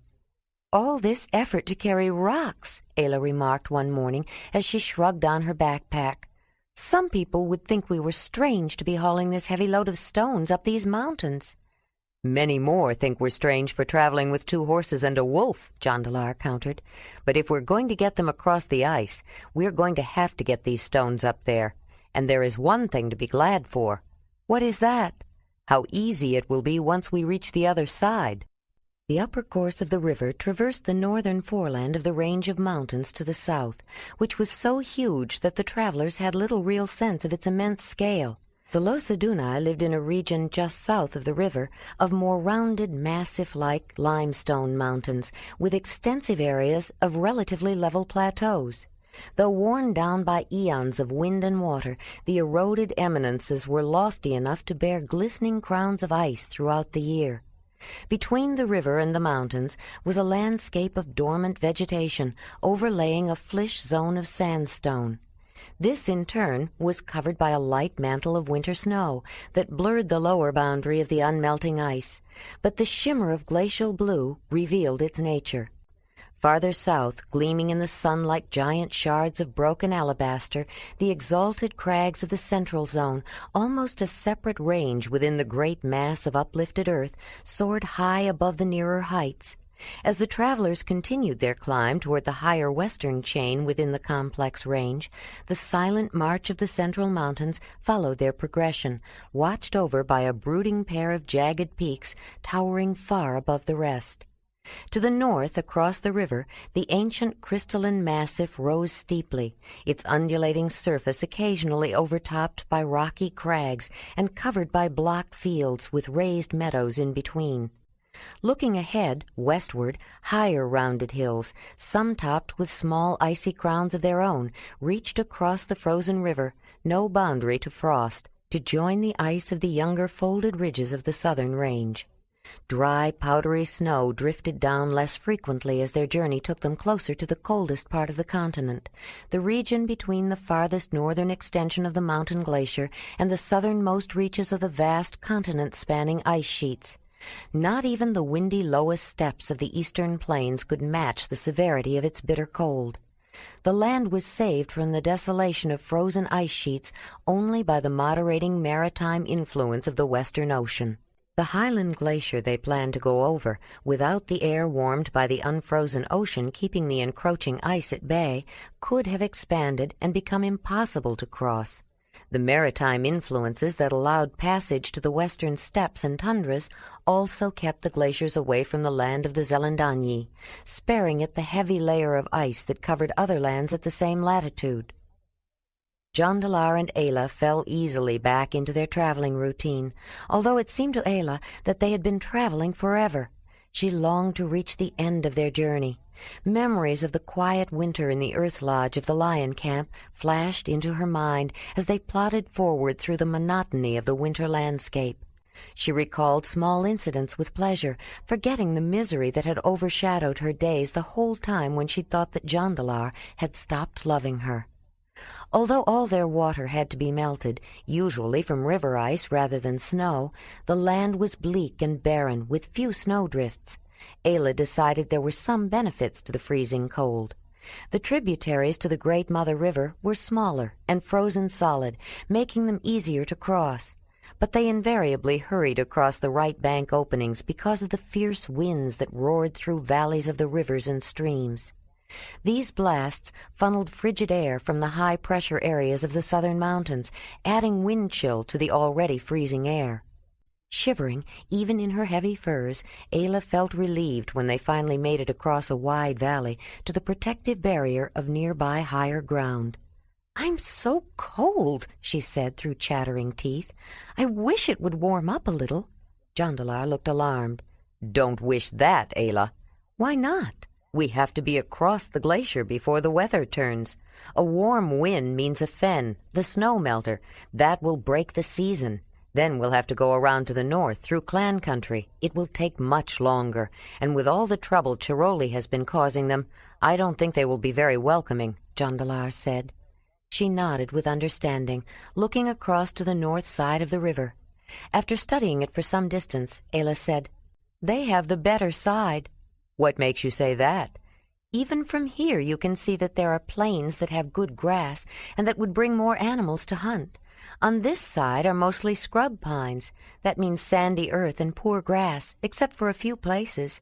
This side must be just enough closer to the ice to be colder and less rich," she explained. "You may be right," Jondalar said, thinking her evaluation was astute. "I don't know what it's like in summer. I've only been here in winter." Ayla had judged accurately. The soils of the northern plains of the valley of the great river were primarily loess over a limestone bedrock, and more fertile than the southern side. In addition, the mountain glaciers of the south crowded closer, making the winters more harsh and the summers cooler, barely warm enough to melt the accumulated snows and ground frost of winter back to the previous summer's snow line. Almost. Most of the glaciers were growing again, slowly, but enough to signal a shift from the current milieu, the slightly warmer interval, back to colder times, and one last glacial advance before the long melt that would leave ice only in polar regions. The dormant state of the trees often left Ayla unsure of their variety until she tasted a twig tip or bud or bit of inner bark. Where alder dominated near the river and along the lower valleys of its tributaries, she knew they would be in peaty fen woods if it were summer. Where it was mixed with willow and poplar would be the wettest parts, and the occasional ash, elm, or hornbeam, hardly more than woody brush, indicated drier ground. The rare dwarfed oak, struggling to survive in more protected niches, barely hinted at the massive oak forests that would one day cover a more temperate land. Trees were absent entirely from the sandy soils of the raised heathland, able to nourish only heather, whins, sparse grasses, mosses, and lichens. Even in the frigid climate, some birds and animals thrived. Cold-adapted animals of the steppes and mountains abounded, and hunting was easy. Only rarely did they use the supplies given to them by the Losedunai, which they wanted to save for the crossing anyway. Not until they reached the frozen wasteland would they need to rely entirely on the resources they carried. Ayla saw an uncommon pygmy snow owl and pointed it out to Jondalar. He became adept at finding willow grouse, which tasted like the white-feathered ptarmigan that he had grown so fond of, particularly the way that Ayla cooked them. Its mixed coloration gave it better camouflage in a landscape not entirely covered by snow. Jondalar seemed to recall that there had been more snow the last time he had come that way. The region was influenced by both the continental east and the maritime west, revealed by the unusual mixture of plants and animals that seldom lived near each other. The small, furry creatures were an example that Ayla noticed, although during the freezing season the mice, dormice, voles, sussex, and hamsters were seldom seen, except when she broke through a nest for the vegetable foods they had stored. Though she sometimes took the animals, too, for wolf, or particularly if she found giant hamsters, for themselves, the little animals more commonly gave sustenance to martens, foxes, and the small wild cats. On the high plains and along river valleys, they often sighted woolly mammoths, usually in herds of related females, with an occasional male traveling along for company, though in the cold season groups of males often banded together. Rhinoceroses were invariably loners, except for females with 1 or 2 immature young. In the warmer seasons, bison, aurochs, and every variety of deer, from the giant megaceros to the small, shy roe deer, were numerous, but only reindeer stayed on in winter. Instead, mouflon, chamois, and ibex had migrated down from their high summer habitat, and Jondalar had never seen so many musk oxen. It seemed to be a year when the musk ox population was at a high point in its cycle. Next year they would probably crash down to minimum numbers, but in the meantime Ayla and Jondalar found the spear thrower proving its worth. When threatened, musk oxen, particularly the belligerent males, formed a tight phalanx of lowered horns facing outward from a circle in order to protect the calves and certain females. This behavior was effective against most predators, but not against a spear thrower. Without having to get close enough to put themselves in danger from a swift breakaway charge, Ayla and Jondalar could take their pick of the animals standing their ground and aim from a safe distance. It was almost too easy, although they had to be accurate and throw hard to make sure the spear would penetrate the dense undercoat. With several varieties of animals to choose from, they didn't often lack for food, and they frequently left the less choice pieces of meat for other carnivores and scavengers. It wasn't a matter of waste, but of need. Their high-protein diet of lean meat often left them less than satisfied, even when they had eaten their fill. Inner barks and teas made from the needles and twig tips of trees offered only limited relief. Omnivorous humans could subsist on a variety of foods, and proteins were essential, but not adequate alone. People had been known to die of protein starvation without at least one or the other of vegetable produce or fats. Traveling at the end of winter, with very little in the way of plant food, they needed fat to survive. But it was so late in the season that the animals they hunted had used most of their own reserves. The travelers selectively took the meat and inner organs that contained the most fat and left the lean, or gave it to wolf. He found ample nourishment on his own from the woods and plains along the way. Another animal did inhabit the region, and though they always noticed them, neither Jondalar nor Ayla could bring themselves to hunt horses. Their fellow travelers fared well enough on the rough, dry grass, mosses, lichens, and even small twigs and thin bark. Ayla and Jondalar traveled west, following the course of the river and angling slightly north, with the massif across the river pacing them. When the river turned somewhat southwest, Jondalar knew they were getting close. The depression between the ancient northern highland and the southern mountains climbed upward toward a wild landscape that outcropped in rugged crags. They passed the place where 3 streams joined to form the recognizable beginning of the Great Mother River, then crossed over and followed the left bank of the middle course, the Middle Mother. It was the one that Jondalar had been told was considered the true Mother River, though any one of the 3 could have been. Reaching what was essentially the beginning of the great river was not the profound experience that Ayla had thought it might be. The Great Mother River didn't spring forth from some clearly defined place like the great inland sea where she ended. There was no clear beginning, and even the boundary of the Northern Territory, considered Flathead country, was uncertain. But Jondalar had a familiar feeling about the area they were in. He thought they were close to the edge of the actual glacier, though they had been traveling over snow for some time and it was hard to tell. Although it was only afternoon, they decided to start looking for a place to set up camp, and they cut across the land to the right bank of the upper feeder. They decided to stop ahead, just beyond the valley of a fairly large stream that joined from the north side. When Ayla saw an exposed gravel bar beside the river, she stopped to pick out several smooth, round stones that would be perfect for her sling, and she put them in her pouch. She thought she might go hunting for ptarmigan or white hare later in the afternoon, or perhaps the next morning. Memories of their short stay with the Losadunai were already fading, replaced by concerns about the glacier ahead, particularly for Jondalar. On foot and heavily loaded, they had been traveling more slowly than he had planned, and he feared the end of the long winter would come too soon. The arrival of spring was always unpredictable, but this was one year that he hoped it would be late. They unloaded the horses and set up their camp. Since it was early, they decided to hunt fresh meat. They entered a lightly wooded area and came across deer tracks, which surprised them both and worried Jondalar. He hoped that returning deer were not a sign that spring would soon follow. Ayla signaled Wolf, and they continued through the woods single file, with Jondalar in front. Ayla followed close behind, with Wolf at her heel. She did not want him dashing off and scaring away their prey. They followed the trail through the open woods toward a high, jutting outcrop that blocked their view ahead. Ayla saw Jondalar's shoulders slump and the tension of his stalking relax, and she understood why when the tracks of the deer showed that it had bounded away. Something had obviously scared it off. They both froze at the sound of Wolf's low growl. He sensed something, and they had come to respect his warnings. Ayla was sure she heard scuffling sounds from the other side of the large rock projecting out of the earth and blocking their path. She and Jondalar looked at each other. The man had heard it too. They crept ahead slowly, edging around the outcrop. Then there were shouts, the sound of something landing heavily, and almost simultaneously a scream of agony. There was a quality to the scream that sent a chill down Ayla's back, a chill of recognition. "Jondalar, someone's in trouble," she said, dashing around the stone. "Wait, Ayla, it could be dangerous," he called in warning, but it was already too late. Clutching his spear, he raced to catch up.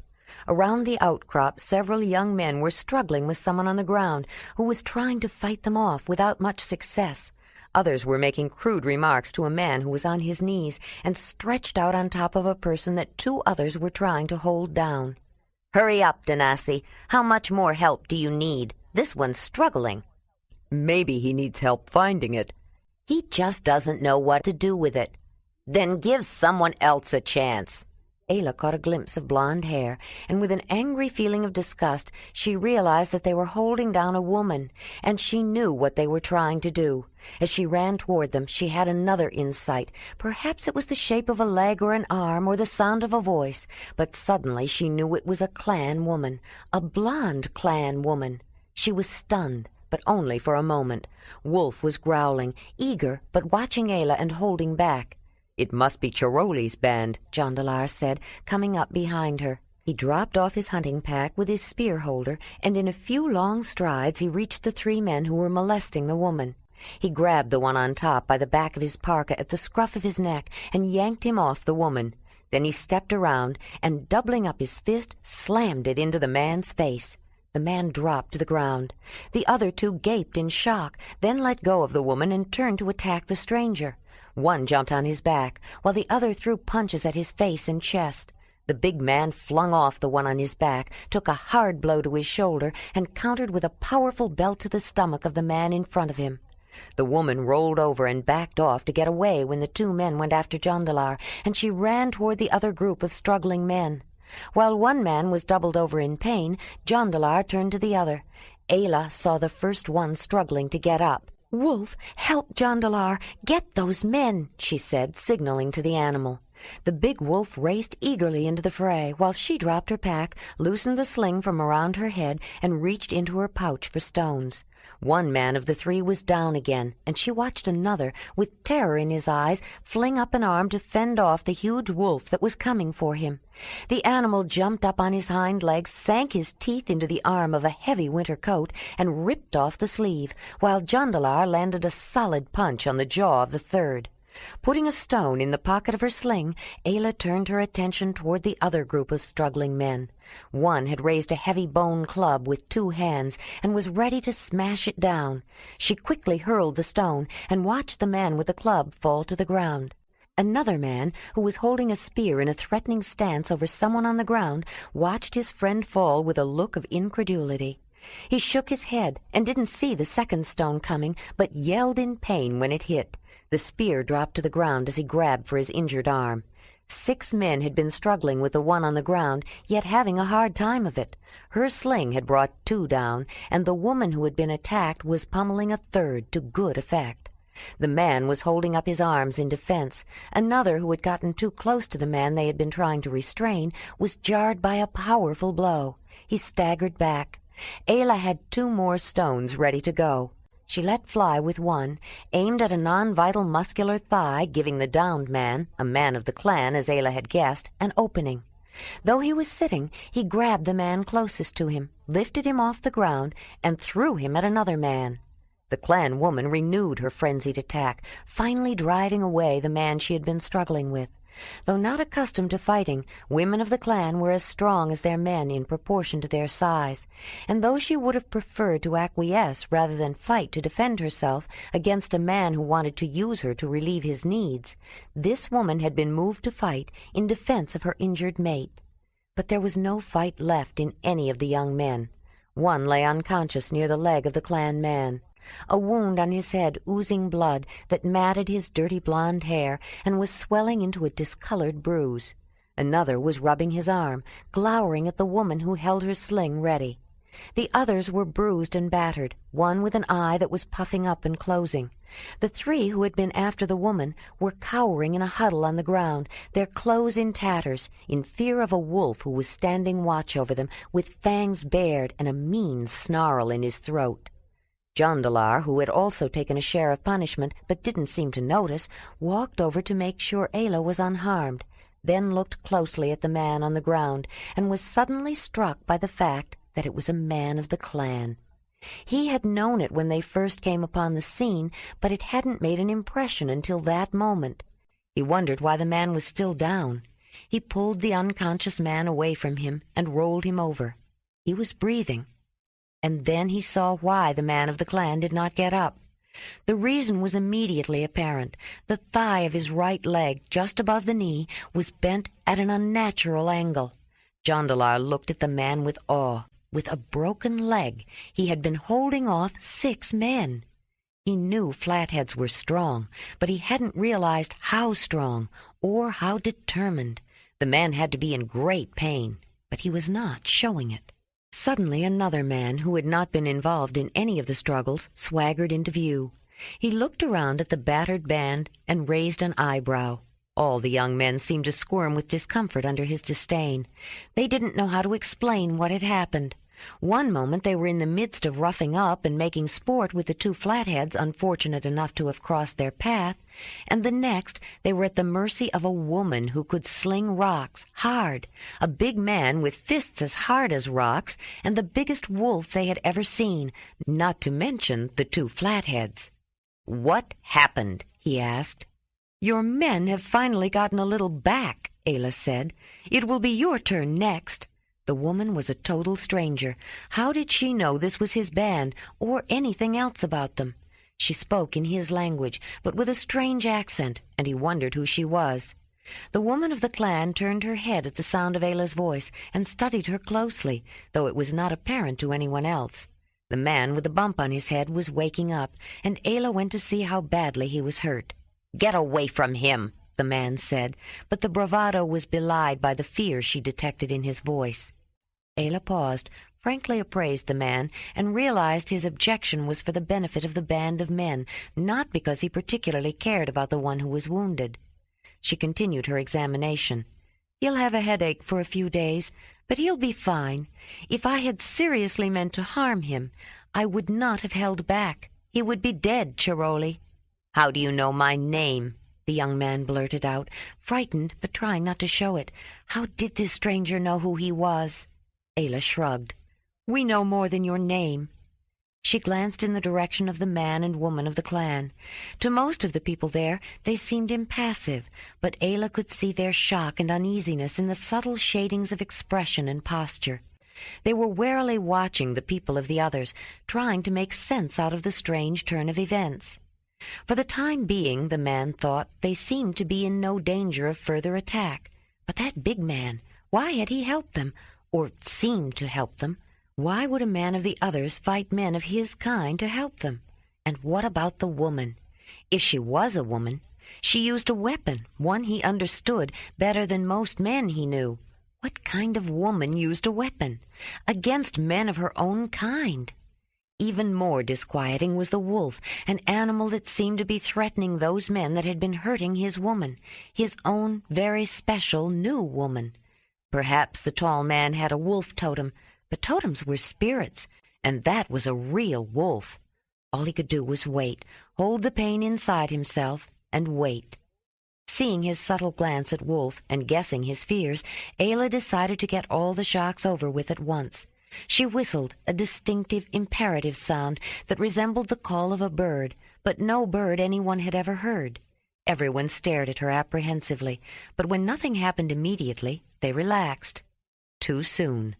Before long they heard hoofbeats, and then 2 docile horses, a mare and an unusual brown stallion, appeared and went straight to the woman.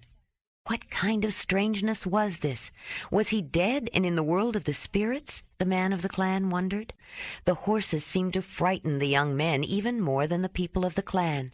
Though they buried it under sarcasm and bravado, prodding each other into more and more daring and degrading activities, each of them carried a tight knot of guilt and fear deep inside.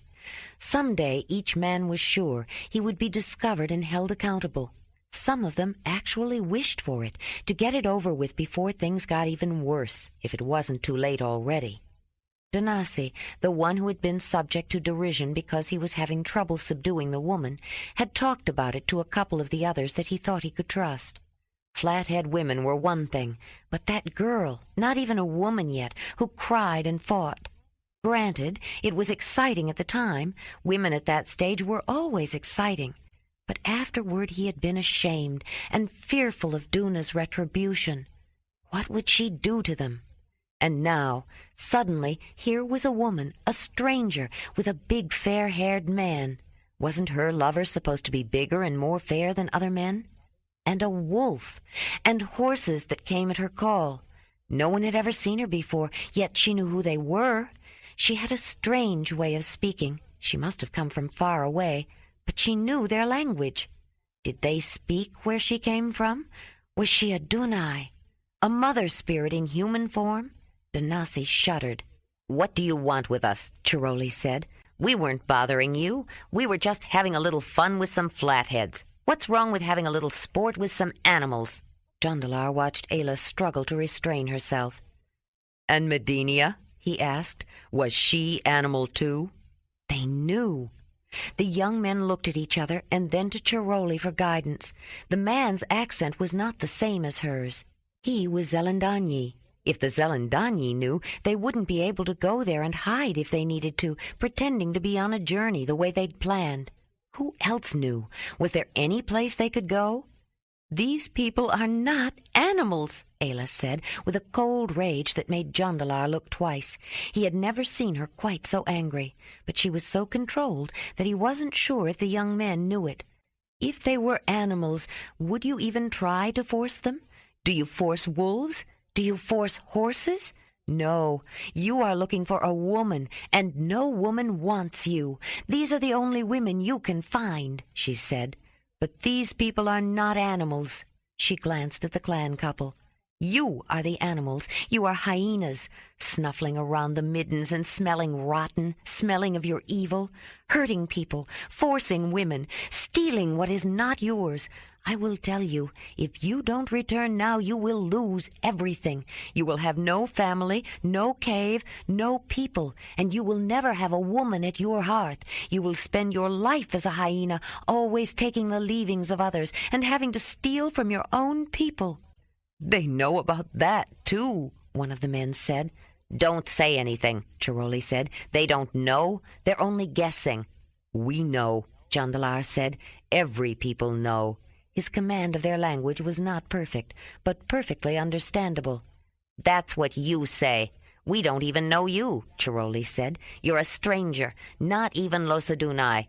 We're not going back. We don't need anyone. We have our own cave." "Is that why you need to steal food and force women?" Ayla said. "A cave without women at your hearths is no cave." Chiroli tried to assume a casual tone. "We don't need to listen to this. We'll take what we want when we want. Food, women. No one has stopped us before, and no one is going to now. Come on, let's get away from here," he said, turning to leave. "Chiroli," Jondalar said, calling after the young man and catching up in a few strides. "What do you want?" "I have something to give you," the big man said. Then, without warning, Jondalar doubled up his fist and rammed it into Chiroli's face.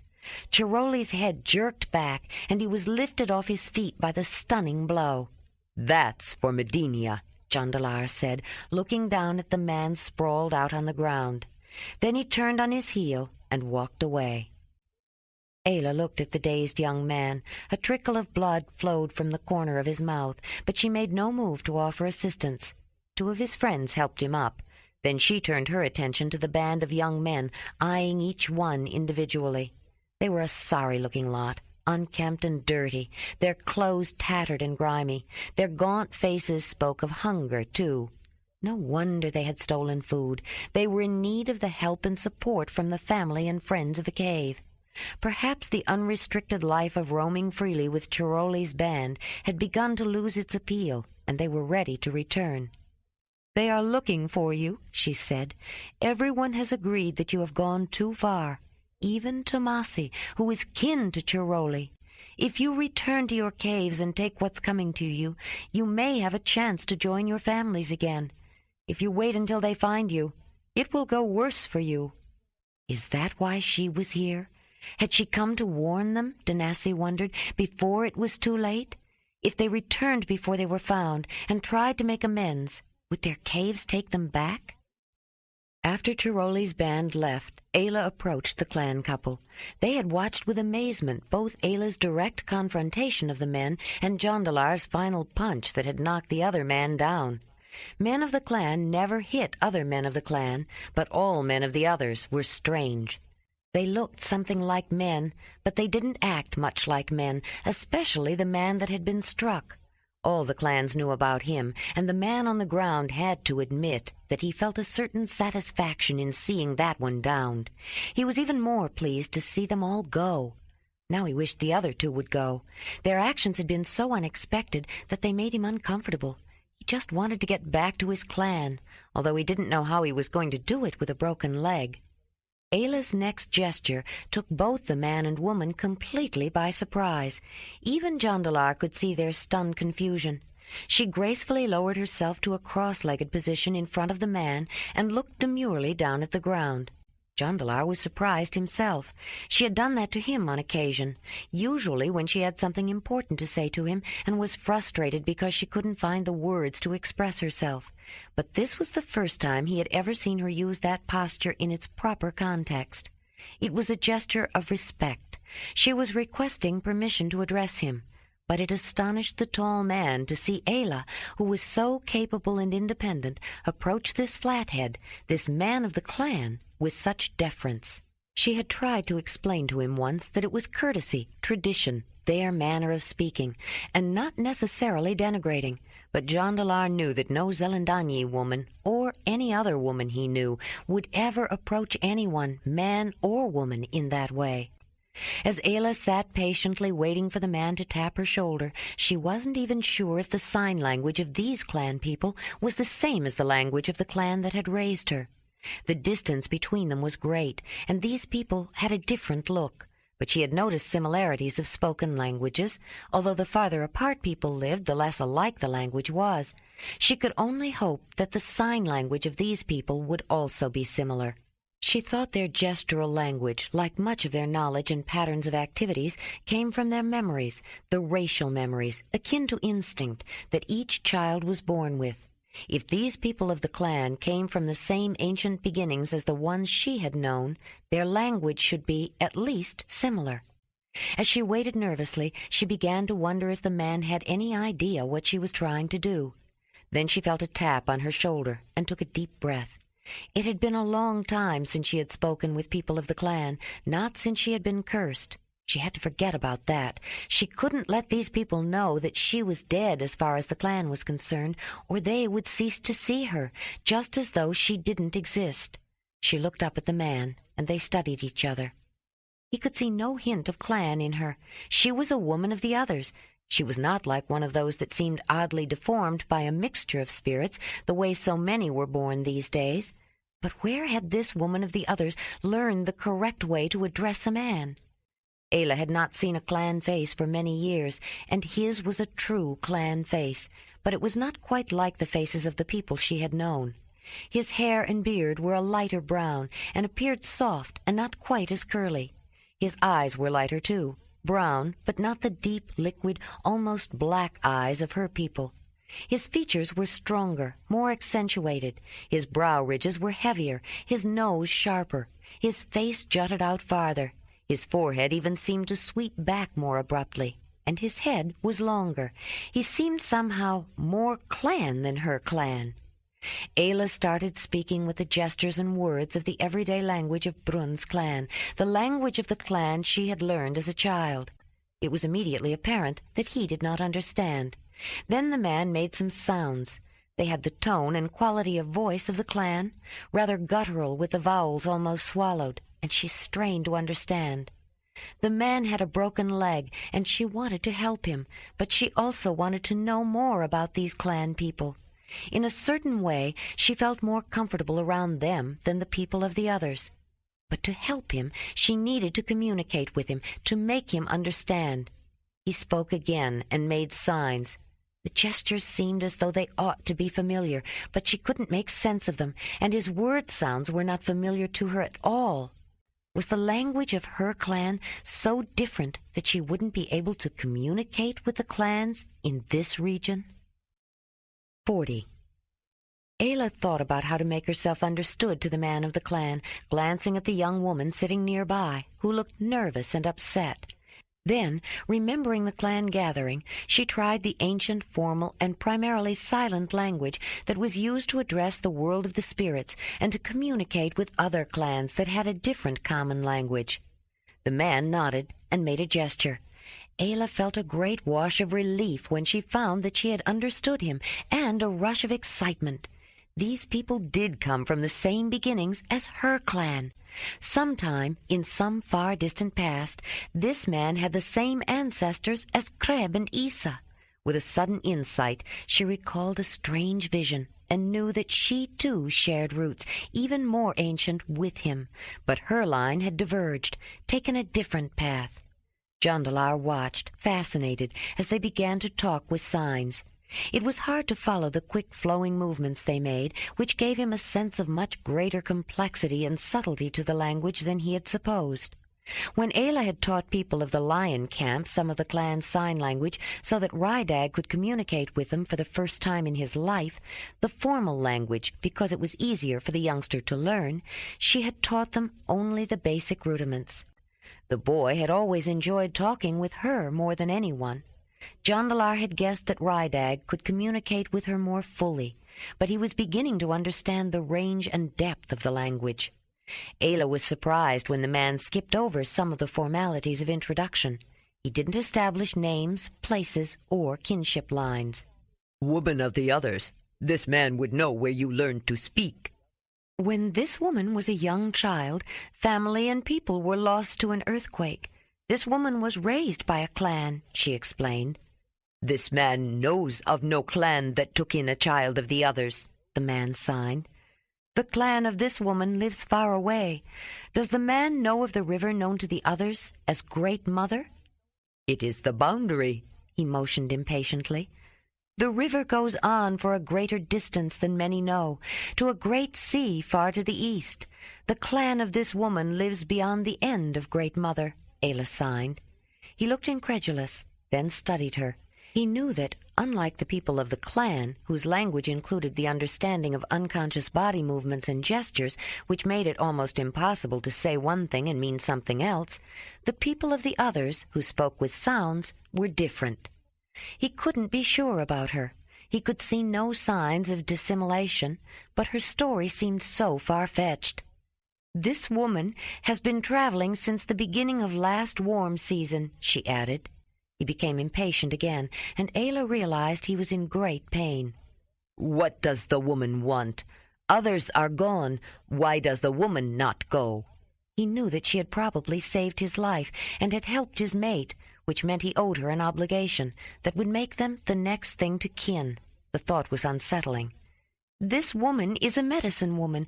This woman would look at the man's leg," Ayla explained. He snorted with disdain. "The woman cannot be a medicine woman. The woman is not clan." Ayla did not argue. She thought for a moment, then decided to try another approach. "This woman would speak to the man of the others," she requested. He nodded approval. She stood up, then backed away before she turned around and went to Jondalar. "Are you able to communicate with him very well?" he asked her. "I know you are making a good attempt, but the clan you lived with is so far away, I can't help but wonder how successful you are." "I started out using the everyday language of my clan, and we couldn't understand each other. I should have known their ordinary signs and words would not be the same. But when I used ancient formal language, we had no trouble communicating," Ayla explained. "Did I understand you right? Are you saying that the clan can communicate in a way that is understood by all of them, no matter where they live? That's hard to believe." "I suppose it is," she said, "but their ancient way is in their memories." "You mean they are born knowing how to speak in that way? Any baby can do it?" "Not exactly. They are born with their memories, but they have to be taught how to use them. I'm not sure how it works. I don't have the memories, but it seems to be more like reminding them of what they know. Usually they only have to be reminded once, and then it's set. That's why some of them thought I wasn't very smart. I was so slow to learn, until I taught myself to memorize fast, and even then it wasn't easy. Rydag had the memories, but he didn't have anyone to teach him, to remind him. That's why he didn't know the sign language until I came." "You? Slow to learn? I've never seen anyone learn languages so fast," Jondalar said. She shrugged off the comment. "That's different. I think the others have a kind of memory for word language, but we learn to speak the sounds of those around us. To learn a different language, you just have to memorize another set of sounds, and sometimes another way of putting them together," she said. "Even if you aren't perfect, you can understand each other. His language is more difficult for us, but communication isn't the problem I'm having with him. Obligation is the problem." "Obligation? I don't understand," Jondalar said. "He's in terrible pain, though he'll never let you know it. I want to help him. I want to set that leg. I don't know how they're going to get back to their clan, but we can worry about that later. First I need to fix his leg. He is already in our debt, and he knows that if I can understand his language, I understand the obligation. If he believes we saved his life, it's a kinship debt. He doesn't want to owe us more," Ayla said, trying to explain a very complex relationship in a simple way. "What's a kinship debt?" "It's an obligation." Ayla tried to think of a way to put it that would make it clear. "It's usually between hunters of a clan. If one man saves another man's life, he owns a piece of the other's spirit. The man that would have died gives up a piece to be restored to life. Since a man doesn't want any pieces of his spirit to die, to walk the next world before he does, if another man owns a piece of his spirit, he will do anything to save that man's life. That makes them kin, closer than brothers." "That makes sense," Jondalar said, nodding. "When men hunt together," Ayla continued, "they have to help each other, and they often save each other's lives, so a piece of each one's spirit usually belongs to each of the others. It makes them kin in a way that goes beyond family. Hunters in a clan may be related, but the kinship of family cannot be stronger than the bond between the hunters, because they cannot favor one over the other. They all have to depend on each other." "There is wisdom in that," Jondalar said thoughtfully. "That's called a kinship debt. This man doesn't know the customs of the others, and he doesn't think much of what he does know." "After Chiroli and his band, who can blame him?" "It goes much beyond that, Jondalar, but he's not happy about being in our debt." "He told you all this?" No, of course not. But the language of the clan is more than signs made with the hands. It's the way a person sits or stands, expressions on the face, small things, but they all have meaning. I grew up with the clan. Those things are as much a part of me as they are of him. I know what's bothering him. If he could accept me as a medicine woman of the clan, it would help. What difference would that make? Jondalar said. It means I already own a piece of his spirit, Ayla said. But you don't even know him. How can you own a piece of his spirit? A medicine woman saves lives. She could claim a piece of the spirit of everyone she saves, could own pieces of everyone before many years have gone by. So when she is made a medicine woman, she gives a piece of her spirit to the clan and receives a piece of every clan person in return. That way, no matter who she saves, the debt is already paid.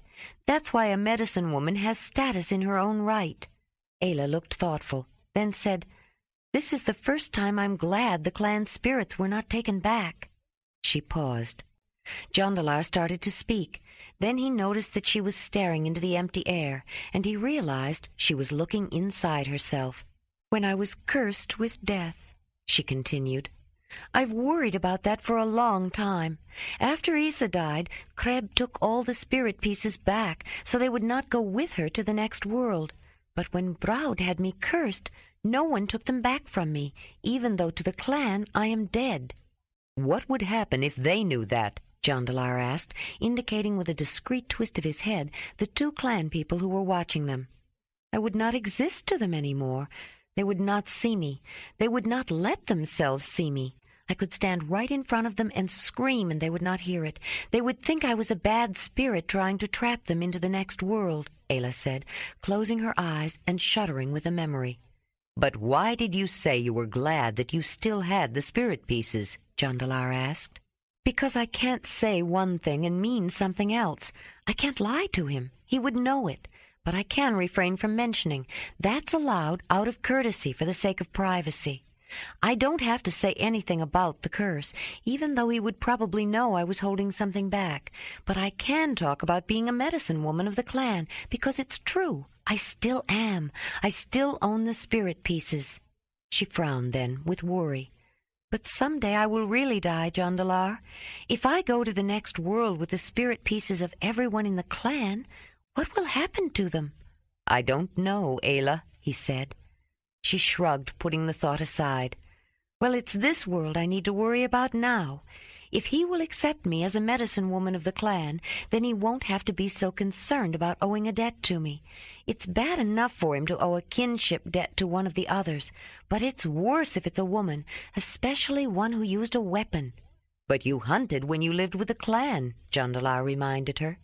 "That was a special exception, and only because I survived a moon cycle curse of death for hunting and using a sling. Brun allowed it because my cave lion totem protected me. He thought of it as a testing, and I think it finally gave him a reason to accept a woman with such a strong totem. He's the one who gave me my hunting talisman and called me the woman who hunts." Ayla touched the leather bag she always wore around her neck and thought of her first one, the simple drawstring pouch that Isa had made for her. As her mother, Isa had put the piece of red ochre inside it when Ayla was accepted by the clan. That amulet was nothing like the finely decorated one she wore now, which had been given to her at her Mamutoi adoption ceremony, but it still held her special tokens, including that original piece of red ochre. All the signs her totem had given to her were in it, as well as the red-stained oval from the tip of a mammoth tusk that was her hunting talisman, and the black stone, the small chunk of black manganese dioxide that held the spirit pieces of the clan, which had been given to her when she became the medicine woman of Brun's clan. "Jondalar, I think it would help if you would talk to him. He's unsure. His ways are very traditional, and too many unusual things have been going on. If he had a man to talk to, even one of the others, rather than a woman, it might ease his mind. Do you remember the sign for a man to greet a man?" Jondalar made a motion, and Ayla nodded. She knew it lacked finesse, but the meaning was clear. "Don't attempt to greet the woman yet. It would be in bad taste, and he might consider it an insult. It is not customary or appropriate for men to talk to women without a good reason, especially strangers, and you will need his permission even then. With kin there are fewer formalities, and a close friend could even relieve his needs, share pleasures with her, though it's considered polite to ask his permission first. Ask his permission, but not hers? Why do the women allow themselves to be treated as though they are less important than men? Jondalar asked. They don't think of it that way. They know within themselves that women and men are just as important, but men and women of the clan are very different from each other, Ayla tried to explain. Of course they are different. All men and women are different, I'm glad to say. I don't just mean different in the way you can see. You can do anything a woman can do, Jondalar, except have a baby, and although you are stronger, I can do almost everything you can do. But men of the clan cannot do many things that women do, just as women cannot do the things that men do. They don't have the memories for it. When I taught myself to hunt, many people were more surprised that I had the ability to learn, or even the desire, than that I had gone against the way of the clan. It wouldn't have surprised them any more if you had given birth to a baby. I think the women were more surprised than the men. The idea would never occur to a clan woman. I thought you said the people of the clan and the others are very much alike, Jondalar said. They are, but in some ways they are more different than you can imagine. Even I can't imagine it, and I was one of them for a while, Ayla said. Are you ready to talk to him now? I think so, he said. The tall blond man walked toward the powerful stocky man, who was still sitting on the ground, with his thigh bent at an unnatural angle. Ayla followed. Jondalar lowered himself to sit in front of the man, glancing at Ayla, who nodded approval. He had never been so close to an adult flathead male before, and his first thought was a memory of Rydag. Looking at this man, it was even more obvious that the boy had not been full clan. As Jondalar recalled the strange, bright, sickly child, he realized that Rydag's features had been greatly modified in comparison. Softened was the word that came to him. This man's face was large, both long and wide, and jutted out somewhat, led by a sizable, protruding, sharp nose. His fine-haired beard, which showed signs of having been recently trimmed to a uniform length, did not entirely succeed in hiding a rather receding jaw, with no chin. His facial hair blended into a mass of thick, softly curled, light brown hair, covering a huge, long head that was full and rounded at the back. But the man's heavy brow ridges took up most of his forehead, which sloped back into a hairline that started low. Jondalar had to restrain an urge to reach up and touch his own sharply rising high forehead and domed head. He could understand why they were called flatheads. It was as if someone had taken a head that was shaped like his, but somewhat larger, and made of material as malleable as wet clay, then reshaped it by pushing down and flattening his forehead, forcing the bulk of the size toward the back. The man's heavy brows were accentuated by bushy eyebrows, and his gold-flecked, almost hazel eyes showed curiosity, intelligence, and an undercurrent of pain. Jondalar could understand why Ayla wanted to help him. Jondalar felt clumsy making the gesture for greeting, but he was heartened by the look of surprise on the face of the man of the clan who returned the gesture. Jondalar wasn't sure what to do next. He thought about what he would do if he were meeting any stranger from another cave or camp, and he tried to remember the signs he had learned to make with Rydag. He gestured, "This man is called," then spoke his name and primary affiliation. "Jondalar of the Zelendanyi." It was too melodic, too full of syllables, too much for the man of the clan to hear all at once. He shook his head as if trying to unplug his ear, inclined his head as though it would help him to listen better, then tapped Jondalar's chest. It wasn't hard to understand what he meant, Jondalar thought. He made the signs again for "This man is called," then spoke his name, but only his given name, and more slowly. "Jondalar." The man closed his eyes, concentrating, then opened them, and taking a breath, spoke out loud. "Jondar." Jondalar smiled and nodded yes. There was a deep-voiced, not fully articulated quality to the word, and a sense of swallowing the vowels. But it was close enough, and strangely familiar. Then it came to him. Of course, Ayla! Her words still had that same quality, though not nearly as strong. That was her unusual accent. No wonder no one could identify it. She had a clan accent, and no one knew they could talk. Ayla was surprised at how well the man had said Jondalar's name. She doubted if she had said it that well the first time she tried, and she wondered if this man had had contact with others before. If he had been chosen to represent his people or make some form of contact with the ones known as the others, it would be an indication of high status. All the more reason, she understood, for him to be wary of kinship bonds with others, especially others of unknown status. He would not want to devalue his own status, but an obligation was an obligation, and whether he or his mate was ready to admit it, they still needed help. Somehow she had to convince him that they were others who understood the significance and were worthy of the association. The man facing Jondalar slapped his chest once, then leaned forward slightly. "Guban," he said. Jondalar had as much trouble repeating his name as Guban had had with Jondalar, and Guban was as generous in accepting the tall man's mispronunciation as Jondalar had been of his. Ayla felt relieved. An exchange of names wasn't much, but it was a start.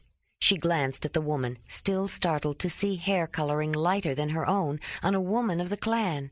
Her head was covered with a fluff of soft curls, so light that it was almost white, but she was young and very attractive, probably a second woman at his hearth. Guban was a man in his prime, and this woman was probably from a different clan, and quite a prize. The woman looked at Ayla, then away quickly.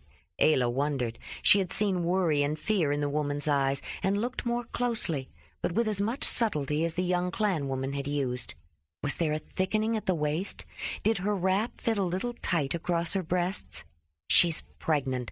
No wonder she's worried. A man with a badly healed broken leg would no longer be in his prime, and while this man might have high status, he no doubt had heavy responsibilities as well. Somehow, Ayla thought, she had to convince Guban to let her help him. The two men had been sitting watching each other. Jondalar was not sure what to do next, and Guban was waiting to see what he would do. Finally, in desperation, he turned to her. "This woman is Ayla," he said, using his simple signs and then speaking her name. At first Ayla thought he might have committed a social blunder, but seeing Guban's reaction, decided perhaps not. Introducing her so quickly was an indication of the high esteem in which she was held, appropriate for a medicine woman. Then, as he continued, she wondered if he had seen into her thoughts. "Ayla is healer, very good healer, good medicine. Want help, Guban." To the man of the clan, Jondalar's signs were hardly more than baby talk. There were no nuances to his meaning, no suggestive shadings, no degrees of complexity, but his sincerity was clear. It was a surprise in itself to discover a man of the others who could speak properly at all. Most of them chattered or muttered or growled like animals. They were like children in their excessive use of sound, but then the others weren't considered very bright. The woman, on the other hand, had a surprising depth of understanding, with a fine grasp of nuance and a clear and expressive ability to communicate. With inconspicuous finesse, she had translated some of Jondar's subtler meanings, easing their communication without embarrassment to anyone. As difficult as it was to believe that she had been raised by a clan and had traveled such a great distance, she was so adept at speaking that one could almost believe she was clan. Guban had never heard of the clan of whom the woman spoke, and he knew many, but the common language she had used was quite unfamiliar. Even the language of the clan of his yellow hair was not as strange, yet this woman of the others knew the ancient sacred signs and could use them with great skill and precision, rare for a woman. There was a suggestion that she might be withholding something, though he couldn't be certain. She was, after all, a woman of the others, and he wouldn't ask in any case. Women, especially medicine women, like to keep a few things to themselves. The pain of his broken leg throbbed and threatened to escape his control, and he had to focus on holding it in for a time. But how could she be a medicine woman? She wasn't clan. She had no memories for it. Jondar claimed she was a healer, and he spoke of her skill with great conviction. And his leg was broken. Guban flinched inwardly, then gritted his teeth. Perhaps she was a healer. The others had to have them, too, but that didn't make her a medicine woman of the clan. His obligation was already so great. A kinship debt to this man would be bad enough, but to a woman, and a woman who used a weapon. Yet where would he and his yellow hair be without their help? His yellow hair, and expecting a young one already. The thought of her made him feel soft inside. He had felt anger beyond anything he had ever known when those men went after her, hurting her, trying to take her. That was why he had jumped down from the top of the rock. It had taken him a long time to climb to the top, and he couldn't wait that long to get back down.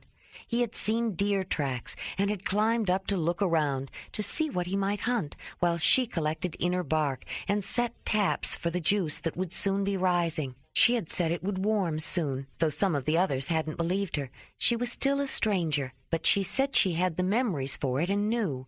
He wanted to let her prove it to the others, so he had agreed to take her out, though he knew the dangers from those men. But it was cold, and he thought they'd avoid them if they stayed close to the ice top. The top of the rock seemed like a good place to scout the area.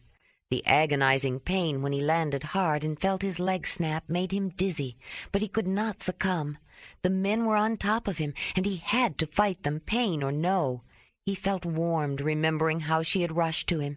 He had been surprised to see her hitting at those men. He had never known a woman to do that, and he would never tell anyone. But it had pleased him that she had tried so hard to help him. He shifted his weight, controlling the sharp stab of pain. But it wasn't so much the pain. He had learned long ago to resist pain.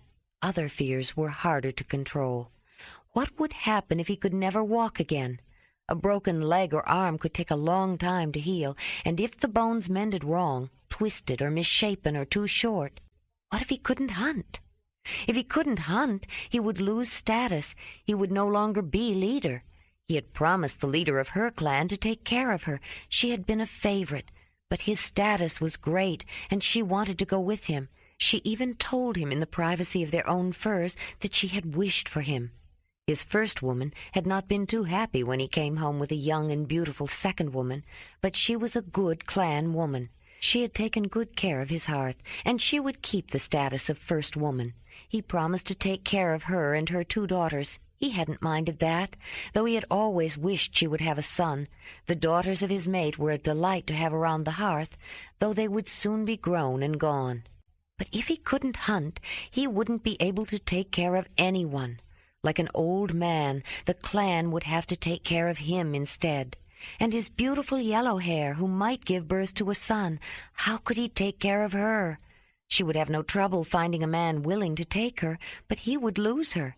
He could not even get back to the clan if he couldn't walk. She would have to go for help, and they would have to come and get him. If he couldn't make it back on his own, he would be less in the eyes of his clan. But it would be so much worse if the broken leg slowed him down and he lost his skill at hunting, or could never hunt again. Perhaps I should talk to this healer of the others, he thought, even if she is a woman who uses a weapon. Her status must be high. Jondalar holds her in high regard, and his must be high, or he would not be mated to a medicine woman. She had made those other men leave as much as the man, she and the wolf. Why would a wolf help them? He had seen her talking to the animal. The signal was simple and direct. She told him to wait over there by the tree near the horses, but the wolf understood her and did it. He was still there, waiting. Guban looked away. It was difficult even to think about those animals without feeling a deep underlying fear of spirits. What else would draw the wolf or the horses to them? What else would make animals behave so unlike animals? He could tell his yellow hair was worried. How could he blame her? Since Jondalar had seen fit to acknowledge his woman, perhaps it would be appropriate to mention his. He would not want them to think the status she gained from him was any less than Jondalar's. Guban made a very subtle motion to the woman who had watched and seen everything, but like a good clan woman, had managed to make herself very inconspicuous. "This woman is," he motioned, then tapped her shoulder and said, "Yorga." Jondalar had the impression of 2 swallows separated by a rolled R. He could not even begin to reproduce the sound. Ayla saw his struggle, and she had to think of a way to gracefully handle the situation. She repeated her name in a way Jondalar could say it, but addressed her as a woman. "Yorga," adding with signs, "this woman greets you. This woman is called," and very slowly and carefully said, "Ayla." Then, in both signs and words, so Jondalar could understand, "The man named Jandar would also greet the woman of Guban." It was not the way it would have been done in the clan, Guban thought, but then these people were others, and it was not offensive. He was curious to see what Yorga would do. She flicked her eyes in Jondalar's direction, very briefly, then looked back down at the ground. Guban shifted position just enough to let her know he was pleased. She had acknowledged Jondar's existence, but no more. Jondalar was less subtle. He had never been so close to clan people, and he was fascinated. His look took much longer. Her features were similar to Guban's, with feminine modifications, and he had noticed before that she was sturdy but short, the height of a girl. She was far from beautiful, at least in his opinion, except for her pale yellow, downy, soft fluff of curls. But he could understand why Guban might think so. Suddenly mindful of Guban watching him, he nodded perfunctorily, then looked away. The clan man was glowering. He would have to be careful. Guban hadn't liked the attention Jondalar had paid to his woman, but he did sense there was no lack of respect intended, and he was having more difficulty controlling his pain. He needed to know more about this healer. "I would speak to your healer, Jandar," Guban signed. Jondalar got the sense of his meaning and nodded. Ayla had been watching, quickly came forward, and sat in respectful posture in front of the man. "Jandar has said the woman is a healer. The woman says medicine woman. Guban would know how a woman of the others can be a medicine woman of the clan." Ayla spoke as she made the signs, so that Jondalar would understand exactly what she was telling Guban. "The woman who took me in, who raised me, was a medicine woman of highest rank. Isa came from most ancient line of medicine woman. Isa was like mother to this woman, trained this woman with the daughter born to the line," Ayla explained. She could see he was skeptical, but interested in knowing more. "Isa knew this woman did not have the memories as her true daughter did." Guban nodded. "Of course not." "Isa made this woman remember, made this woman tell Isa over and over, show over and over, until the medicine woman knew this woman would not lose the memories. This woman was happy to practice, to repeat many times, to learn the ways of a medicine woman.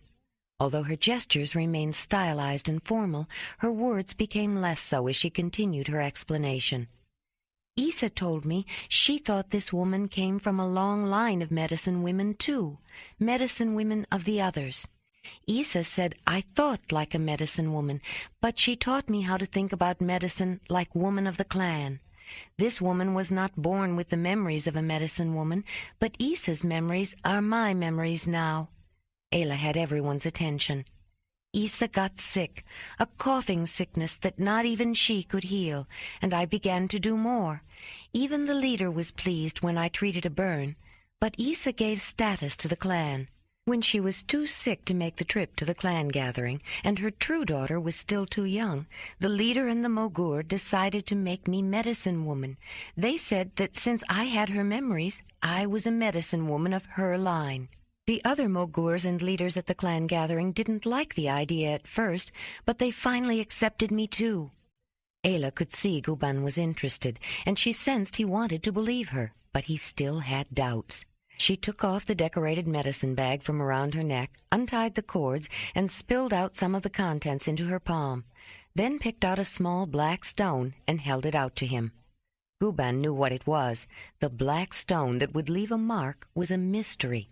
Even the smallest piece could hold a tiny fraction of the spirits of all the people of the clan, and was given to a medicine woman when a piece of hers was taken. The amulet she wore was strange, he thought, typical of the way the others made things, but he hadn't known they wore amulets at all. Maybe the others weren't all ignorant and brutish. Guban noticed another of the objects from her amulet and pointed to it. "What is that?" Ayla put the rest of her objects back in her amulet and put it down so she could answer. "It is my hunting talisman," she said. That could not be true, Guban thought. This would prove her wrong. Women of the clan do not hunt. I know, but I was not born to the clan. I was chosen by a clan totem who protected me and led me to the clan that became mine, and my totem wanted me to hunt. Our Mogur reached back and found the old spirits who told him. They made a special ceremony. I was called the woman who hunts. What is this clan totem that chose you? Much to Guban's surprise, Ayla lifted her tunic, unloosened the drawstring ties from around the waist of her leggings, and lowered the side enough to show her left thigh.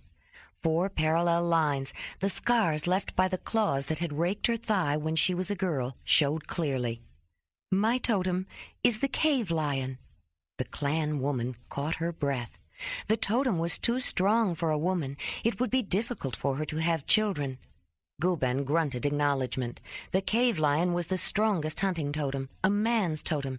He had never known a woman to have it, yet those were the marks that were cut into the right thigh of a boy whose totem was the cave lion, after he'd made his first major kill and become a man. It is on the left leg. The mark is put on the man's right leg. I am a woman, not a man. The woman's side is the left side. Your Mogur marked you there? The cave lion himself marked me when I was a girl, just before my clan found me. That would explain using the weapon, Guban signed. But what about children? Does this man with hair the color of Yorga's have a totem strong enough to overcome such a totem? Jondalar looked uncomfortable. He had wondered something like that himself. The cave lion also chose him and left his mark. I know because the Mogur told me the cave lion chose me and put the marks on my leg to show it, just as the cave bear chose him and took his eye. Guban sat up, visibly shaken. He slipped out of the formal language, but Ayla understood him. Mogur One Eye? You know Mogur One Eye? I lived at his hearth. He raised me. He and Isa were siblings, and after her mate died, he took her and her children in. At the clan gathering, he was called the Mogur, but to those who lived at his hearth, he was Kreb. Even at our clan gatherings there is talk of Mogor One Eye and his powerful... He was going to say more, but thought better of it. Men were not supposed to talk about the private esoteric male ceremonies around women. That would explain her skill with the ancient signs, too, if she was taught by Mogor One Eye. And Guban did recall that the great Mogor One Eye had a sibling who was a respected medicine woman from an ancient line. Suddenly Guban seemed to relax, and he allowed a fleeting look of pain to cloud his face. He took a deep breath, then looked at Ayla, who was sitting cross-legged, looking down, in the position of a proper clan woman. He tapped her shoulder. Respected medicine woman, this man has a small problem, Guban signaled in the ancient silent language of the clan of the cave bear. This man would ask the medicine woman to look at leg. The leg may be broken. Ayla closed her eyes and let out her breath. She had managed to convince him. He would allow her to treat his leg. She signaled to Yorga, telling her to prepare a sleeping place for him. The broken bone had not pierced the skin, and she thought there was a good chance that he would have full use of it again. But for the leg to heal properly, she would have to straighten it, set it back in place, and then she would make a birch bark cast to hold it stiff so he could not move it. It will be painful to straighten it, but I have something that will relax the leg and make him sleep. Then she turned to Jondalar. Will you move our camp here? I know it's a chore with all those burning stones, but I want to set up the tent for him. They didn't plan to be gone overnight, and he needs to be out of the cold, especially when I give him something to sleep. We'll need some firewood, too. I don't want to use the burning stones, and we'll need to cut some wood for splints. I'll get birch bark when he's asleep, and maybe I can make some crutches for him. He'll want to move around later. Jondalar watched her take charge, and he smiled to himself. He hated the delay. Even one more day seemed too much, but he wanted to help too. Besides, Ayla wouldn't leave now. He just hoped they wouldn't be there too long. Jondalar took the horses to their first camp, repacked, moved, and unpacked again, then led Winnie and Racer to a clearing where they could search out dried grass. There was some standing hay, but more flat against the ground under old snow. It was a little distance from their new location, but out of sight so the animals would trouble the clan people less. They seemed to think that the tame animals were another manifestation of the strange behavior of others. But Ayla noticed that both Guban and Yorga seemed relieved when the unnaturally complacent horses were out of sight, and she was pleased that Jondalar had thought of it. As soon as he returned, Ayla got her medicine bag out of a pack basket. For all that he had decided to accept her help as a medicine woman, Guban was relieved to see her old clan-style otter-skin medicine bag, functional and not decorated. She made a point of keeping Wolf out of the way as well, and strangely, the animal, though usually curious and approachable by people whom Ayla and Jondalar had made friends with, showed no inclination to befriend the people of the clan. He seemed content to stay in the background, watchful, though in no way menacing, and Ayla wondered if he sensed their uneasiness about him.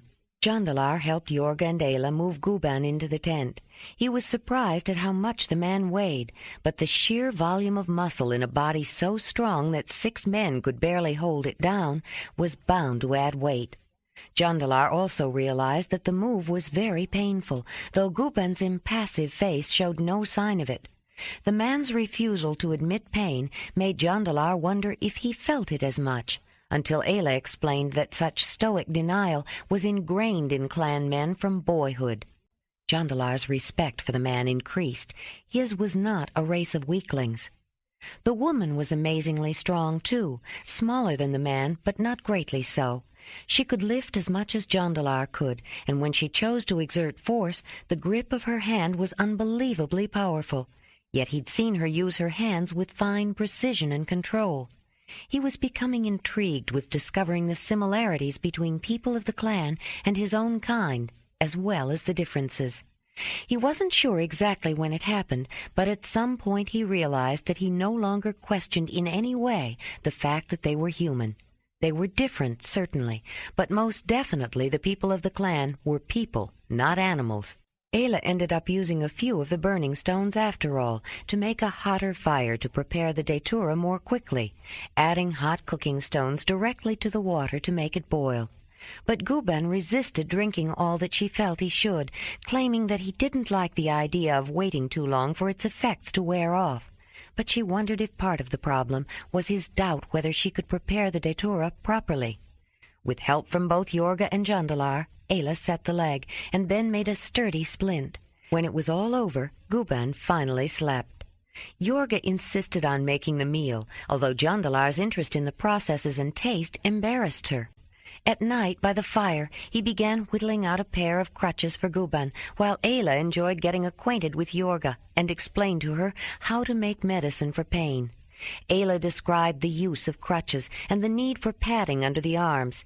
Yorga was constantly surprised at Ayla's knowledge of the clan and clan ways, but she had noticed her clan accent earlier. Eventually she told Ayla about herself, and Ayla translated for Jondalar. Yorga wanted to get inner bark and tap certain trees. Guban had come along to protect her because so many women had been attacked by Chiroli's band that no women were allowed to go out alone anymore, which was a hardship on the clan. Men had less time to hunt since they had to spend time accompanying women. That was why Guban decided to climb the big rock, to look for animals to hunt while Yorga collected inner bark. Chiroli's men probably thought she was alone, and they might not have attacked if they had seen Guban. But when he saw them attack her, he jumped off the wall to her defense. "I'm surprised all he broke was one leg," Jondalar said, looking up at the top of the wall. "Clan bones are very heavy," Ayla said, "and thick. They don't break very easily."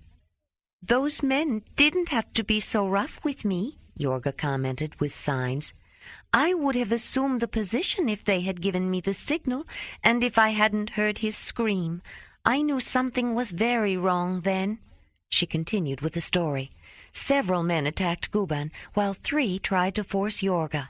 From his scream of pain, she knew something was wrong with Guban, so she tried to get away from the men. That's when the other 2 held her down. Then suddenly Jondalar was there, hitting the men of the others, and the wolf jumped at them and was biting them. She looked at Ayla shyly. Your man is very tall, and his nose is very small. But when I saw him there fighting the other men, this woman could think of him as a child." Ayla looked puzzled, and then she smiled. "I didn't quite understand what she said or what she meant," Jondalar said. "She made a little joke." "A joke?" he said. He didn't think they were capable of making jokes. "What she said, more or less, is that even though you were an ugly man, when you came to her rescue she could have kissed you," Ayla said, then explained to Yorga. The woman looked embarrassed, but glanced toward Jondalar, then looked again at Ayla. "I am grateful to your tall man. Perhaps if the child I carry is a boy, and if Guban will allow me to suggest a name, I will say to him, 'Jandar is not such a bad name.'" "That wasn't a joke, was it, Ayla?" Jondalar said, surprised at the sudden rush of feeling. "No, I don't think that was a joke, but she can only suggest, and it could be a difficult name for a boy of the clan to grow up with, because it's unusual. Guban might be willing, though. He's exceptionally open to new ideas for a man of the clan.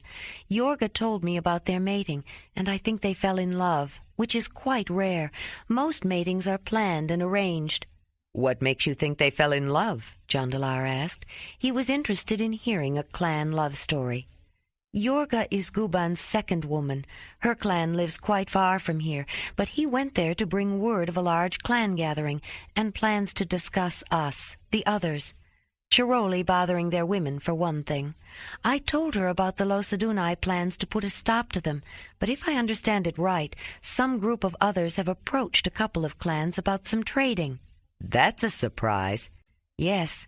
Communication is the biggest problem, but men of the clan, including Guban, don't trust the others. While Guban was visiting the distant clan, he saw Yorga, and she saw him. Guban wanted her, but the reason he gave was to establish closer ties with some of the distant clans so they could share news, particularly about all these new ideas. He brought her back with him. Men of the clan don't do that. Most of them would have made an intention known to the leader and returned and discussed it with his own clan and given his first woman a chance to get used to the idea of sharing her hearth with another woman," Ayla said. "The first woman at his hearth didn't know? That's a brave man," Jondalar said. "His first woman had 2 daughters. He wants a woman who will make a son. Men of the clan put great store in the sons of their mates, and, of course, Yorga hopes the baby she is carrying will be the boy he wants. She has had some trouble getting used to the new clan. They've been slow to accept her, and if Guban's leg doesn't heal properly and he loses status, she's afraid they will blame her." "No wonder she seemed so upset." Ayla refrained from mentioning to Jondalar that she had told Yorga she was on her way to her man's home, away from her people too. She didn't see any reason to add to his worries, but she was still concerned about how his people would accept her. Ayla and Yorga both wished it was possible to visit with each other and share their experiences. They felt they were almost kin, since there was probably a kinship debt between Guban and Jondalar, and Yorga felt closer to Ayla in the brief time they had known each other than to any of the other women she had met. But clan and others didn't visit. Guban woke up in the middle of the night, but he was still groggy. By morning he was alert, but reaction to the stresses of the previous day left him exhausted. When Jondalar ducked his head in the tent in the afternoon, Guban was surprised at how glad he was to see the tall man, but he didn't know what to make of the crutches he held. "I use same thing after lion attack me," Jondalar explained. "Help me walk." Guban was suddenly interested and wanted to try them, but Ayla would not allow it. It was too soon. Guban finally acquiesced, but only after announcing that he would try them the next day. In the evening, Yorga let Ayla know that Guban wanted to talk to Jondalar about some very important matters and was requesting her help with translation. She knew it was serious, guessed what it was about, and talked to Jondalar in advance so she could help him to understand what the difficulties might be. Guban was still concerned about owing a kinship debt to Ayla, beyond the acceptable medicine woman spirit exchange, since she helped save his life using a weapon. We need to convince him that the debt is owed to you, Jondalar. If you tell him that you are my mate, you could tell him that since you have responsibility for me, any debts owed to me are actually owed to you." Jondalar agreed, and after some preliminaries to establish procedures, they began the more serious discussion. "Ayla is my mate. She belongs to me," he said, while Ayla translated with the full range of subtleties. "I am responsible for her. Debts owed to her are owed to me." Then, to her surprise, Jondalar added, "I, too, have an obligation that weighs on my spirit. I owe a kinship debt to the clan." Guban was curious. "The debt has weighed heavily on my spirit because I haven't known how to repay it." "Tell me about it," Guban signed. "Perhaps I can help." "I was attacked by a cave lion, as Ayla mentioned, marked, chosen by the cave lion, which is now my totem. It was Ayla who found me. I was near death, and my brother, who was with me, already walked the spirit world." "I am sorry to hear that. It is hard to lose a brother." Jondalar only nodded. "If Ayla had not found me, I too would be dead. But when Ayla was a child and near death, the clan took her in and raised her. If the clan had not taken Ayla in when she was a child, she would not have lived. If Ayla had not lived and been taught to heal by a clan medicine woman, I would not be alive. I would be walking in the next world now. I owe my life to the clan, but I don't know how to repay that debt, or to whom." Guban nodded with great sympathy. It was a serious problem and a large debt. "I would make a request of Guban," Jondalar continued. "Since Guban owes a kinship debt to me, I ask him to accept my kinship debt to the clan in exchange." The man of the clan considered the request gravely, but he was grateful to learn of the problem. Exchanging a kinship debt was far more acceptable than simply owing his life to a man of the others and giving him a piece of his spirit. Finally he nodded. "Guban will accept the exchange," he said, feeling great relief. Guban took his amulet from around his neck and opened it.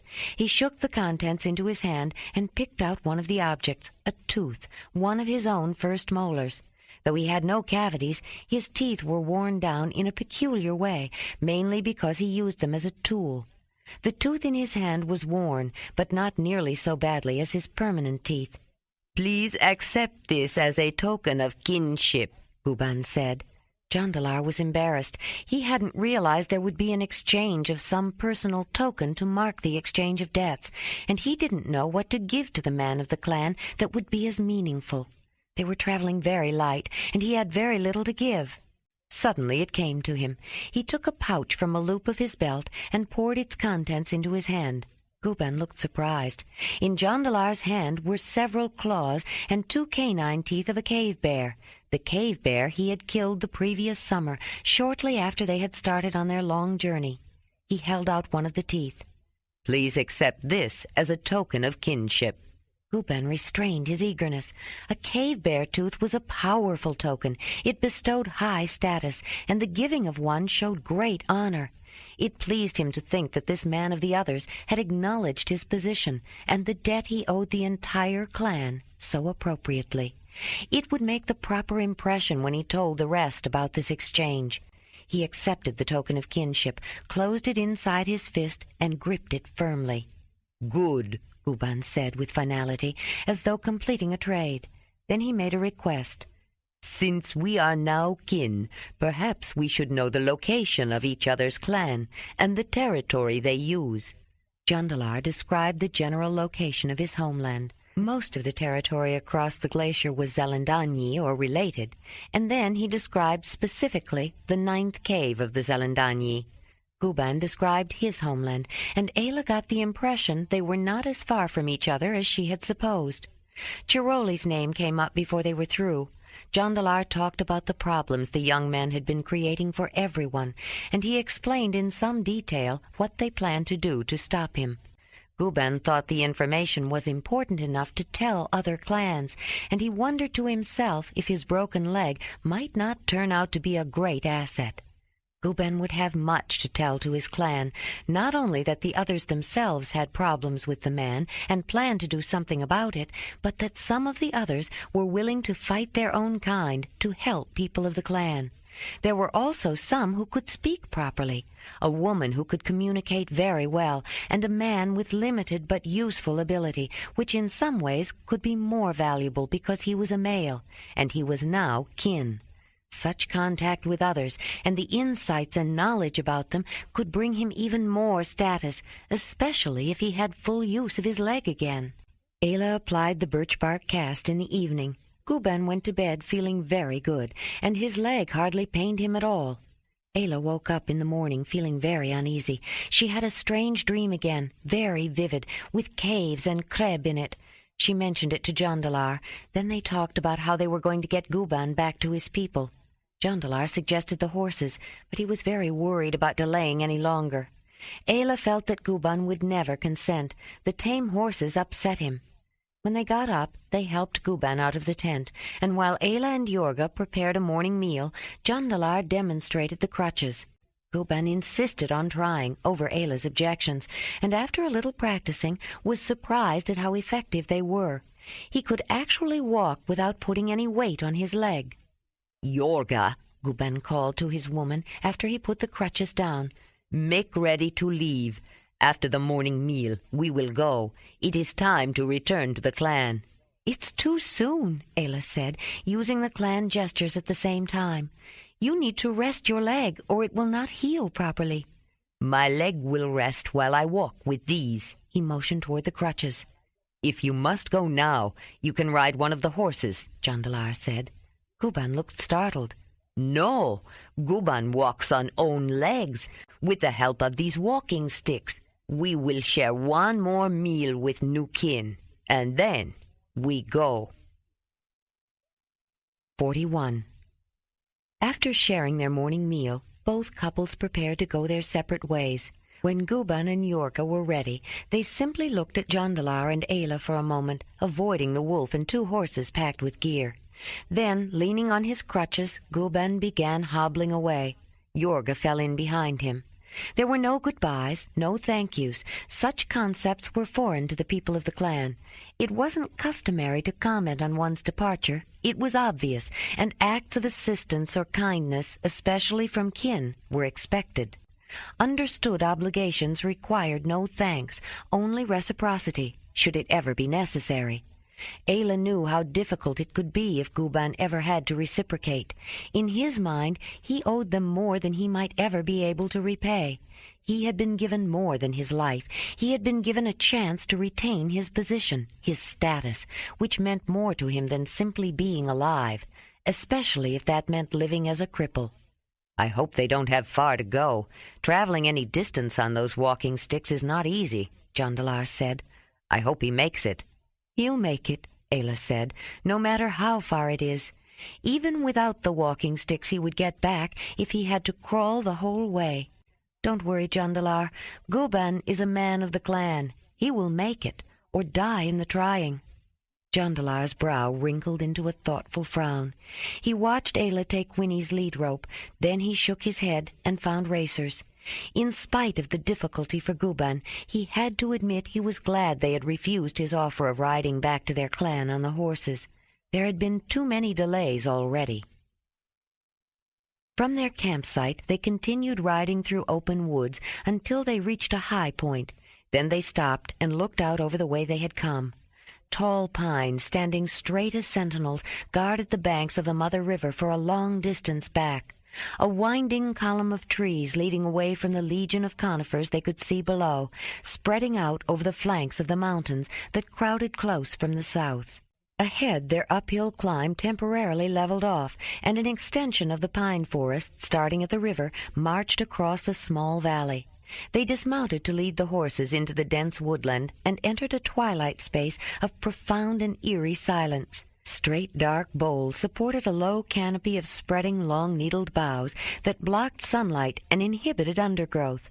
A layer of brown needles, accumulating for centuries, muffled both footsteps and hoofbeats. Ayla noticed a collection of mushrooms at the base of a tree, and she knelt to examine them. They were frozen solid, caught by a sudden frost of the previous autumn that had never let up. But no snow had filtered in to betray the season. It was as though the time of harvest had been captured and held in suspension, preserved in the still cold forest. Wolf appeared beside her and pushed his muzzle into her ungloved hand. She rubbed the top of his head, noticed his steamy breath and then her own, and had a fleeting impression that their small company of travelers were the only things alive. On the far side of the valley, the climb became precipitous, and shimmery silver fir appeared, accented by stately deep green spruce. The long-needled pines became stunted with increasing elevation, and finally disappeared, leaving the spruce and fir to march beside the middle mother. As he rode, Jondalar's thoughts kept returning to the clan people they had met. He would never again be able to think about them as anything other than people. I need to convince my brother. Perhaps he could try to make contact with them, if he is still leader. When they stopped to rest and make some hot tea, Jondalar spoke his thoughts out loud. "When we get home, I'm going to talk to Joharan about the clan people, Ayla. If other people can trade with them, we could too, and he should know that they are meeting with distant clans to discuss the troubles they are having with us," Jondalar said. "It could mean trouble, and I would not want to fight the likes of Guban." "I don't think there is any hurry. It will take a long time for them to reach any decisions. Change is difficult for them," Ayla said. "What about trading? Do you think they would be willing?" "I think Guban would be more willing than most. He's interested in knowing more about us, and he was willing to try the walking sticks, even if he wouldn't ride the horses. Bringing home such an unusual woman from a faraway clan shows something about him, too. He was taking a chance, even if she is beautiful." "Do you think she is beautiful?" "Don't you?" "I can see why Guban would think so," Jondalar said.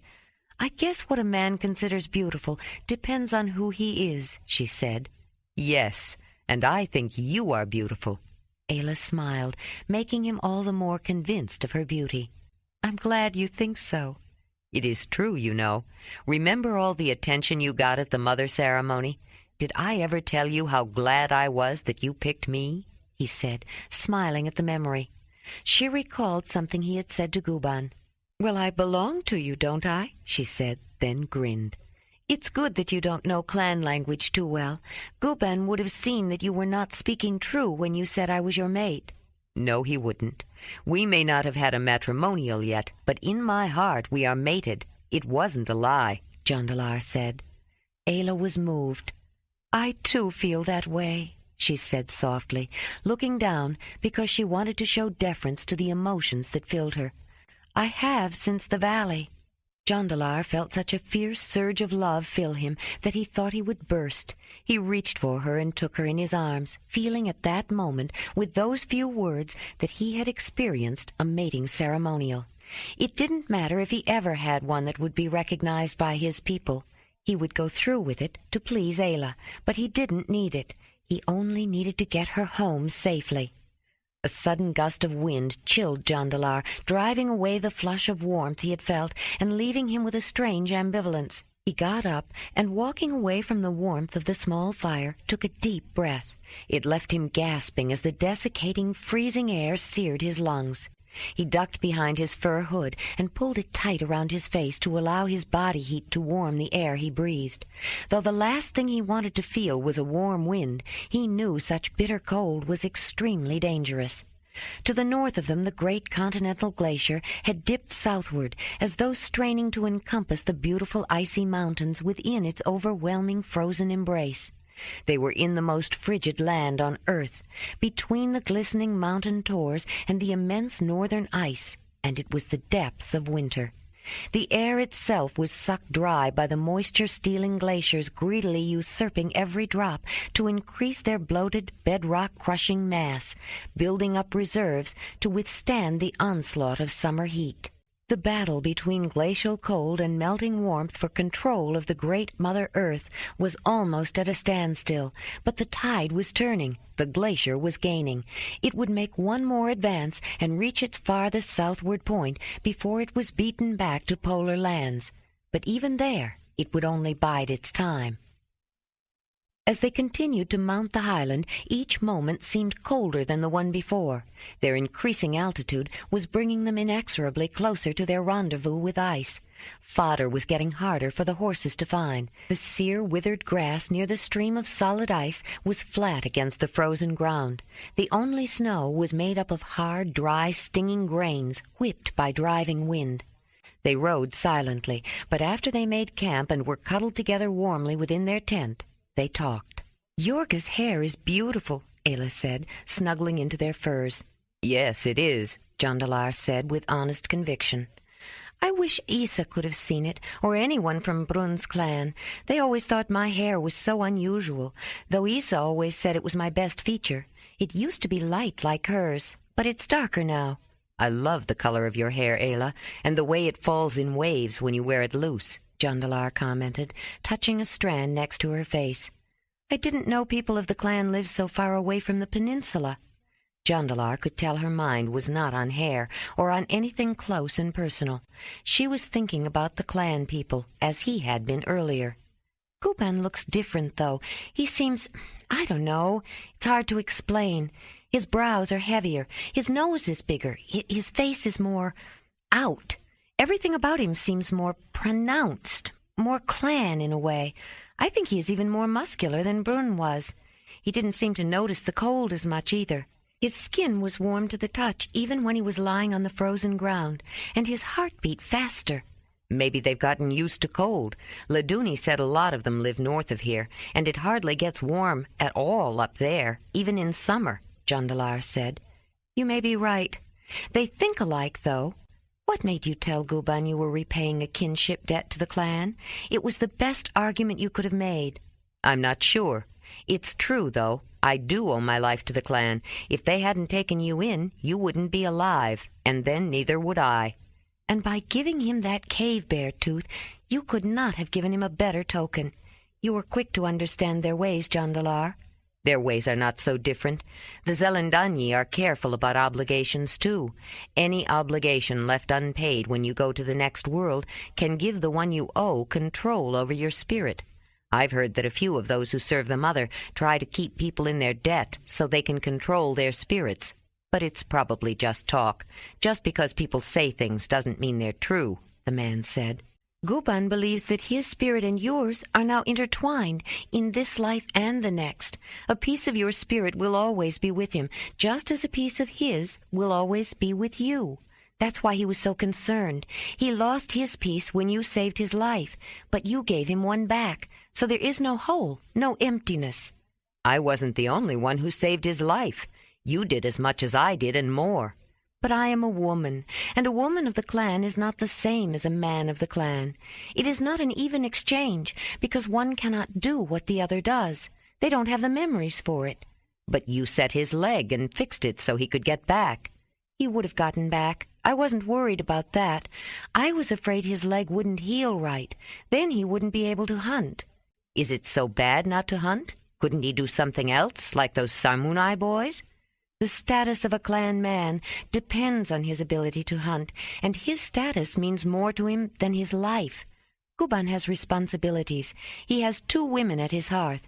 His first woman has 2 daughters, and Jorga is pregnant. He promised to care for all of them." "What if he can't?" Jondalar asked. "What will happen to them?" "They wouldn't starve. His clan would take care of them. But their status, the way they live, their food and clothes, the respect they are shown, depends on his status. And he would lose Jorga. She's young and beautiful. Another man would be glad to take her. But if she has the son Guban has always wanted, she would take him with her." "What happens when he gets too old to hunt?" "An old man can give up hunting slowly, gracefully. He would go to live with the sons of his mate, or the daughters if they were still living with the same clan, and he wouldn't be a burden on the whole clan. Zaug developed his skill with a sling so he could still contribute, and even Dorv's advice was still valued, though he could hardly see. But Guban is a man in his prime and a leader. To lose it all at once would take the heart out of him." Jondalar nodded. "I think I understand. Not hunting wouldn't bother me so much. I would hate it, though, if something happened to me so that I couldn't work the flint any more." He paused to reflect, then said, You did a lot for him, Ayla. Even if clan women are different, shouldn't that count for something? Couldn't he at least acknowledge it? Guban expressed his gratitude to me, Jondalar, but it was subtle, as it had to be. It must have been subtle. I didn't see it, Jondalar said, looking surprised. He communicated directly to me, not through you, and he paid attention to my opinions. He allowed his woman to speak to you, which acknowledged me as her equal, and since he has a very high status, so was hers. He thought very highly of you, you know, paid you a compliment. He did? He thought your tools were well made, and he admired your workmanship. If he hadn't, he would not have accepted the walking sticks or your token, Ayla explained. What would he have done? I accepted his tooth. I thought it was a strange gift, but I understood his meaning. I would have accepted his token no matter what it was. If he had felt it was not appropriate, he would have refused it. But that token was more than a gift. He accepted a serious obligation. If he did not respect you, he would not have accepted your spirit piece in exchange for his. He values his too much. He would rather have an emptiness, a hole, than accept a piece of an unworthy spirit. You're right. There are many subtleties to those clan people, shades of meaning within shades of meaning. I don't know if I'd ever be able to sort it all out, Jondalar said. Do you think the others are any different? I still have trouble understanding all the shades within shades, Ayla said. But your people are more tolerant. Your people do more visiting, more traveling than the clan, and they are more used to strangers. I'm sure I've made mistakes, but I think your people have overlooked them because I'm a visitor, and they realize the customs of my people may be different. Ayla, my people are your people too, Jondalar said gently. She looked at him as if she didn't quite understand him at first. Then she said, I hope so, Jondalar. I hope so.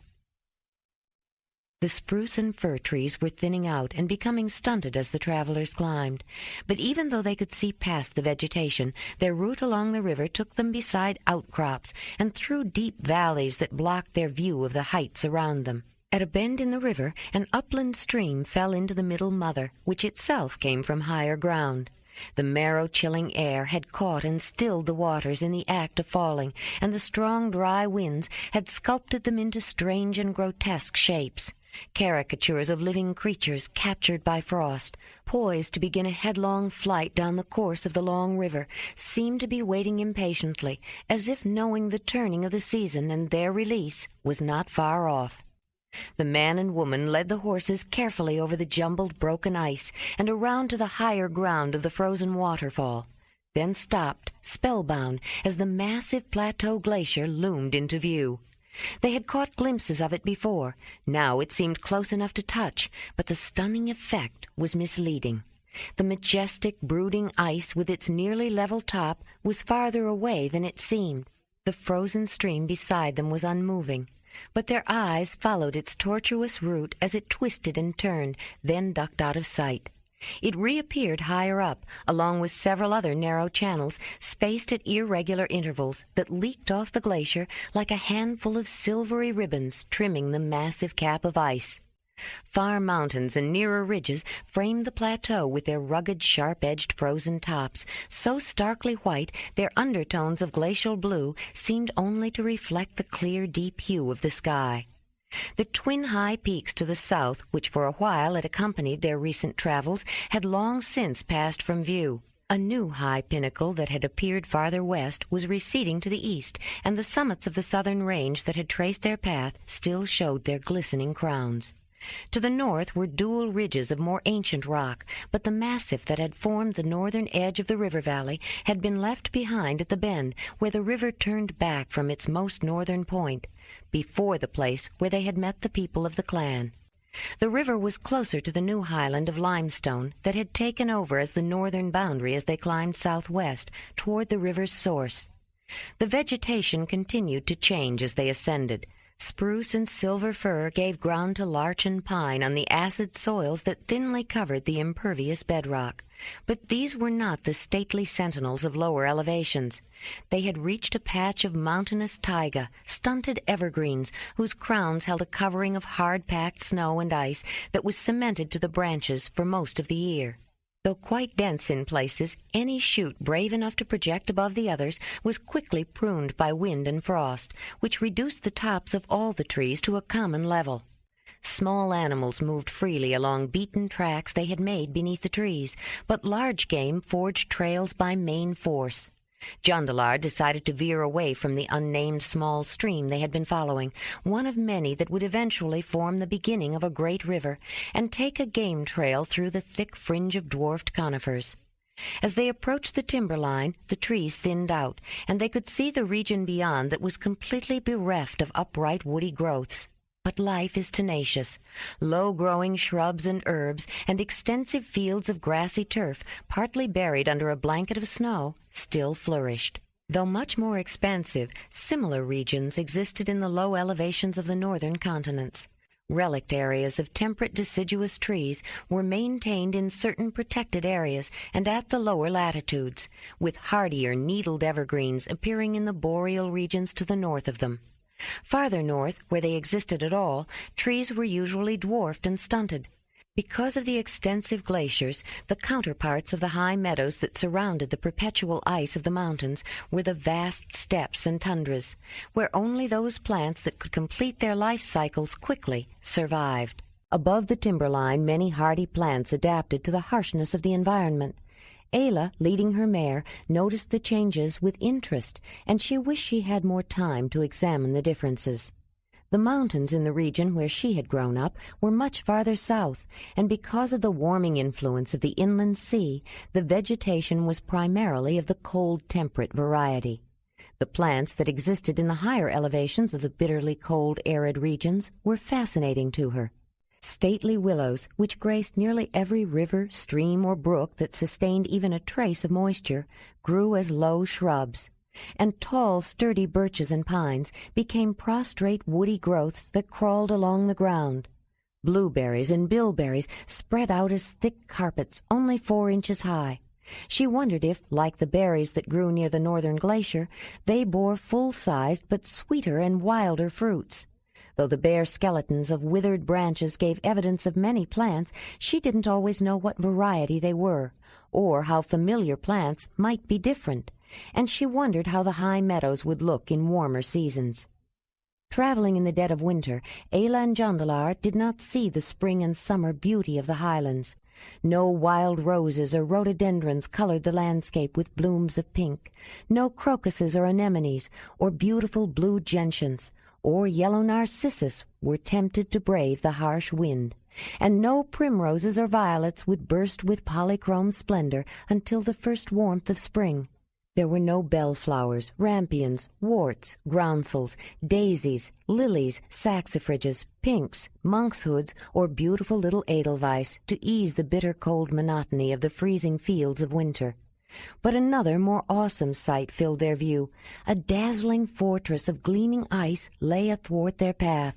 It blazed in the sun like a magnificent, many-faceted diamond.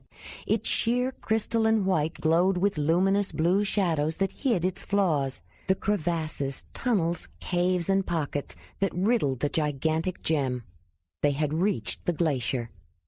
As the travelers neared the crest of the worn stump of the primordial mountain that bore the flat-topped crown of ice, they weren't even sure if the narrow mountain stream beside them was still the same river that had been their companion for so long. The diminutive trail of ice was indistinguishable from the many frozen little waterways waiting for spring to release their cascading flows to race down the crystalline rocks of the high plateau. The great mother river they had followed all the way from her broad delta, where she had emptied into the inland sea, the great waterway that had guided their steps over so much of their arduous journey, was gone. Even the ice-locked hint of a wild little stream would soon be left behind. The travelers would no longer have the comforting security of the river to show them the way.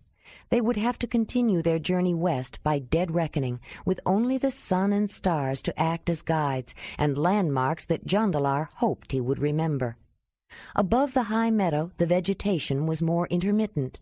Only algae, lichens, and mosses that were typical of rocks and scree could derive a struggling existence beyond the cushion plants and a few other rare species. Ayla had begun to feed the horses some of the grass they carried for them. Without their heavy shaggy coats and thick undercoat, neither horses nor wolf would have survived, but nature had adapted them to the cold. Lacking fur of their own, the humans had made their own adaptations. They took the furs of the animals they hunted. Without them, they would not have survived. But then, without the protection of furs and fire, their ancestors would never have come north in the first place. Ibex, chamois, and mouflon were at home in mountain meadows, including those in more precipitous, rugged regions, and frequented higher ground, though usually not so late in the season. But horses were an anomaly at this high elevation. Even the gentler slopes of the massif did not usually encourage their kind to climb so high, but Winnie and Racer were sure-footed. The horses, with their heads bent low, plodded up the incline at the base of the ice, hauling supplies and brownish-black burning stones that would mean the difference between life and death for all of them. The humans who led the horses to places they would not ordinarily go were looking for a level spot to set up a tent and make camp. They were all weary of fighting the intense cold and sharp wind, of climbing the steep terrain. It was exhausting work. Even the wolf was content to stay close rather than to run off and explore. "I'm so tired," Ayla said, as they were trying to set up camp with gusty winds blowing. "Tired of the wind and tired of the cold. I don't think it'll ever get warm again. I didn't know it could be so cold." Jondalar nodded, acknowledging the cold, but he knew the cold they had yet to face would be worse. He saw her glance at the great mass of ice, then look away as though she didn't want to see it, and he suspected she was concerned with more than cold. "Are we really going to go across all that ice?" she asked, finally acknowledging her fears. "Is it possible? I don't even know how we're going to get up to the top." "It's not easy, but it's possible," Jondalar said.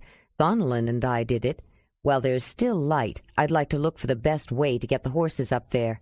"It feels like we've been traveling forever. How much farther do we have to go, Jondalar?" "It's still a ways to the 9th cave, but not too far, not near as far as we have come, and once we get across the ice, it's only a short distance to Dalinar's cave. We'll stop there for a while. It will give you a chance to meet him, and Eureka, and everyone. I can hardly wait to show Dalinar and Joplea some of the flint-knapping techniques I learned from Wymez. But even if we stay and visit, we should be home before summer." Ayla felt distressed. Summer. But this is winter, she thought. If she had really understood how long the journey would be, she wondered if she would have been so eager to go with Jondalar all the way back to his home. She might have tried harder to persuade him to stay with the Mamutoi. "Let's go take a closer look at that glacier," Jondalar said, "and plan the best way to get up on it.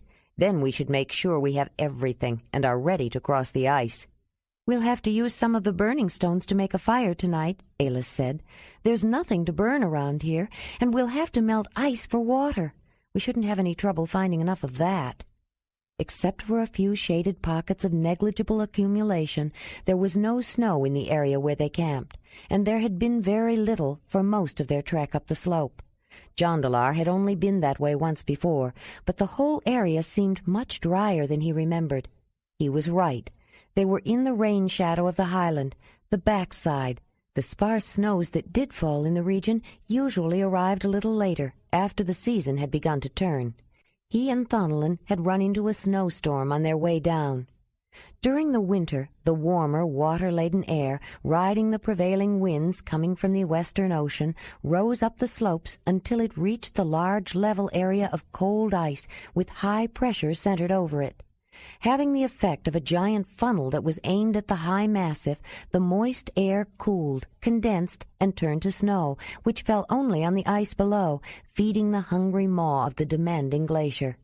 The ice covering the entire worn and rounded top of the ancient massif spread the precipitation over the whole area, creating a nearly level surface except at the periphery.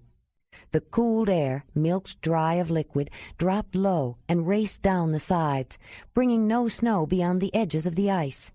As Jondalar and Ayla hiked around the base of the ice, looking for the easiest way up, they noticed areas that seemed newly disturbed, with dirt and rocks, gouged up by prongs of advancing ice. The glacier was growing.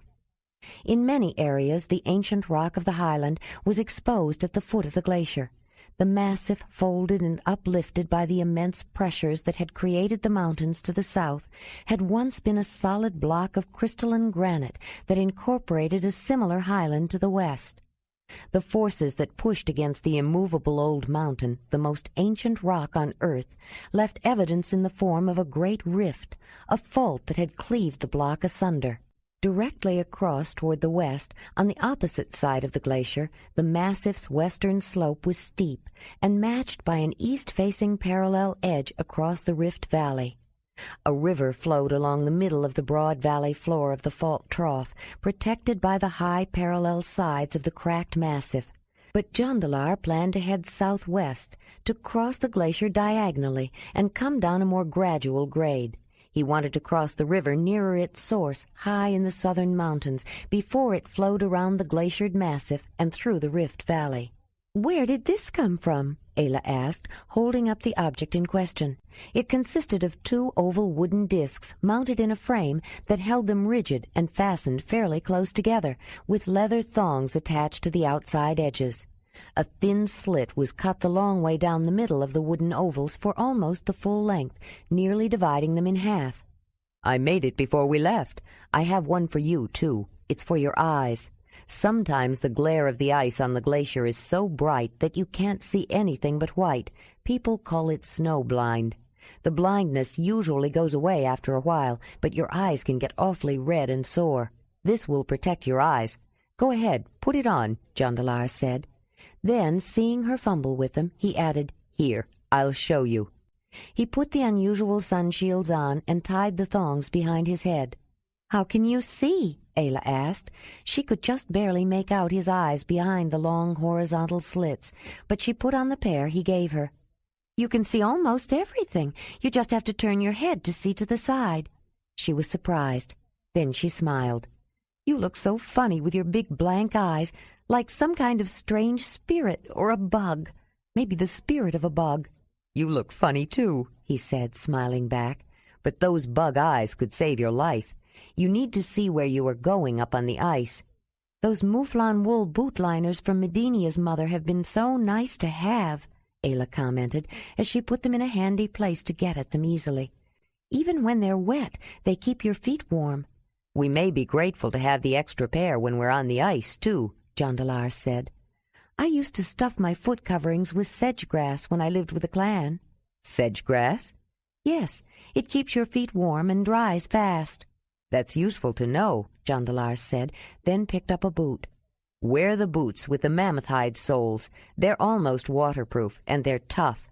Sometimes ice can be sharp, and they're rough enough so you won't slip, especially on the way up.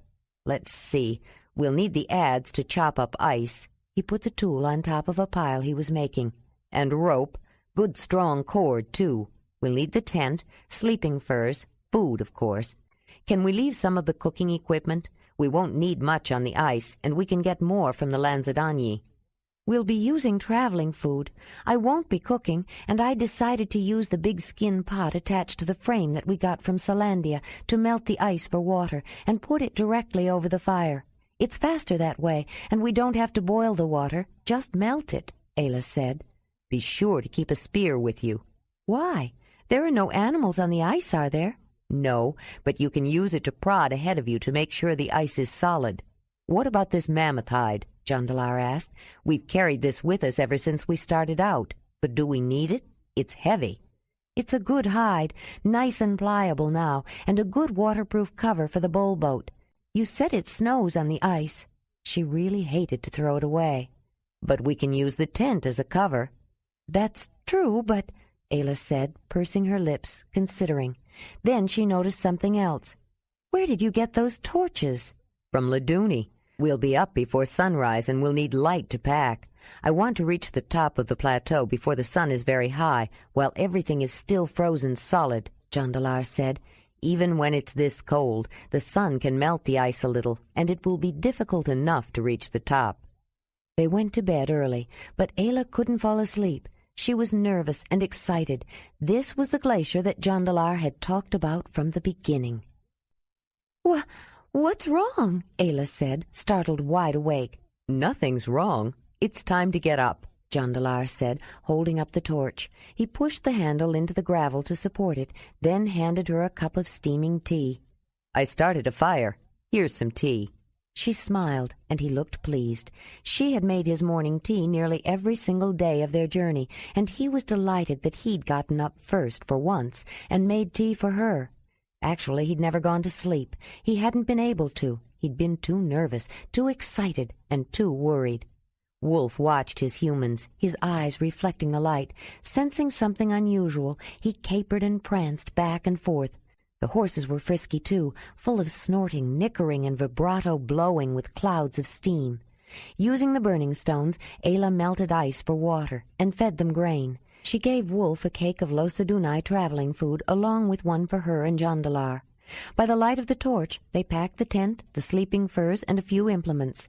They left a few odds and ends behind, an empty container of grain, a few stone tools, but at the last moment Ayla threw the mammoth hide over the brown coal in the bowl boat.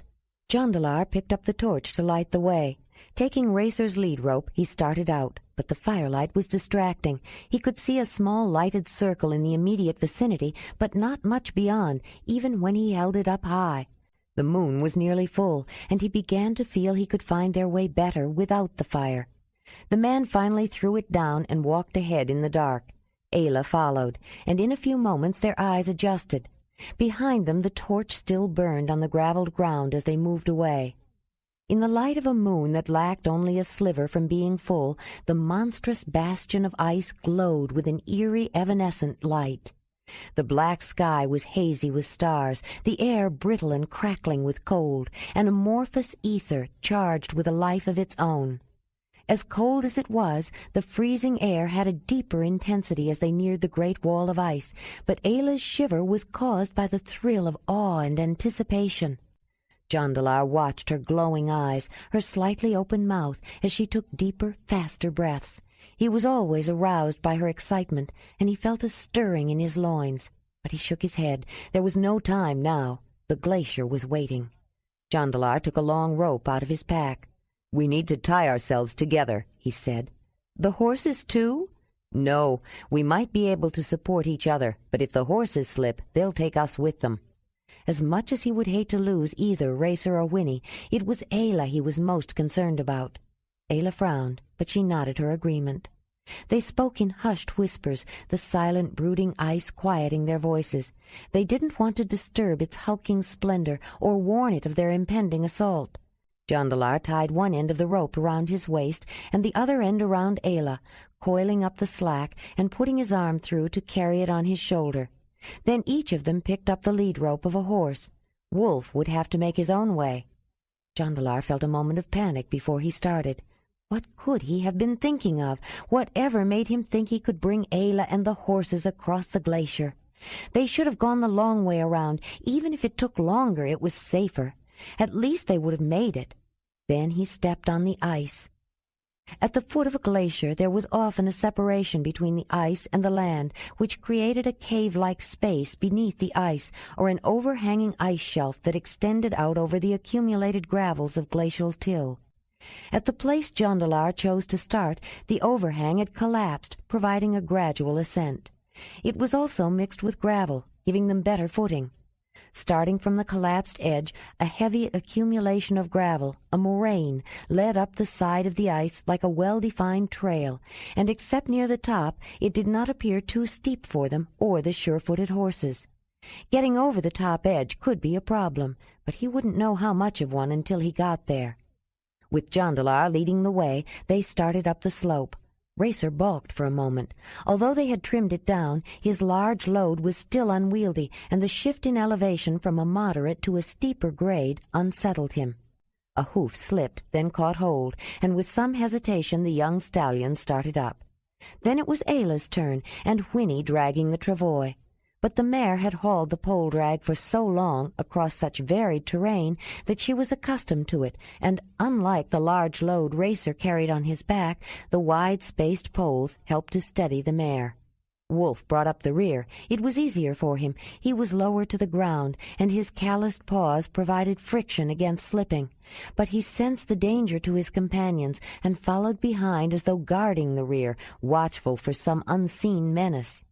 In the bright moonlight, reflections from jagged outcrops of bare ice shimmered, and the mirror-like surfaces of sheer plains had a deep liquid quality, like still black pools. It was not difficult to see the moraine that was spilling down like a river of sand and stones in slow motion, but the night lighting obscured the size and perspective of objects and hid small details. Jondalar set a slow and cautious pace, carefully leading his horse around obstructions. Ayla was more concerned with finding the best path for the horse she was leading than she was for her own safety. As the slope became steeper, the horses, unbalanced by the sharper incline and their heavy loads, struggled for footing. When a hoof slipped as Jondalar tried to lead Racer up a precipitous rise near the top, the horse neighed and tried to rear.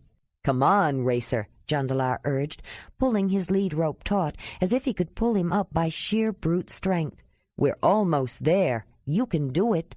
The stallion made an effort, but his hooves slipped on treacherous ice below a thin layer of snow, and Jondalar felt himself pulled back by the lead rope. He eased up on the rope, giving Racer his head, and finally let go altogether. There were things in the pack he would hate to lose, and even more it would pain him to lose the animal, but he feared the stallion could not make it. But when his hooves found gravel, Racer's slide stopped, and with no restraint on him, he lifted his head and plunged forward. Suddenly the stallion was over the edge, adroitly stepping over a narrow crack at the end of a crevasse as the way leveled out. Jondalar noticed that the color of the sky had shifted from black to deep indigo blue, with a faint lightening of the shade on the eastern horizon as he stroked the horse and praised him warmly. Then he felt a tug on the rope over his shoulder. Ayla must have slipped back, he thought, as he gave her more slack. She must have reached the steep rise. Suddenly the rope was slipping through his hand until he felt a strong tug at his waist. She must be holding on to Winnie's lead rope, he thought. She's got to let go. He grabbed the rope with both hands and shouted, "Let go, Ayla! She'll pull you down with her!" But Ayla didn't hear, or if she did, she didn't comprehend. Winnie had started up the incline, but her hoofs could find no purchase, and she kept slipping back. Ayla was holding on to the lead rope as though she could keep the mare from falling, but she was sliding back too. Jondalar felt himself being pulled dangerously close to the edge. Looking for something to hold on to, he grabbed Racer's lead rope. The stallion neighed. But it was the travois that checked Winnie's descent. One of the poles caught in a crack and held long enough for the mare to get her balance. Then her hooves plunged through a snowdrift that held her steady, and she found gravel. As he felt the pull ease, he let go of Racer's lead. Bracing his foot against the crack in the ice, Jondalar pulled up on the rope around his waist. "Give me a little slack," Ayla called out as she held on to the lead rope while Winnie pushed forward. Suddenly, miraculously, he saw Ayla over the edge, and he pulled her the rest of the way. Then Winnie appeared. With a forward vault, she scrambled up past the crack, and her feet were on the level ice, the poles of the travois jutting out into the air, and the bowl-boat resting on the edge they had surmounted. A streak of pink appeared across the early morning sky, defining the edge of the earth, as Jondalar heaved a great sigh. Wolf suddenly bounded up over the edge and raced over to Ayla. He started to jump up on her, but feeling none too steady, she signaled him down. He backed off, looked at Jondalar, and then the horses. Lifting his head and starting with a few preliminary yips, he howled his wolf song loud and long. Although they had climbed up a steep incline and the ice had leveled out, they were not quite on the top surface of the glacier. There were cracks near the edge and broken blocks of expanded ice that had surged up. Jondalar crossed a mound of snow that covered a jagged, splintered pile behind the edge, and finally he set his feet on a level surface of the ice plateau. Racer followed him, sending broken chunks bouncing and rolling in a clattering fall over the edge. The man kept the rope attached to his waist taut as Ayla traced over his last steps. Wolf raced ahead while Winnie followed behind. The sky had become a fleeting and unique shade of dawn blue, while coruscating rays of light radiated from just behind the edge of the earth. Ayla looked back over the steep incline and wondered how they had made it up the slope. From their vantage point at the top, it didn't look possible. Then she turned to go on, and she caught her breath. The rising sun had peeked over the eastern edge with a blinding burst of light that illuminated an incredible scene. To the west, a flat, utterly featureless, dazzling white plain stretched out before them. Above it, the sky was a shade of blue she had never seen in her life. It had somehow absorbed the reflection of the red dawn and the blue-green undertone of glacial ice, and yet remained blue. But it was a blue so stunningly brilliant that it seemed to glow with its own light in a color beyond description.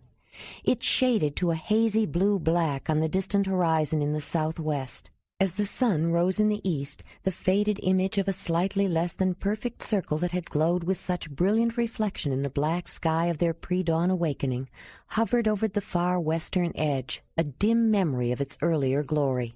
But nothing interrupted the unearthly splendor of the vast desert of frozen water. No tree, no rock, no movement of any kind marred the majesty of the seemingly unbroken surface. Ayla expelled her breath explosively. She hadn't known she was holding it. "Jondalar, it's magnificent! Why didn't you tell me?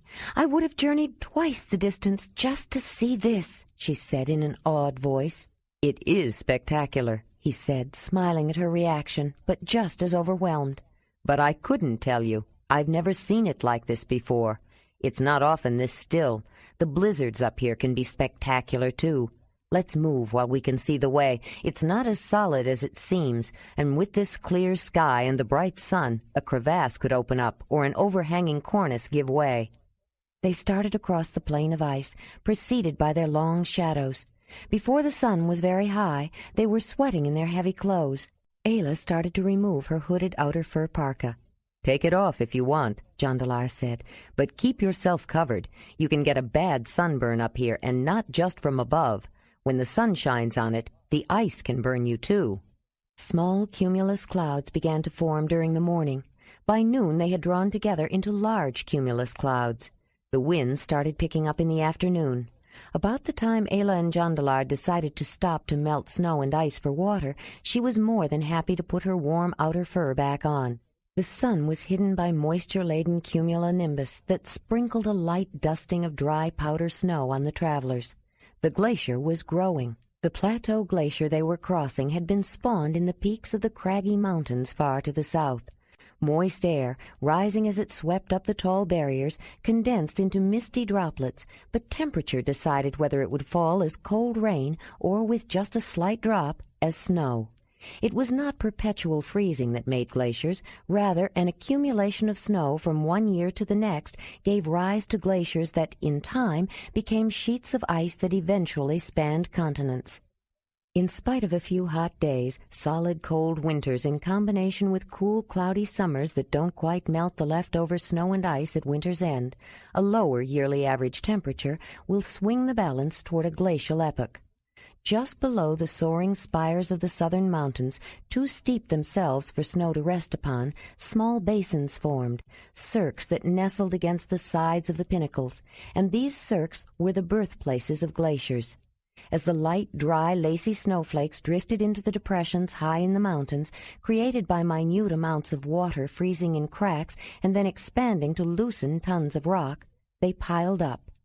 Eventually, the weight of the mass of frozen water broke the delicate flakes into pieces that coalesced into small round balls of ice. Fern, corn snow.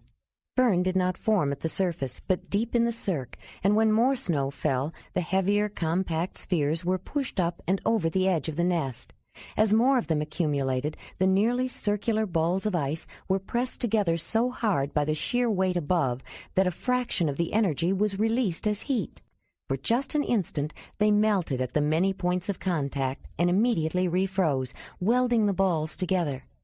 As the layers of ice deepened, the greater pressure rearranged the structure of the molecules into solid crystalline ice, but with a subtle difference. The ice flowed.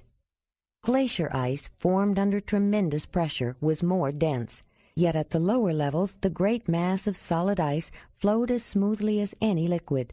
Separating around obstructions such as the soaring tops of mountains and rejoining on the other side, often taking a large part of the rock with it and leaving behind sharp-peaked islands, a glacier followed the contours of the land, grinding and reshaping it as it went. The river of solid ice had currents and eddies, stagnant pools and rushing centers, but it moved to a different time, as ponderously slow as it was massively huge.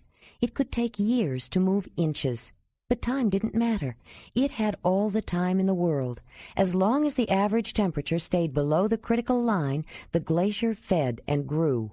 Mountain cirques were not the only birthplaces. Glaciers formed on level ground, too, and once they covered a large enough area, the chilling effect spread the precipitation out of the anticyclone funnel, centered in the middle, to the extreme margins. The thickness of the ice remained nearly the same throughout.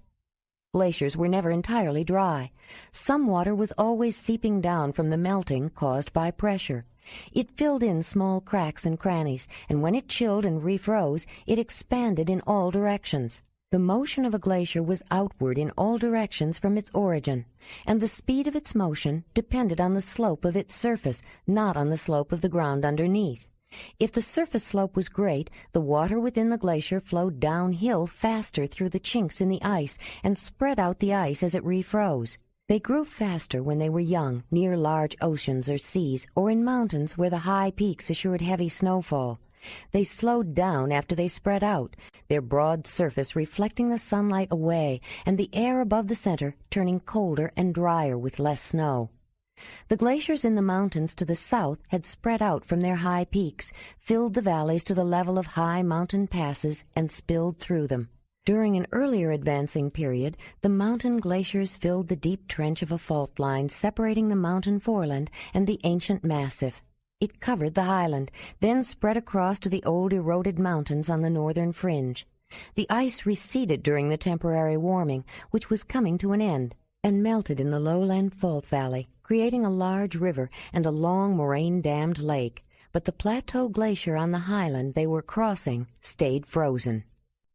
They could not build a fire directly on the ice, and had planned to use the bowl boat as a base for the river stones they had brought to build the fire on. But first they had to empty all the burning stones out of the round craft. As Ayla picked up the heavy mammoth hide, it occurred to her that they could just as well use it as a base upon which to build a fire. Even if it scorched a little, it wouldn't matter. It pleased her that she had thought to bring it. Everyone, including the horses, had water and a little food. While they were stopped, the sun disappeared entirely behind heavy clouds, and before they started on their way again, thick snow began falling with grim determination. The north wind howled across the icy expanse. There was nothing on the whole vast sheet covering the massif to stand in its way. A blizzard was in the making. 42. As the snowfall thickened, the force of the wind from the northwest suddenly increased. It slammed into them with a blast of cold air that shoved them along as though they were no more than an insignificant piece of the horizontal curtain of white that surrounded them. "I think we'd better wait this out," Jondalar shouted to be heard above the howl. They fought to set up their tent while the icy blast seized the small shelter, tore the stakes out of the ice, and left the tent billowing and flapping. The violent, sinewy wind threatened to rip the sheet of leather from the grasp of the two puny living souls trying to make their way across the ice, daring to present an obstacle to the furious, snow-choked blizzard raging across the flat surface. "How are we going to keep the tent down?" Ayla asked. "Is it always this bad up here?" "I don't remember it blowing this hard before, but I'm not surprised." The horses were standing mutely, their heads down, stoically enduring the storm. Wolf was close beside them, digging out a hole for himself. "Maybe we could get one of the horses to stand on the loose end and hold it down until we get it staked," Ayla suggested. With one thing leading to another, they came up with a makeshift solution, using the horses as both stakes and tent supports.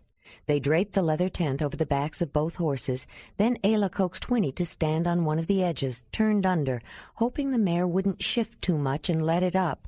Ayla and Jondalar huddled together, with the wolf under their bent knees, sitting almost under the bellies of the horses, on the other end of the tent that was wrapped around underneath them. It was dark before the squall blew itself out, and they had to camp for the night at the same place. But they set the tent up properly first. In the morning, Ayla was puzzled by some dark stains near the edge of the tent that Winnie had stood on. She wondered about them as they hurried to break camp early the next morning.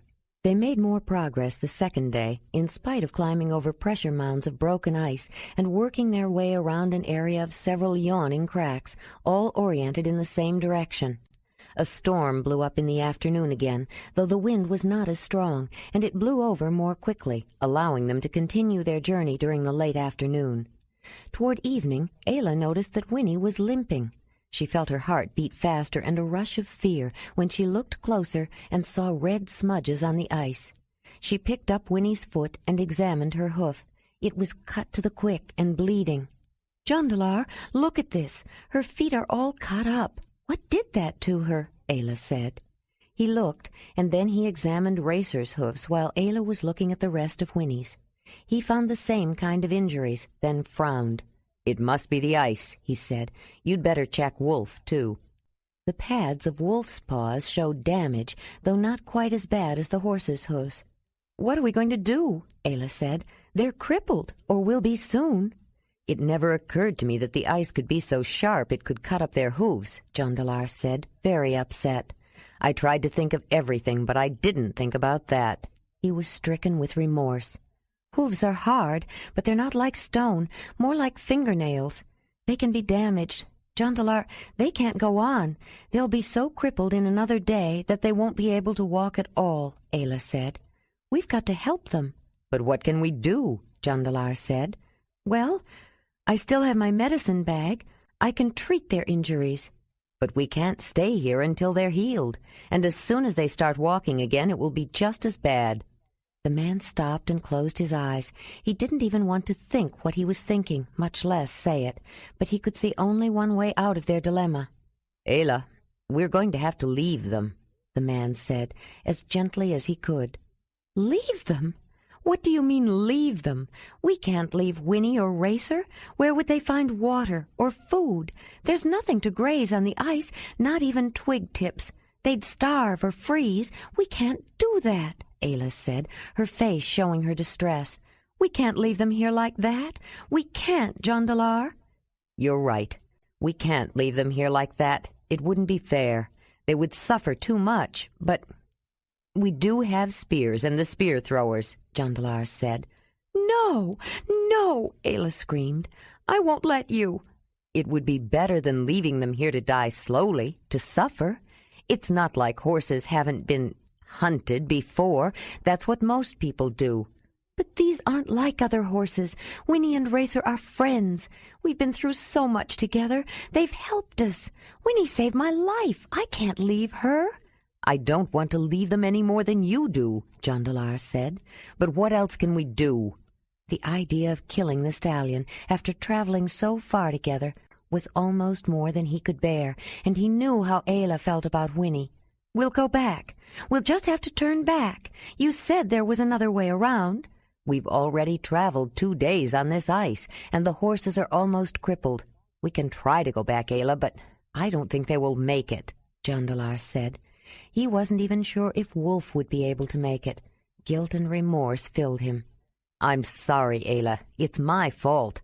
It was stupid of me to think we could cross this glacier with the horses. We should have gone the long way around, but I'm afraid it's too late now."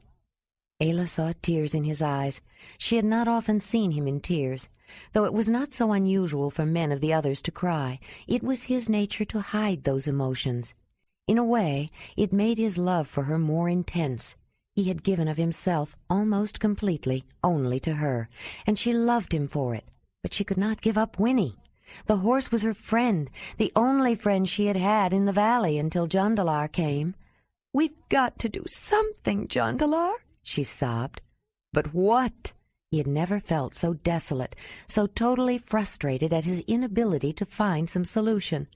"Well, for now," Ayla said, wiping her eyes, her tears freezing on her face, "I'm going to treat their injuries. I can do that much anyway." She got out her otter-skin medicine bag. "We'll have to make a good fire, hot enough to boil water, not just melt ice." She took the mammoth hide off the brown burning stones and spread it out on the ice. She noticed some scorch marks on the supple leather, but they hadn't damaged the tough old hide. She put the river rocks on a different spot, but near the middle, as a base upon which to build a fire. At least they didn't have to worry about conserving fuel anymore. They could leave most of it behind. She didn't talk. She couldn't. And Jondalar had nothing to say either. It seemed impossible, all the thought, planning, and preparation that had gone into the trek across this glacier, only to be stopped by something they hadn't even considered. Ayla stared at the small fire. Wolf crawled up to her and whined, not in pain, but because he knew something was wrong. Ayla checked his paws again. They weren't as bad. He had more control over where he put his feet, and he carefully licked off snow and ice when they stopped to rest. She didn't want to think about losing him either. She hadn't consciously thought of Dirk for some time, though he was always there, a memory, a cold pain that she would never forget. She found herself musing about him. Has he started to hunt with the clan yet? Has he learned to use a sling? Uba would be a good mother to him. She would take care of him, make his food, make him warm winter clothes. Ayla shivered, thinking about the cold, then thought about the first winter clothes Isa had made for her. She had loved the rabbit-skin hat with the fur worn on the inside. The winter foot coverings had fur inside, too. She recalled stomping around in a pair of new ones, and she remembered how the simple foot coverings were made. It was just a piece of hide gathered up and tied at the ankle. They conformed to the shape of the foot after a while, though at first they were rather clumsy. But that was part of the fun of new ones. Ayla kept staring at the fire, watching the water start to simmer. Something was nagging her, something important, she was sure, something about... Suddenly she drew in her breath. "Jondalar! Oh, Jondalar!" She seemed agitated to him. "What's the matter, Ayla?" "It's not what's wrong, it's what's right," she cried. "I just remembered something." He thought she was acting strangely. "I don't understand," he said.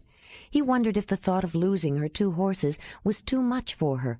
She pulled at the heavy tarp of mammoth hide under the fire, knocking a hot coal directly onto the leather.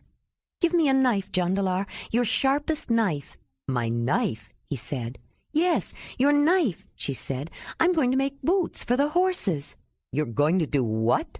"I'm going to make boots for the horses, and Wolf, too, out of this mammoth hide." "How do you make horse boots?"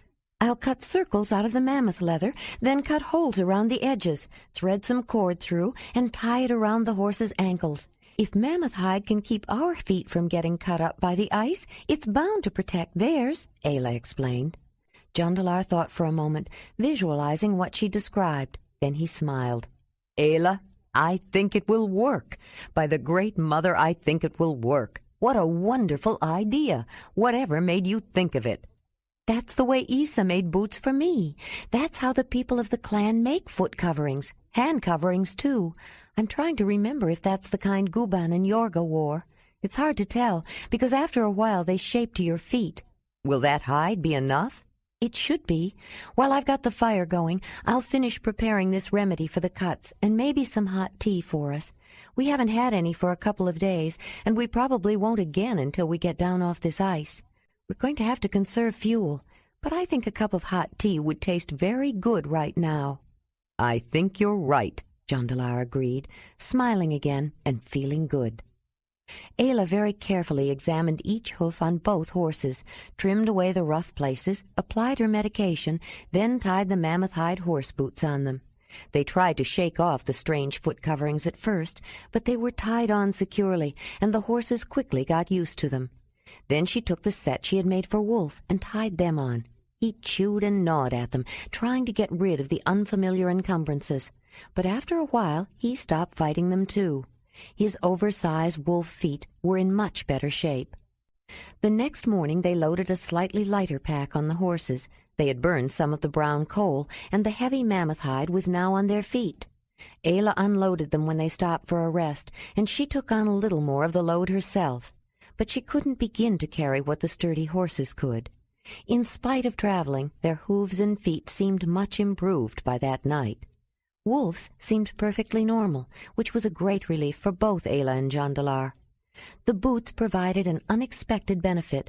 They acted as a kind of snowshoe when there was deep snow, and the large, heavy animals didn't sink in as far. The pattern of the first day held, with some variation.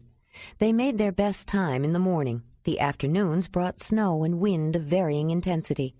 Sometimes they were able to travel a little farther after the storm. Other times they had to stay where they stopped in the afternoon through the night, and on one occasion for 2 days. But none of the blizzards were as fierce as the one they had encountered the first day. The surface of the glacier wasn't as flat and smooth as it had appeared on that first glistening day in the sun. They floundered through deep drifts of soft powdered snow piled high from localized snowstorms. Other times, where driving winds cleared the surface, they crunched over sharp projections and slid into shallow ditches, their feet catching in narrow spaces and their ankles twisting under them on the uneven surface. Instant squalls blew down without warning.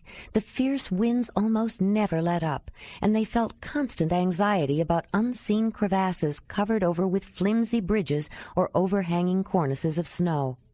They detoured around open cracks, especially near the center, where the dry air held so little moisture that the snows were not heavy enough to fill the crevasses. And the cold, the deep, bitter, bone-chilling cold, never let up. Their breath froze on the fur of their hoods around their mouths. A drop of water spilling from a cup was frozen before it touched the ground. Their faces, exposed to raw winds and bright sun, cracked, peeled, and blackened. Frostbite was a constant threat. The strain was beginning to tell.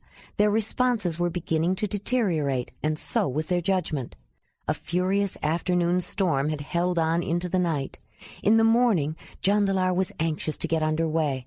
They had lost much more time than he had planned. In the bitter cold, it took longer for the water to heat, and their supply of burning stones was dwindling. Ayla was going through her backpack.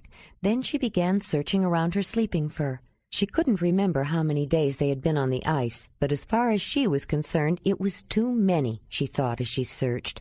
"Hurry up, Ayla. What's taking you so long?" Jondalar snapped. "I can't find my eye protectors," she said. "I told you not to lose them. Do you want to go blind?" he exploded. "No, I don't want to go blind. Why do you think I'm looking for them?" Ayla retorted. Jondalar snatched her fur up and shook it vigorously. The wooden goggles fell to the ground.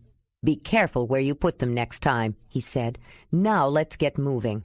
They quickly packed up their camp, but Ayla sulked and refused to talk to Jondalar. He came over and double-checked her lashings, as he usually did. Ayla grabbed Winnie's rope and started out taking the lead, moving the horse away before Jondalar could examine her pack. "Don't you think I know how to pack a horse myself? You said you wanted to get moving. Why are you wasting time?" she flung back over her shoulder. He had just been trying to be careful, Jondalar thought angrily. She doesn't even know the way.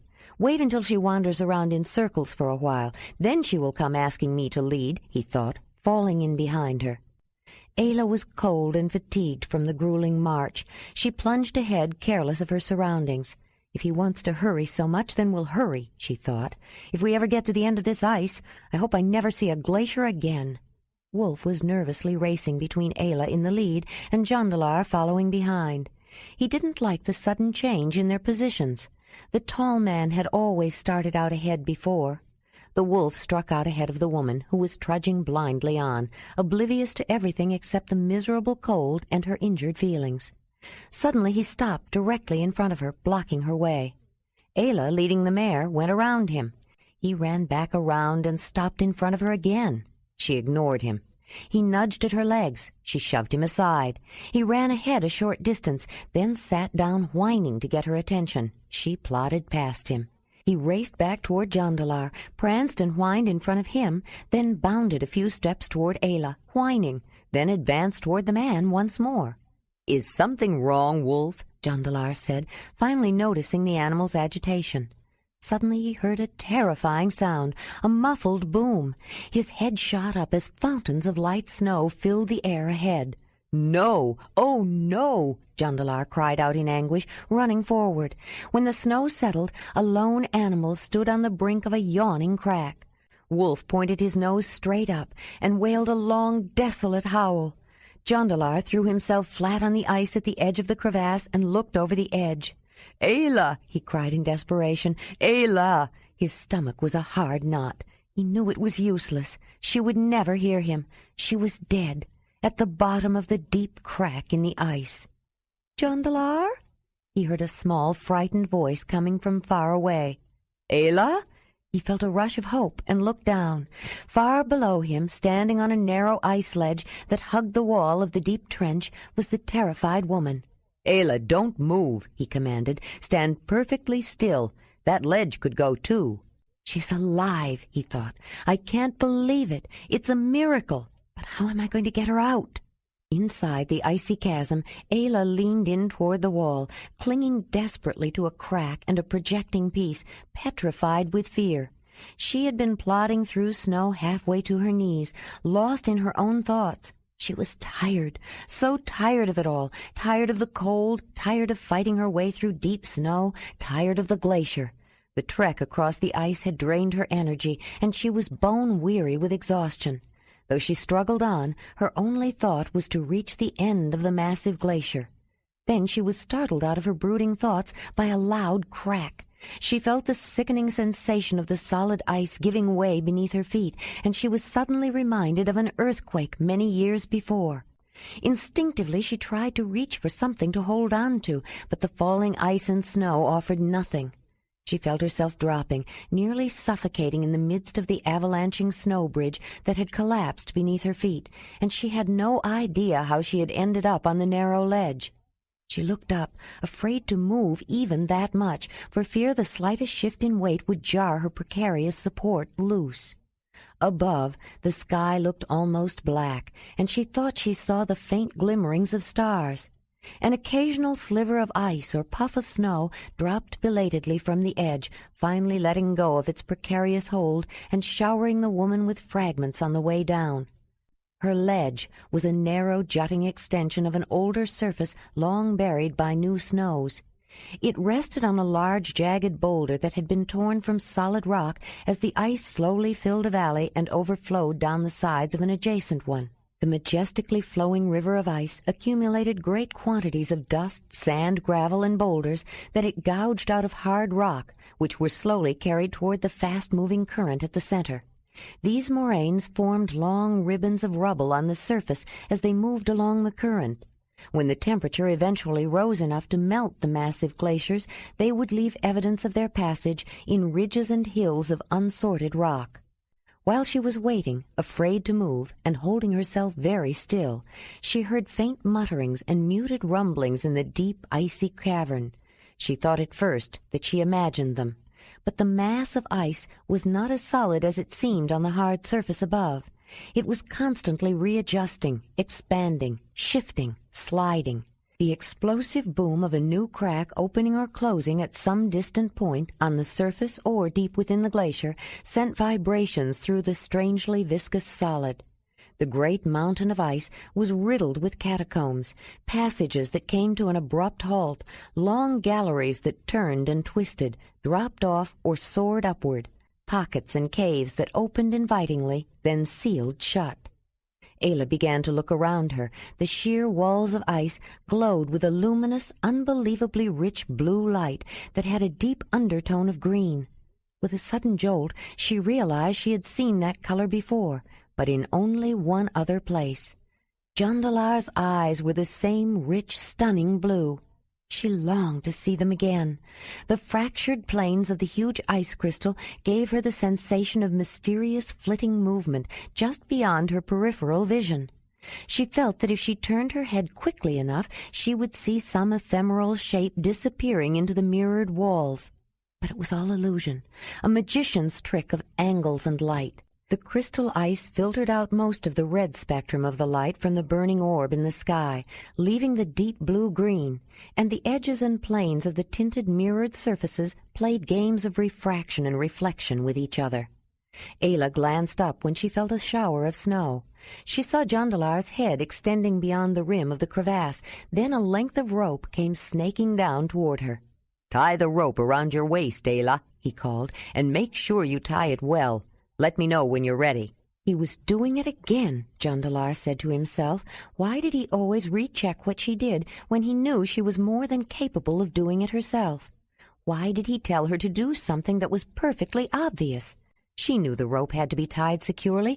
That was why she had gotten angry and stomped off ahead and was now in this dangerous predicament.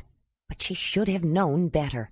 "I'm ready, Jondalar," she called, after wrapping it around her and fastening it with many knots. "These knots won't slip." "All right, now hang on to the rope. We're going to pull you up," he said. Ayla felt the rope grow taut, then lift her from the ledge. Her feet were dangling in air as she felt herself slowly rising toward the edge of the crevasse. She saw Jondalar's face and his beautiful, worried blue eyes, and she gripped the hand he held out to her to help her over the rim. Then she was on the surface again, and Jondalar was crushing her in his arms. She clung to him as tightly. "I thought you were gone for sure," he said, kissing and holding her. "I'm sorry I yelled at you, Ayla. I know you can load your own packs. I just worry so much." "No, it's my fault. I shouldn't have been so careless with my eye protectors, and I should never have rushed ahead of you like that. I'm still not familiar with ice." "But I let you, and I should have known better." "I should have known better," Ayla said at the same time. They smiled at each other at the inadvertent matching of words. Ayla felt a tug at her waist and saw that the other end of the rope was fastened to the brown stallion. Racer had pulled her out of the crevasse. She fumbled to untie the knots around her waist while Jondalar held the sturdy horse close by. She finally had to use a knife to cut the rope.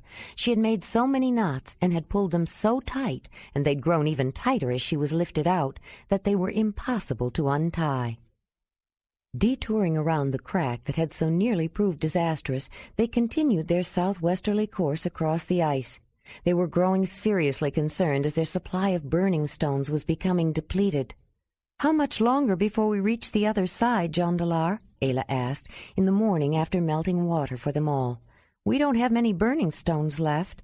"I know. I had hoped that we would be there by now. The storms have caused more delay than I planned on, and I'm getting worried that the weather will turn while we are on the ice. It can happen so fast," Jondalar said, scanning the sky carefully as he spoke. "I'm afraid it may be coming soon." "Why?" "I got to thinking about that silly argument we had before you fell into the crevasse. Remember how everyone was warning us about the evil spirits that ride ahead of the snow melter?" "Yes," Ayla said. "Solandia and Vertigia said they make you feel irritable, and I was feeling very irritable. I still do. I am so sick and tired of this ice, I have to force myself to keep going. Could that be what it is?" "That's what I was wondering. Ayla, if it's true, we have to hurry. If the fen comes while we're up on this glacier, we may all fall into the cracks," Jondalar said. They tried to ration the peaty brown stones more carefully, drinking their water barely melted.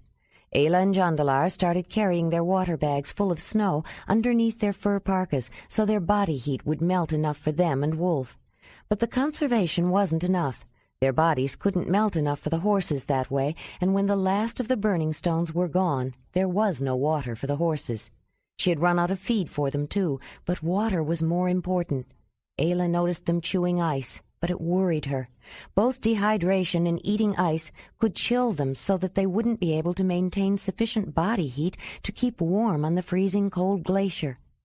Both horses had come to her looking for water after they had set up their tent, but all Ayla could do was give them a few sips of her own water and break up some ice for them. There had been no afternoon storm that day, and they had kept going until it was almost too dark to see. They had traveled a good distance and should have been glad, but she felt strangely uncomfortable. She had trouble getting to sleep that night. She tried to shrug it off, telling herself she was just worried about the horses. Jondalar lay awake for a long time, too. He thought the horizon was looking closer, but he was afraid it was wishful thinking and didn't want to mention it. When he finally dozed off, he awoke in the middle of the night to find Ayla wide awake, too. They got up at the first faint shift from black to blue, and they started out with stars still in the sky. By mid-morning, the wind had shifted, and Jondalar was sure his worst fears were about to materialize. The wind wasn't so much warm as less cold, but it was coming from the south. "Hurry, Ayla, we've got to hurry," he said, almost breaking into a run. She nodded and kept up with him. By noon the sky was clear, and the brisk breeze blowing in their faces was so warm that it was almost balmy. The force of the wind increased enough to slow them down as they leaned into it, and its warmth blowing across the cold surface of the ice was a deadly caress. The drifts of dry, powdery snow became wet and compact, then turned to slush. Little puddles of water began to form in small depressions on the surface. They became deeper and took on a vivid blue color that seemed to glow out of the center of the ice, but the woman and man had no time or heart to appreciate the beauty. The horses' need for water was easily satisfied, but it gave them little comfort now. A soft mist began to rise, clinging close to the surface. The driving, warm south wind carried it away before it could get too high. Jondalar was using a long spear to feel the way ahead, but he was still almost running, and Ayla was hard-pressed to keep up. She wished she could jump on Winnie's back and let the horse carry her away, but more and more cracks were opening in the ice. He was almost certain the horizon was closer, but the low-lying fog made distances deceptive. Little rivulets began streaming over the surface of the ice, connecting the puddles and making footing treacherous. They splashed through the water, feeling its icy chill penetrate, then squish through their boots. Suddenly, a few feet in front of them, a large section of what had seemed to be solid ice fell away, exposing a yawning gulf. Wolf yipped and whined, and the horses shied away, squealing with fear. Jondalar turned and followed the edge of the crack, looking for a way around. "Jondalar, I can't keep going. I'm exhausted. I've got to stop," Ayla said with a sob, then started crying. "We'll never make it." He stopped, then went back and comforted her. "We're almost there, Ayla. Look, you can see how close the edge is." "But we almost walked into a crevasse, and some of those puddles have become deep blue holes with streams falling into them." "Do you want to stay here?" he said. Ayla took a deep breath. "No, of course not," she said. "I don't know why I'm crying like this. If we stay here, we'll die for sure." Jondalar worked his way around the large crack, but as they turned south again, the winds were as strong as any from the north had been, and they could feel the temperature rising. Rivulets turned into streams, crisscrossing the ice, and grew into rivers. They worked their way around 2 more large cracks and could see beyond the ice. They ran the last short distance, and then they stood looking down over the edge. They had reached the other side of the glacier. A waterfall of milky, clouded water, glacier milk, was just below them, gushing out of the bottom of the ice. In the distance, below the snow line, was a thin cover of light green. "Do you want to stop here and rest a while?" Jondalar asked, but he looked worried. "I just want to get off this ice. We can rest when we reach that meadow," Ayla said. "It's farther than it looks. This is not the place to rush or be careless. We'll rope ourselves together, and I think you should go first. If you slip, I can support your weight. Pick a way down carefully. We can lead the horses." "No, I don't think we should. I think we should take off their halters and packs and the pole drag and let them find their own way down," Ayla said. "Maybe you're right, but then we'll have to leave the packs here unless—" Ayla saw where he was looking. "Let's put everything in the bowl boat and let it slide down," she said. "Except a small pack with some necessities that we can take with us," he said, smiling. "If we tie it all down well and watch which way it goes, we should be able to find it." "What if it breaks up?" "What would break?" "The frame could crack," Jondalar said. "But even if it did, the hide would probably hold it together." "And whatever was inside would still be all right, wouldn't it?" "It should be." Jondalar smiled. "I think that's a good idea." After the round boat was repacked, Jondalar picked up the small pack of essentials while Ayla led Winnie. Although somewhat fearful of slipping, they walked along the edge looking for a way down. As if to make up for the delays and dangers they had endured in the crossing, they soon found the gradual slope of a moraine with all its gravel that appeared possible, just beyond a somewhat steeper grade of slick ice. They dragged the boat to the icy slope, then Ayla unfastened the travois. They removed all the halters and ropes from both animals, but not the mammoth hide horse boots. Ayla checked them to make sure they were securely tied. They had conformed to the shape of the horses' hooves and now fit snugly. Then they led the horses to the top of the moraine. Winnie nickered, and Ayla calmed her, calling her by the whinny name she was most familiar with, and she spoke in their language of signals and sounds and made-up words. "Winnie, you need to make your own way down," the woman said. "No one else can find your footing on this ice better than you can." Jondalar reassured the young stallion. The descent would be dangerous, anything could happen, but at least they had gotten the horses across. They would have to get themselves down.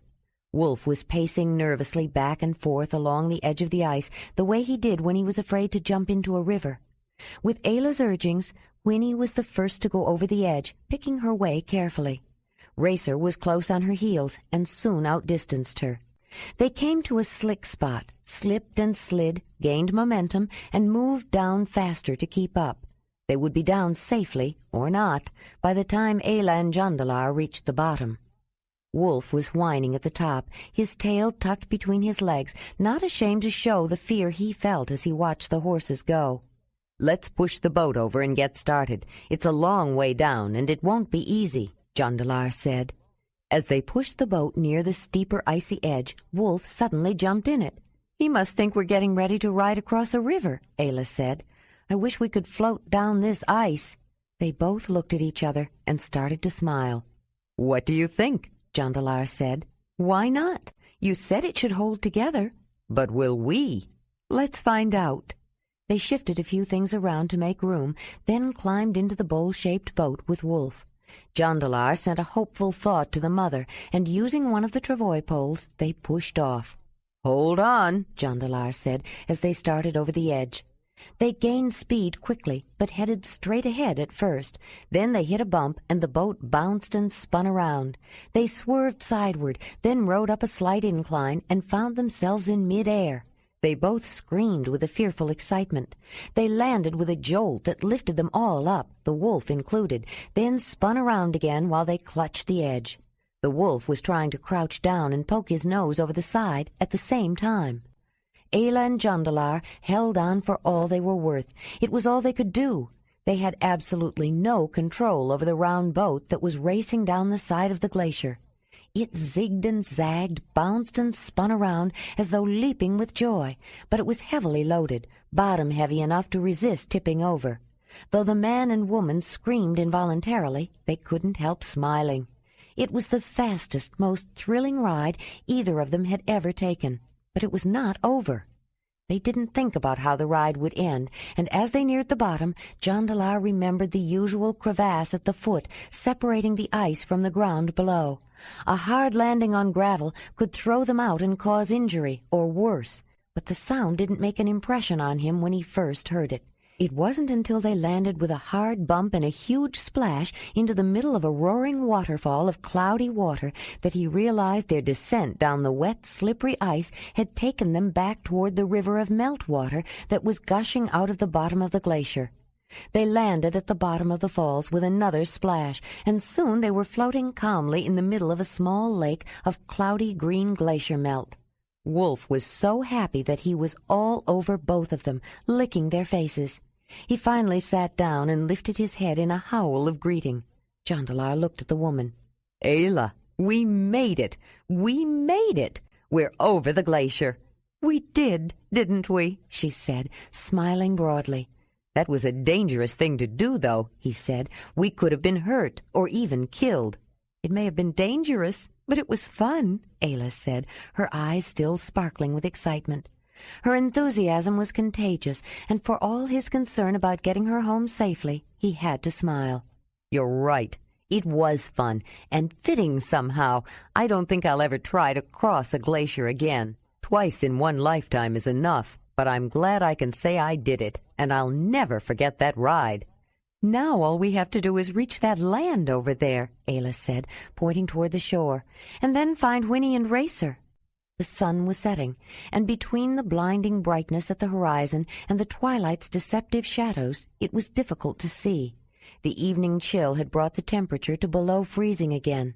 They could see the comforting security of the black loam of solid ground, intermixed with patches of snow, around the perimeter of the lake, but they didn't know how to get there. They had no paddle, and they had left the pole on top of the glacier. But although the lake seemed calm, the fast-flowing glacial melt gave it an undercurrent that was slowly taking them toward the shore. When they were close, they both jumped out of the boat, followed by the wolf, and pulled it up on the land. Wolf shook himself, spraying water, but neither Ayla nor Jondalar noticed. They were in each other's arms, expressing their love and their relief at having actually reached solid ground. "We did make it. We're almost home, Ayla. We're almost home," Jondalar said, holding her, grateful that she was there to be held. The snow around the lake was beginning to refreeze, turning soft slush into hard-crusted ice. They walked across the gravel in the near dark, holding hands, until they reached a field. There was no wood for a fire, but they didn't care. They ate the dry, concentrated traveling food that had been their sustenance on the ice, and they drank water from bags filled on the glacier. Then they set up their tent and spread out their sleeping furs, but before they settled in, Ayla looked across the darkened landscape and wondered where the horses were. She whistled for Winnie and waited to hear the sound of hooves, but no horses came. She looked up at the swirling clouds above and wondered where they were, then whistled again. It was too dark to look for them now. It would have to wait until morning. Ayla crawled into her sleeping furs beside the tall man and reached for the wolf who was curled up beside her place. She thought about the horses as she sank into an exhausted sleep. The man looked at the tousled blonde hair of the woman beside him, her head resting comfortably in the hollow beneath his shoulder, and he changed his mind about getting up. There was no longer a need to keep moving, but the absence of worry left him at loose ends.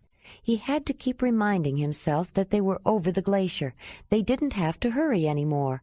They could lie around in their sleeping furs all day if they wanted to. The glacier was behind them now, and Ayla was safe. He shivered at the thought of her close call, and he tightened his hold on her. The woman raised herself up on her elbow and looked at him. She loved looking at him. The dim light inside the hide tent softened the vivid blue of his eyes, and his forehead, so often knotted in concentration or concern, was relaxed now. She ran a finger lightly across the worry lines, then traced his features. "Do you know, before I saw you, I tried to imagine how a man would look. Not a man of the clan, one like me. I never could. You are beautiful, Jondalar," she said. Jondalar laughed. "Ayla, women are beautiful, not men." "What is a man, then?" "You might say he's strong or brave." "You are strong and brave, but that's not the same as beautiful. What would you call a man who is beautiful?" "Handsome, I suppose." He felt a little embarrassed. He had been called handsome too often. "Handsome, handsome," she repeated to herself. "I like beautiful better. Beautiful I understand." Jondalar laughed again, his rich, surprisingly lusty laugh. The uninhibited warmth of it was unexpected, and Ayla caught herself staring at him. He had been so serious on this trip. Though he had smiled, he'd seldom laughed out loud. "If you want to call me beautiful, go ahead," he said, pulling her closer to him. "How can I object to a beautiful woman calling me beautiful?" Ayla felt the spasms of his laughter, and she started giggling. "I love it when you laugh, Jondalar. And I love you, funny woman." He held her after they stopped laughing, feeling her warmth and soft, full breasts. He reached for one and pulled her down so he could kiss her. She slipped her tongue into his mouth and felt herself respond with a surprising hunger for him. It had been some time, she realized.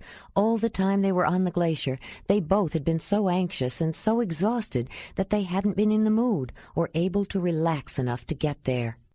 He sensed her eager willingness and felt his own sudden need. He rolled her over as they kissed. Then, moving the furs out of the way, he kissed her throat and neck on the way to finding her breast. He enclosed her hard nipple with his mouth and suckled. She moaned as a sharp shiver of unbelievable pleasure charged through her with an intensity that left her gasping.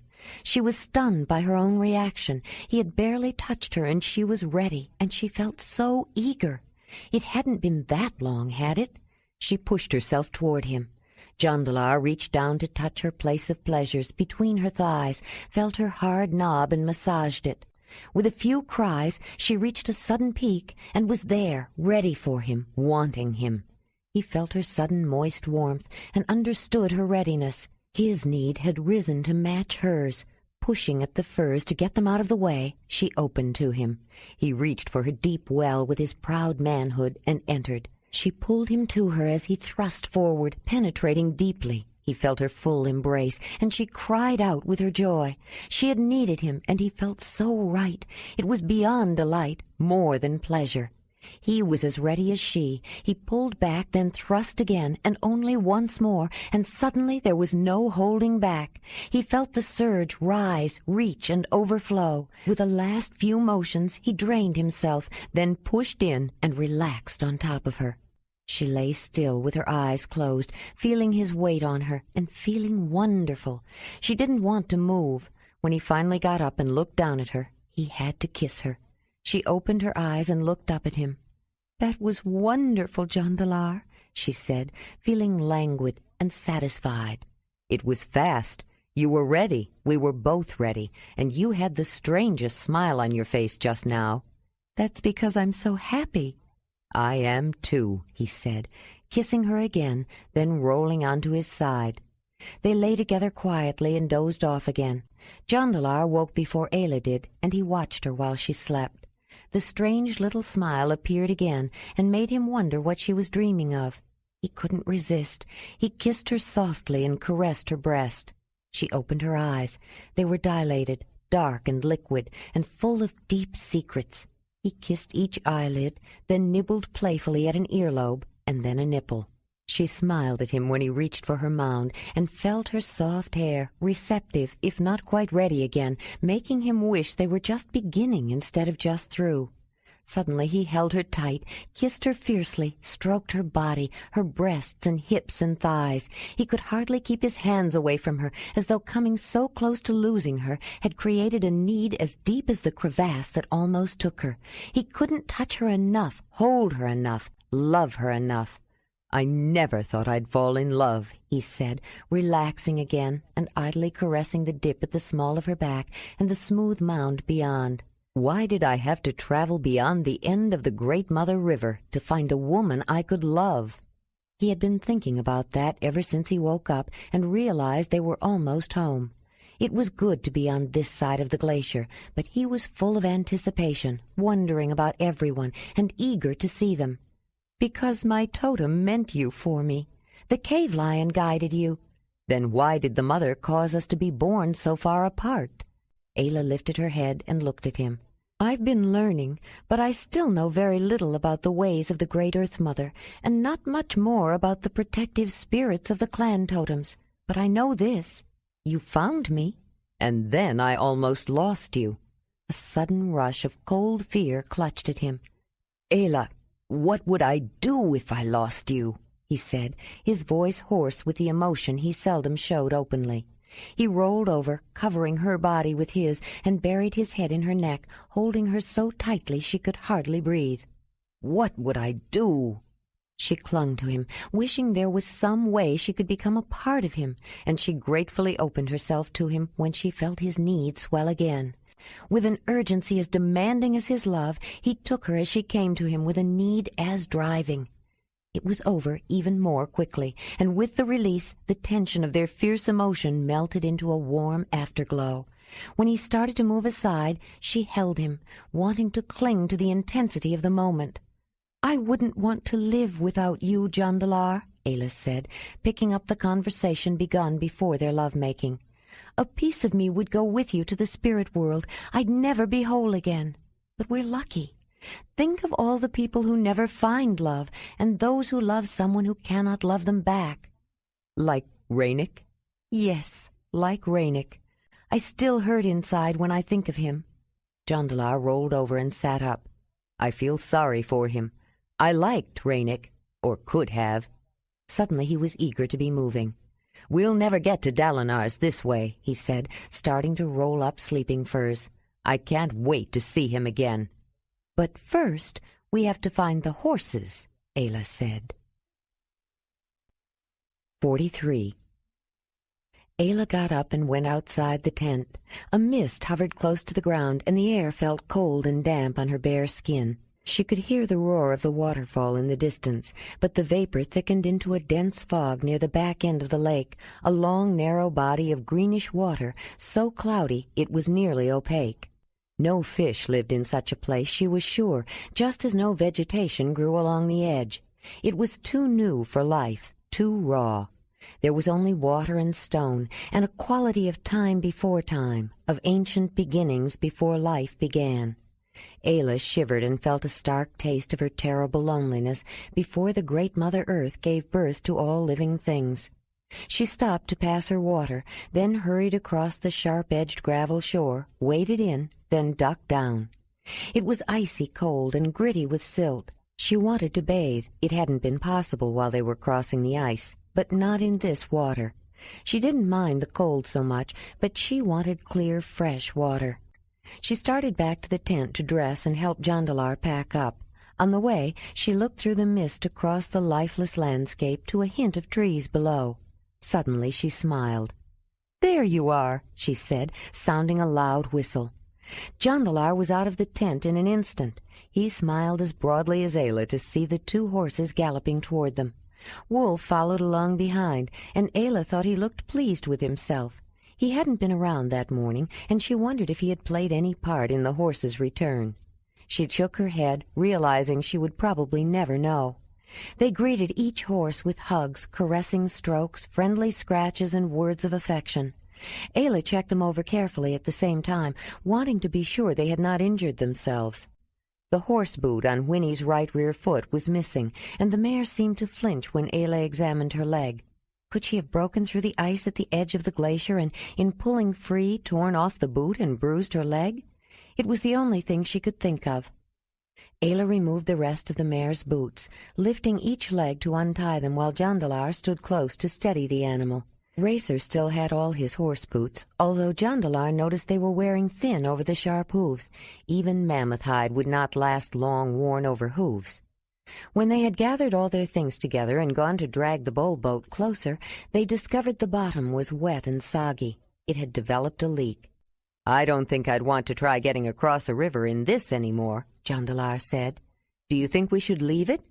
"We have to, unless we want to drag it ourselves. We don't have the poles for the travois. We left them behind when we came flying down that ice, and there are no trees around here for new ones," Ayla said.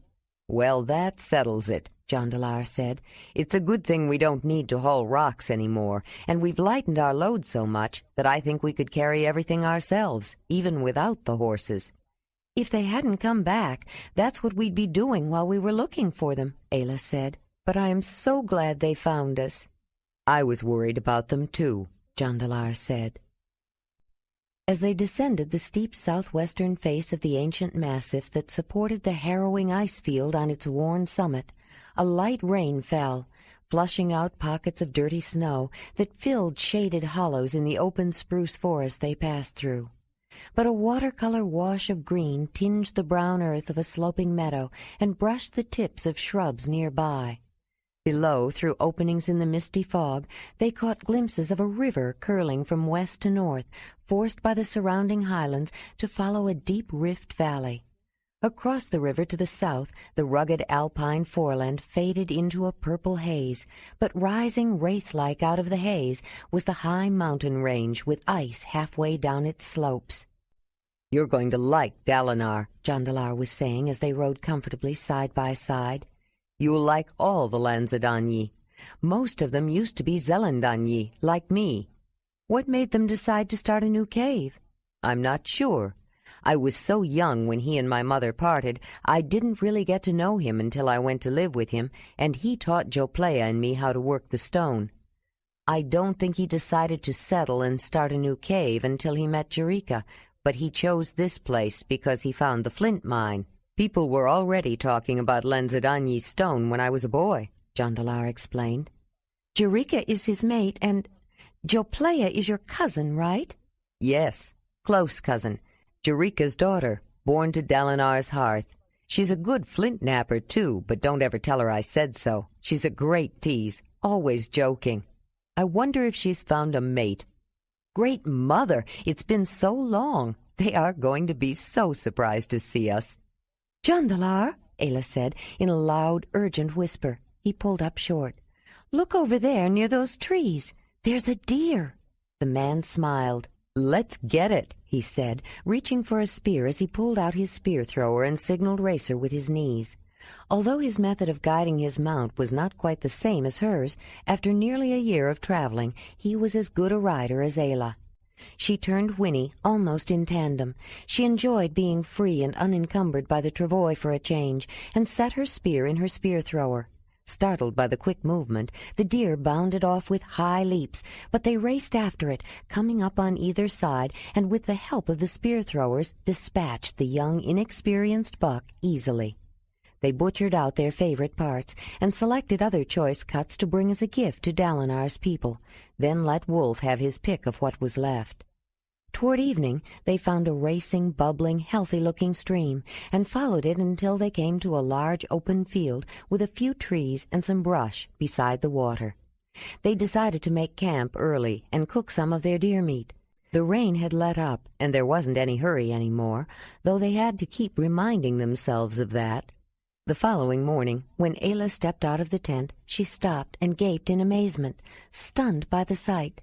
The landscape seemed unreal, with the quality of an especially vivid dream. It seemed impossible that they could have endured the most harshly bitter intensity of extreme winter conditions only days ago, and suddenly it was spring. "Jondalar! Oh, Jondalar, come and see!" The man put his sleepy head out of the opening, and she watched his smile grow. They were at a lower elevation, and the rainy drizzle and fog of the day before had given way to a bright new sun. The sky was a rich azure blue, decorated with mounds of white. Trees and brush were flocked with a fresh, bright green of new leaves, and the grass in the field looked good enough to eat. Flowers, jonquils, lilies, columbines, irises, and more bloomed in profusion. Birds of every color and many varieties darted and wheeled through the air, chirping and singing. Ayla recognized most of them: thrushes, nightingales, blue-throats, nutcrackers, black-headed woodpeckers, and river warblers, and whistled their song back to them. Jondalar got up and came out of the tent in time to watch with admiration while she patiently coaxed a gray shrike to her hand. "I don't know how you do that," he said as the bird flew away. Ayla smiled. "I'm going to look for something fresh and delicious to eat this morning," she said. Wolf was gone again, and Ayla was sure he was exploring or hunting. Spring brought adventures for him, too. She headed toward the horses, who were in the middle of the spring meadow, grazing on the fine short blades of sweet grass. It was the rich season, the time of growth throughout the land. For most of the year the broad plains surrounding the miles-thick sheets of ice and the high mountain meadows were dry and cold.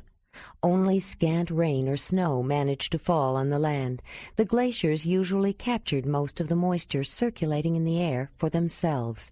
Though permafrost was as pervasive on the ancient steppes as in the wetter northern tundras of later times, the glacier-driven winds kept the summers arid and the land dry and firm, with few bogs. In winter, the winds kept the light snows blown into drifts, leaving large sections of the frozen ground bare of snow, but covered with grass that had dried into hay, feed that maintained the uncountable numbers of huge grazing animals. But not all grasslands are the same. To create the rich abundance of the Ice Age plains, it wasn't so much the amount of precipitation, so long as it was sufficient, as when it fell.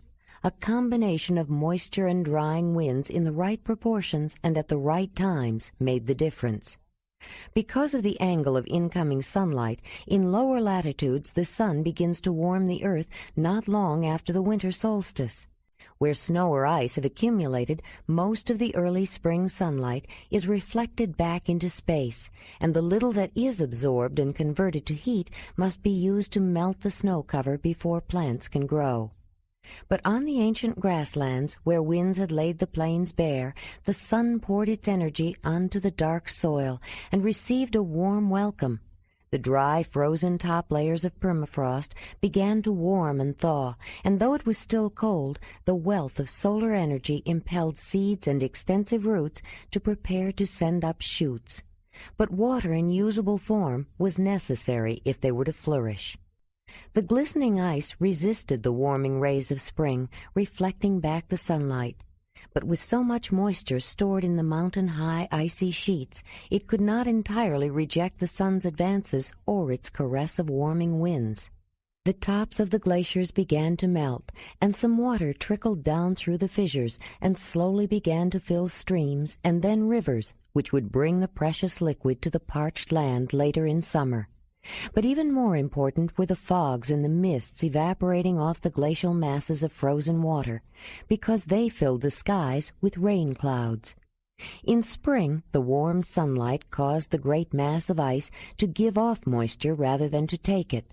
For almost the only time during the entire year, rain fell, not on the glacier, but on the thirsty and fertile land that bounded it. An Ice Age summer could be hot, but it was brief. The primeval spring was long and wet, and plant growth was explosive and profuse. Ice Age animals also did their growing in spring, when everything was fresh and green, and rich in the nutrients they needed, at just the time they needed them. By nature, whether the season is lush or dry, spring is the time of the year when animals add size to young bones or to old tusks and horns, or grow new and bigger antlers, or shed thick winter coats and begin new ones. Because spring started early and lasted long, the growing season for animals was long as well, which encouraged their lavish size and the impressive horny adornments. During the long spring, all the species partook of the herbaceous green bounty indiscriminately, but with the end of the growing season, they faced fierce competition from each other for the maturing and less nutritious or less digestible grasses and herbs. The competition did not express itself in squabbling over who would eat first or most, or in guarding boundaries. Herding animals of the plains were not territorial. They migrated over great distances and were highly social, seeking the company of their own kind as they traveled, and sharing their ranges with others that were adapted to open grasslands. But whenever more than one species of animal had nearly identical eating and living habits, invariably only one would prevail. The others would evolve new ways to exploit another niche, utilize some other element of the available food, migrate to a new area, or die off. None of the many different grazing and browsing animals were in direct competition with each other for exactly the same food. Fighting was always between males of the same kind, and was saved for rutting season, when often the mere display of a particularly imposing rack of antlers or pair of horns or tusks was enough to establish dominance and the right to breed, genetically compelling reasons for the magnificent embellishments that the rich spring growth encouraged. But once the surfeit of spring was over, life for the itinerant dwellers of the steppes settled into established patterns, and it was never as easy. In summer they had to maintain the spectacular growth spring had wrought, and fill out and put on fat for the harsh season ahead. Autumn brought the demanding rutting season for some, for others the growth of heavy fur and other protective measures. But hardest of all was winter. In winter they had to survive. Winter determined the carrying capacity of the land. Winter decided who would live and who would die. Winter was hard on males, with a larger body size and heavy social adornments to maintain or regrow. Winter was hard on females, who were smaller in size, because they had not only to sustain themselves with essentially the same amount of available food, but also the next generation, either developing inside them or nursing, or both. But winter was particularly hard on the young, who lacked the size of adults to store reserves and spent what they had accumulated on growth. If they could survive their first year, their chances were much better. On the dry, cold, ancient grasslands near the glaciers, the great diversity of animals shared the complex and productive land, and were maintained because eating and living habits of one species fit in between or around those of another. Even the carnivores had preferred prey. But an inventive, creative new species, one that didn't so much adapt to the environment as alter the environment to suit itself, was beginning to make its presence felt. Ayla was strangely quiet when they stopped for a rest near another gurgling mountain stream to finish the venison and fresh greens they had cooked that morning. "It's not very far now. Thonalyn and I stopped near here when we left," Jondalar said. "It's breathtaking," she answered, but only part of her mind appreciated the breathtaking view. "Why so quiet, Ayla?" "I've been thinking about your kin. It makes me realize I don't have any kin." "You have kin? What about the Mamutoi? Aren't you Ayla of the Mamutoi?" "It's not the same. I miss them, and I'll always love them, but it wasn't so hard to leave. It was harder the other time, when I had to leave Dirk behind." A look of pain filled her eyes. "Ayla, I know it must have been difficult to leave a son." He took her in his arms. "It wouldn't bring him back, but the mother may give you other children, some day. Perhaps even children of my spirit." She didn't seem to hear him. "They said Dirk was deformed, but he wasn't. He was clan, but he was mine, too. He was part of both. They didn't think I was deformed, just ugly, and I was taller than any man of the clan. Big and ugly." "Ayla, you are not big and ugly. You are beautiful. And remember, my kin are your kin." She looked up at him. "Until you came, I had no one, Jondalar. Now I have you to love and maybe someday a child of yours. That would make me happy," she said, smiling. Her smile relieved him, and her mention of a child even more. He looked up at the sun's position in the sky. "We won't make it to Dalinar's cave today if we don't hurry. Come on, Ayla, the horses need a good run. I'll race you across the meadow. I don't think I could stand another night in the tent when we're so close." Wolf bounded out of the woods, full of energy and playfulness. He jumped up, put his paws on her chest, and licked her jaw. This was her family, she thought, as she grabbed his neck fur. This magnificent wolf, the faithful and patient mare, the spirited stallion, and the man, the wonderful, caring man. Soon she would be meeting his family. She fell silent while she packed the few things. Then suddenly she started digging things out of a different pack. "Jondalar, I'm going to take a bath in this stream and put on a clean tunic and leggings," she said, taking off the leather tunic she had been wearing. "Why don't you wait until we get there? You'll freeze, Ayla. That water is probably straight off the glacier." "I don't care. I don't want to meet your kin all dirty and travel-stained." They came to a river, cloudy green with glacial runoff, and running high, though the rushing water would be much higher when it reached its full volume later in the season. They turned east upstream until they found a place shallow enough to ford, then climbed in a southeasterly direction. It was late afternoon when they reached a gradual slope that leveled out near a rock wall. The dark hold of a cave was tucked under an overhanging ledge. A young woman was seated on the ground, her back to them, surrounded by broken chips and nodules of flint. She held a punch, a pointed wooden stick, to a core of the dark gray stone with one hand, concentrating on the exact placement and preparing to hit the punch with a heavy bone hammer held in the other. She was so absorbed in her task that she didn't notice Jondalar slipping up silently behind her. "Keep practicing, Joplaya. Someday you'll be as good as I am," he said with a grin. The bone mallet came down wrong, shattering the blade she was about to flake off as she whirled around, a look of stunned disbelief on her face. "Jondalar! Oh, Jondalar, is it really you?" she cried, throwing herself into his arms. With his arms around her waist, he picked her up and spun her around. She clung to him as though she never wanted to let him go. "Mother! Dalinar! Jondalar's back! Jondalar came back!" she shouted. People came running out of the cave, and an older man as tall as Jondalar raced toward him. They grabbed each other, stood back and looked, then hugged again. Ayla signaled Wolf, who crowded close to her as she stood back and watched, holding the lead ropes of both horses. "So you came back. You were gone so long I didn't think you would," the man said. Then, over Jondalar's shoulder, the older man spied a most astounding sight. 2 horses with baskets and bundles fastened to them and hides draped across their backs, and a large wolf were hovering close to a tall woman dressed in a fur parka and leggings cut in an unusual style and decorated with unfamiliar patterns. Her hood was thrown back, and the woman's deep golden hair cascaded around her face in waves. There was a decidedly foreign cast to her features, rather like the unfamiliar cut of her clothing, but it only added to her outstanding beauty. "I don't see your brother. But you did not return alone, the man said. Thonlin is dead, Jondalar said, closing his eyes involuntarily. I would be too, if it wasn't for Ayla. I'm sorry to hear that. I liked the boy. Willamar and your mother will be grief-stricken. But I notice your taste in women has not changed. You always did have a liking for beautiful Zelandania.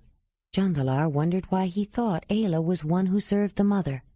Then he looked at her, surrounded by the animals, and suddenly saw her as the older man would, and he smiled. He strode to the edge of the clearing, took Racer's lead, and started walking back, followed by Ayla, Winnie, and Wolf. Dalinar of the Lanzadanyi, please welcome Ayla of the Mamutoi, he said. Dalinar held out both hands, palms up, in the greeting of openness and friendship. Ayla grasped them with both of hers. In the name of Dani, the great Earth Mother, I welcome you, Ayla of the Mamutoi, Dalinar said. I greet you, Dalinar of the Lanzadanyi, Ayla replied with the proper formality. You speak our language well for someone from so far away. It is my pleasure to meet you. His formality was belied by his smile. He had noticed her manner of speaking and thought it most intriguing. Jondalar taught me to speak, she said, hardly able to keep from staring. She glanced at Jondalar, then back at Dalinar, stunned by their resemblance. Dalinar's long blonde hair was a little thinner on top, and his waist a little thicker, but he had the same intensely blue eyes, a few creases at the corners, and the same high forehead, his worry lines etched a little deeper. His voice had the same quality, too, the same pitch, the same tone. He even stressed the word pleasure the same way, giving it the hint of a double meaning. It was uncanny.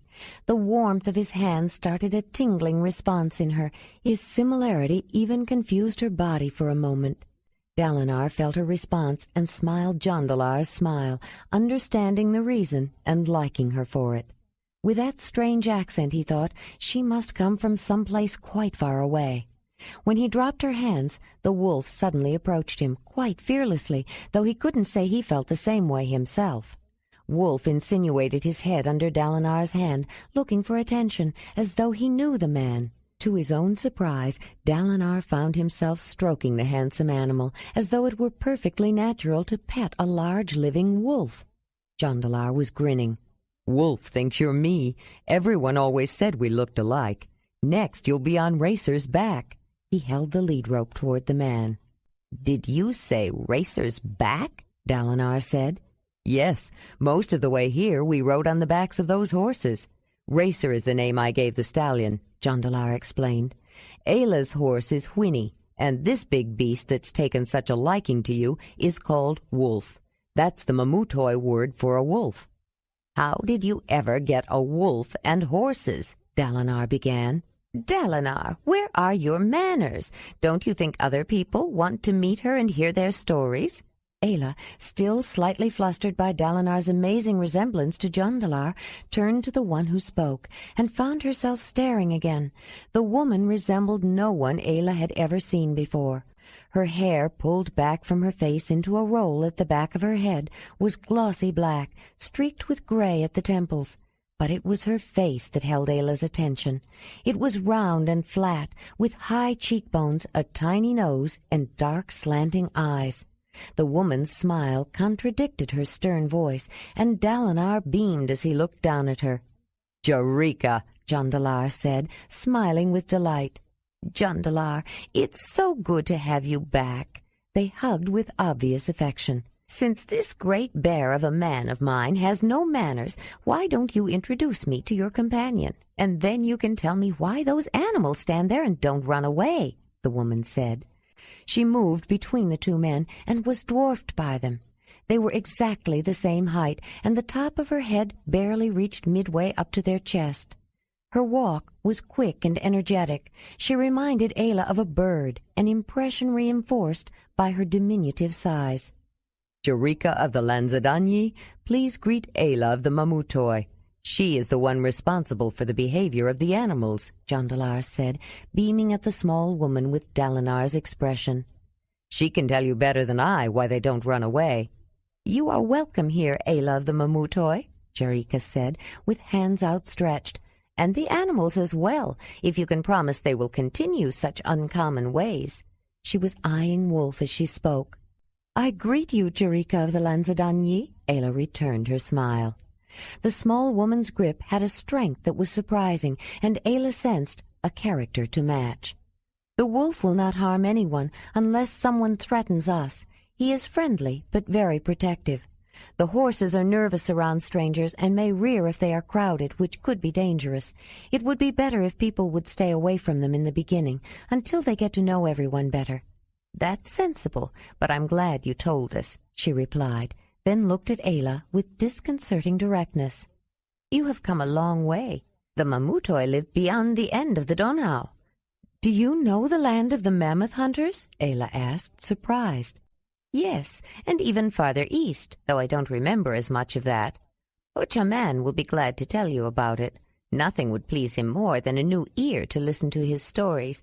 My mother and he came from a land near the endless sea, as far east as the land goes. I was born on the way. We lived with many people, sometimes for several years. I remember the Mamutoi. Good people, fine hunters. They wanted us to stay with them," Jurika related. "Why didn't you?" "Hochaman wasn't ready to settle down. His dream was to travel to the ends of the world, to see how far the land would go. We met Dalinar not long after my mother died, and decided to stay and help him get the flint mine started.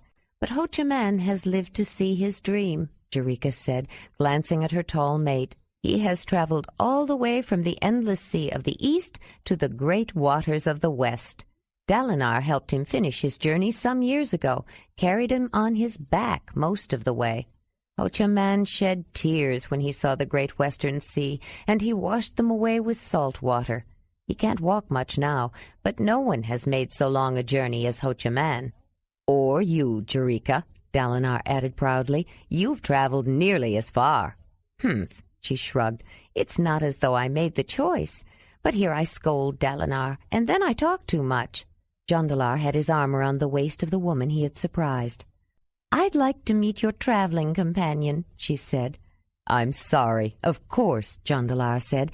"Ayla of the Mamutoi, this is my cousin, Joplea of the Lanzadanyi." "I welcome you, Ayla of the Mamutoi," she said, holding out her hands. "I greet you, Joplea of the Lanzadanyi," Ayla said, suddenly conscious of her accent and glad she had a clean tunic under her parka. Joplea was as tall as she, perhaps a shade taller.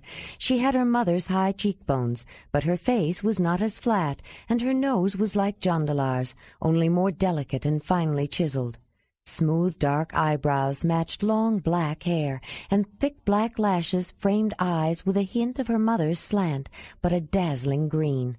Joplea was a stunningly beautiful woman. "I am pleased to greet you," Ayla said. "Jondalar has spoken of you so often." "I'm pleased he didn't forget me altogether," Joplea replied. She stepped back, and Jondalar's arm found her waist again. Others had crowded around, and Ayla went through a formal greeting with each member of the clan. They were all curious about the woman Jondalar had brought back, but their scrutiny and questions made her uncomfortable, and she was glad when Jurika intervened. "I think we should save some questions for later. I'm sure they both have many stories to tell, but they must be tired. Come, Ayla, I will show you where you can stay. Do the animals require anything special?" "I just need to remove their loads and find a place for them to graze. Wolf will stay inside with us if you don't object," Ayla said. She saw that Jondalar was deep in conversation with Joplea, and she unloaded the packs from both horses herself, but he hurried over to help her take their things into the cave. "I think I know just the place for the horses," he said. "I'll take them there. Do you want to keep the lead on Winnie? I'm going to tie Racer down with a long rope." "No, I don't think so. She'll stay near Racer." Ayla noticed that he was feeling so entirely comfortable he didn't even have to ask. But why not? These people were his kin. "I'll go with you, though, to settle her in." They walked to a small grassy dell with a creek running through it that was off around the side. Wolf came with them. After he tied Racer's lead securely, Jondalar started back. "Are you coming?" he asked. "I'll stay with Winnie a little longer," she said. "Why don't I carry our things in then?" "Yes, go ahead." He seemed eager to get back, not that she blamed him. She signaled the wolf to stay with her. Everything was new to him, too. They all needed some time to settle in, except for Jondalar. When she returned, she looked for him and found him deep in conversation with Joplea. She hesitated to interrupt. "Ayla," he said when he noticed her, "I was telling Joplea about Wymez. Later, will you show her the spear point he gave you?" She nodded. Jondalar turned back to Joplea. "Wait until you see it. The Mamutoi are excellent mammoth hunters. They tip their spears with flint instead of bone. It pierces thick hides better, especially if the blades are thin. Wymez developed a new technique. The point is bifacially napped, but not like a crude axe head. He heats the stone. That makes the difference. Finer, thinner flakes shear off. He can make a point that is longer than my hand, with a cross-section so thin and an edge so sharp you won't believe it." They were standing so close together, their bodies were touching, as Jondalar excitedly explained the details of the new technique, and their casual intimacy made Ayla uneasy. They had lived together during their adolescent years. What secrets had he told her? What joys and sorrows had they known together? What frustrations and triumphs had they shared as they both learned the difficult art of napping flint? How much better did Joplea know him than she did? Before, they had both been strangers to the people they met on their journey. Now only she was a stranger. He turned back to Ayla. "Why don't I go and get that point? What basket was it in?" he asked, already on his way. She told him and smiled nervously at the dark-haired woman after he left, but neither of them spoke. Jondalar was back almost instantly. "Joplea, I told Dalinar to come. I've been wanting to show him this point. Wait until you see it." He carefully opened the wrapped package and uncovered a beautifully made flint point, just as Dalinar came up. At the sight of the fine spear point, Dalinar took it from Jondalar and examined it closely. "It's a masterwork. I have never seen such craftsmanship," Dalinar exclaimed. "Look at this, Joplea. It's bifacially worked, but very thin, small flakes are removed. Think of the control, the concentration it must have taken. The feel of this flint is different, and the sheen, it seems almost oily. Where did you get this? Do they have a different kind of flint in the East?" "No, it's a new process developed by a Mamutoi man named Wymez. He's the only napper I've ever met who compares with you, Dalinar. He heats the stone. That's what gives it the sheen and the feel. But even better, after it's heated, you can remove those fine flakes." Jondalar was explaining with great animation.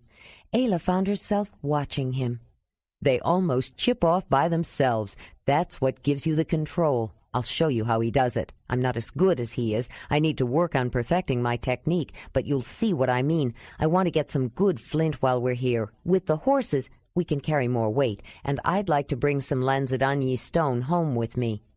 "This is your home too, Jondalar," Dalinar said quietly.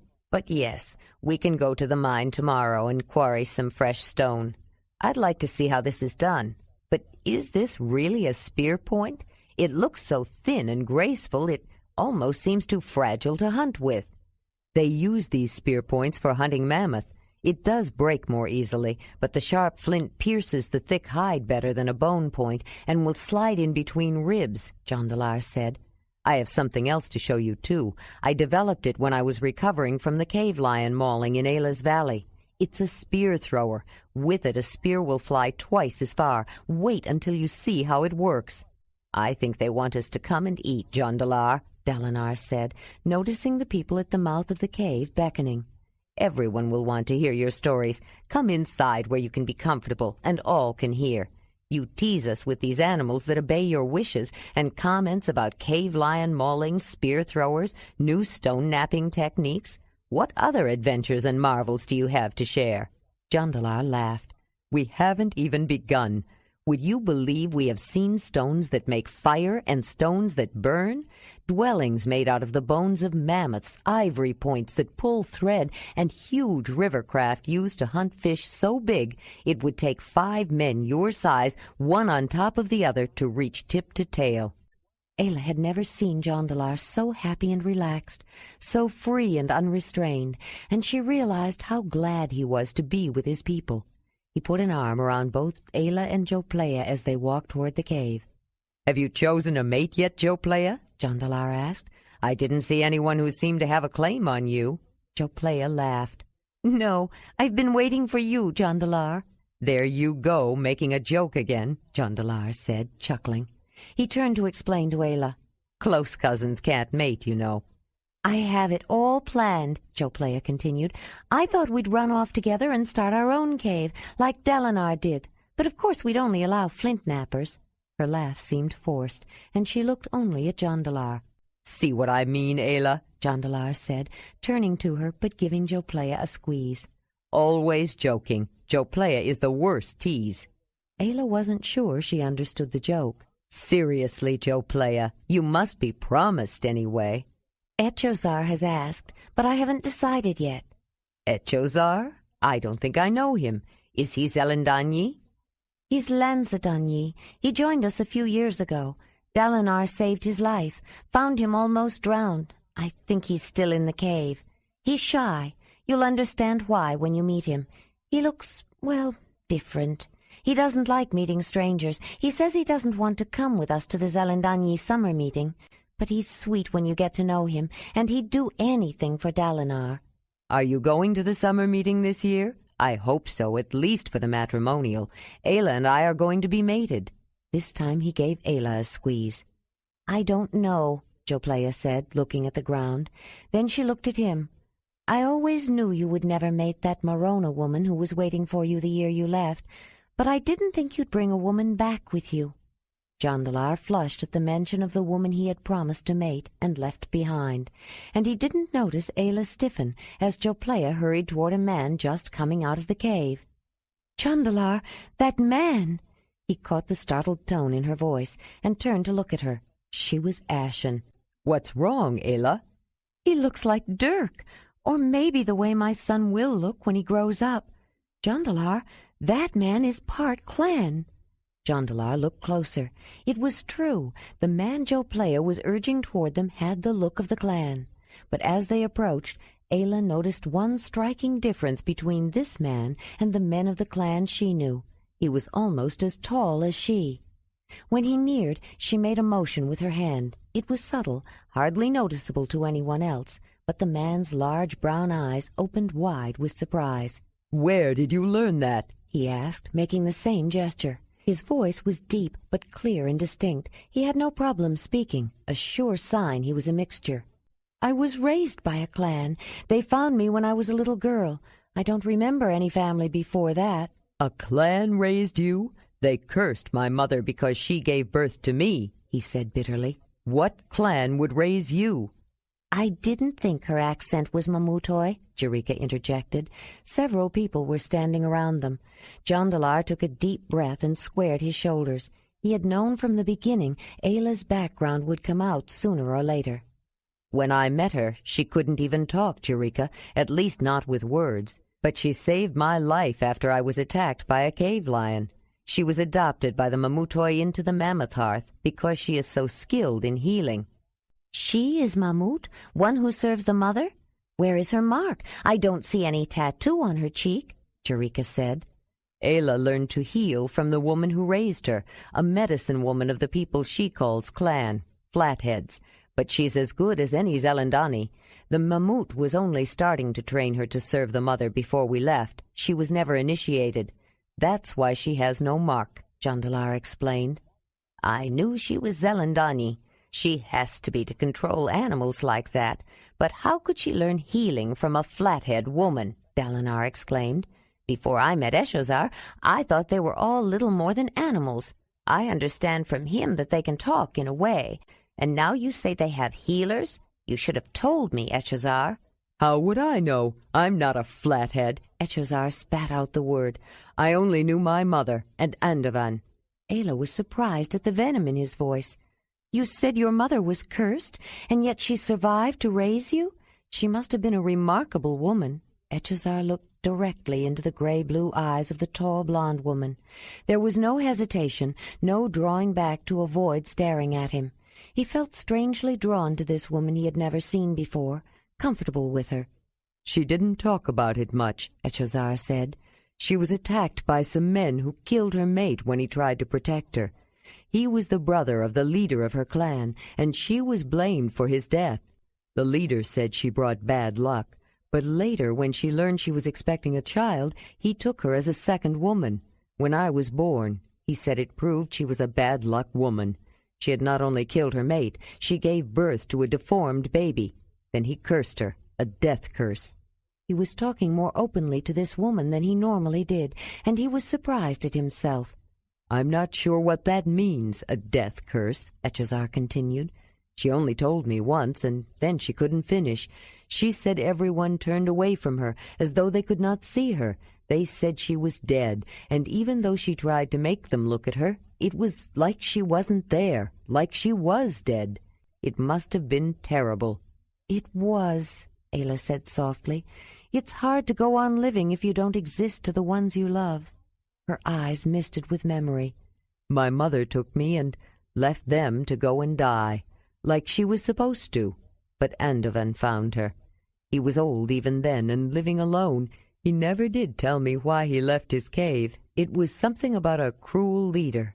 "Andovan," Ayla interrupted. "Was he Sarmunai?" "Yes, I think so," Echazar said.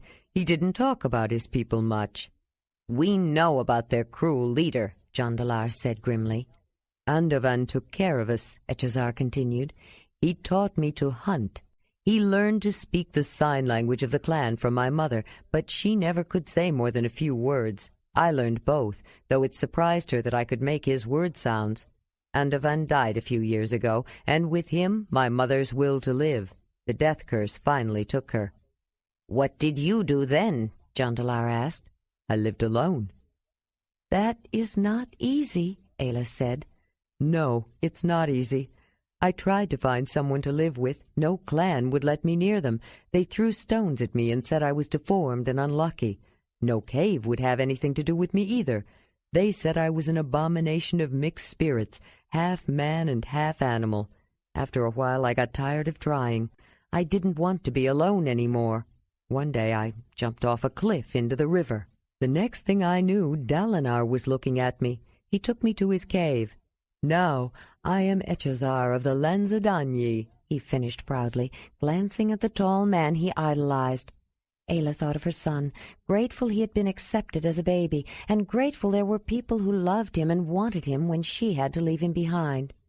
"Echazar, don't hate your mother's people," she said. "It is not that they are bad.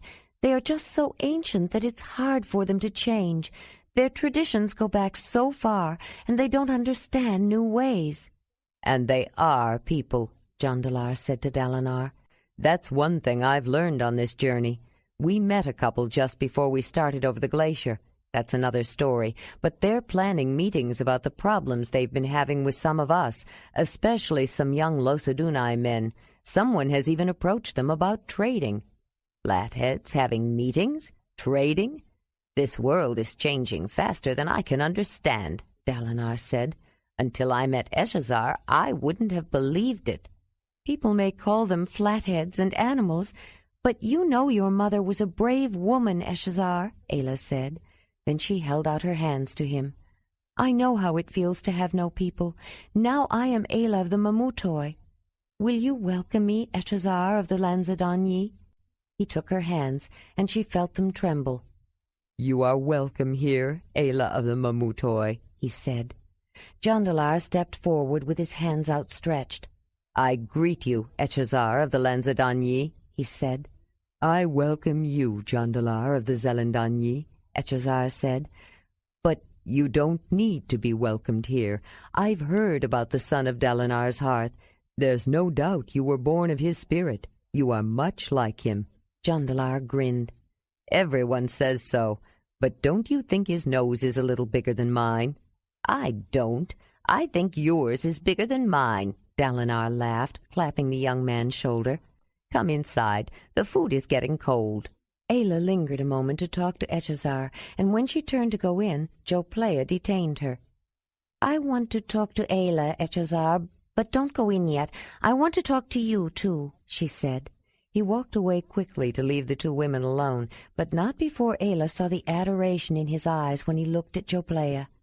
"Ayla, Joplea began. "I think I know why Jondalar loves you. I want to wish you both happiness." Ayla studied the dark-haired woman. She sensed a change in her, a drawing in, a feeling of grim finality. Suddenly Ayla knew why she had been so uneasy about the woman. "Thank you, Joplea. I love him very much. It would be hard to live without him.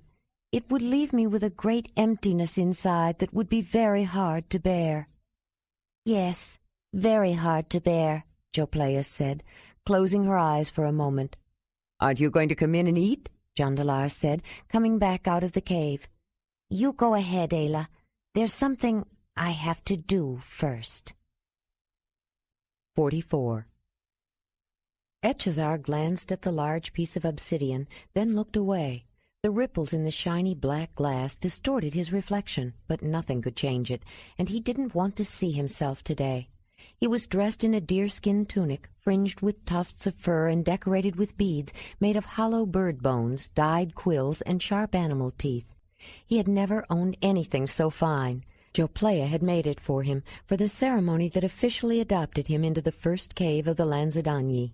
As he walked into the main area of the cave, he felt the soft leather, smoothing it with reverence, knowing her hands had made it. It almost hurt just to think about her. He had loved her from the first. It was she who had talked to him, listened to him, tried to draw him out. He would never have faced all those Zelendanyi at the summer meeting that year if it hadn't been for her, and when he saw how the men flocked around her, he wanted to die. It had taken months to work up the courage to ask her, how could anyone who looked like him dare to dream of a woman like her? When she didn't refuse, he nourished his hope, but she had put off giving him an answer for so long, he was sure it was her way of saying no. Then, on the day Ayla and Jondalar arrived, when she asked him if he still wanted her, he couldn't believe it. Wanted her? He had never wanted anything so much in his life. He waited for a time when he could talk to Dalinar alone, but the visitors were always with him. He didn't want to bother them, and he was afraid to ask. Only the thought of losing his one chance for more happiness than he ever dreamed possible gave him the courage. Then Dalinar said she was Jarika's daughter, and he'd have to talk it over with her. But all he had asked was, did Joplea agree, and did he love her? Did he love her? Did he love her? Oh, Mother, did he love her? Echazar took his place among the people waiting expectantly, and he felt his heart beat faster when he saw Dalinar get up and walk toward a hearth in the middle of the cave. A small wooden sculpture of a well-rounded female was stuck in the ground in front of the hearth. The ample breasts, full stomach, and broad buttocks of the Danyi were accurately portrayed, but the head was little more than a knob with no features, and the arms and legs were only suggested. Dalinar stood beside the hearth and faced the assembled group. "First, I want to announce that we are going to the Zelendanyi summer meeting again this year," Dalinar began, "and we invite any who want to join us to come. It's a long trip for us, but I hope to persuade one of the younger Zelendani to return and make a home with us. We have no Lanzadani, and we need one who serves the mother. We are growing. Soon there will be a second cave, and someday the Lanzadanyi will have their own summer meetings. There is another reason for going. Not only will the mating of Jondalar and Ayla be sanctified at the matrimonial, we will have another reason to celebrate it this year, too." Dalinar picked up the wooden representation of the Great Earth Mother and nodded. Echazar was nervous, even though he knew this was only an announcement ceremony, and much more casual than the elaborate matrimonial would be, with its purifying rituals and taboos. When they both stood before him, Dalinar began. "Echazar, son of the woman blessed of Dani, of the first cave of the Lanzadanyi, you have asked Joplea, daughter of Jarika, mated to Dalinar, to be your mate. This is true?" "It is true," Echazar said, in a voice so weak it could hardly be heard.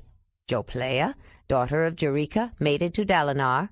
The words were not the same, but the meaning was, and Ayla shook with sobs as she recalled a similar ceremony when she stood beside a dusky man who looked at her the way Echazar looked at Joplea. Ayla, don't cry. This is a happy occasion, Jondalar said, holding her tenderly. She could hardly speak. She knew how it felt to stand beside the wrong man. But there was no hope for Joplaya, not even dreams that someday the man she loved would flout custom for her. He didn't even know she loved him, and she couldn't speak of it. He was a cousin, a close cousin, more sibling than cousin, an unmateable man, and he loved another. Ayla felt Joplaya's pain as her own as she sobbed beside the man they both loved. "I was thinking of the time I stood beside Rainik like that," she finally said. Jondalar remembered only too well. He felt a constriction in his chest, a pain in his throat, and he held her fiercely. "Hey, woman, you're going to have me crying soon." He glanced at Jerika, who sat with stiff dignity while tears rolled down her face. "Why do women always cry at these things?" he said.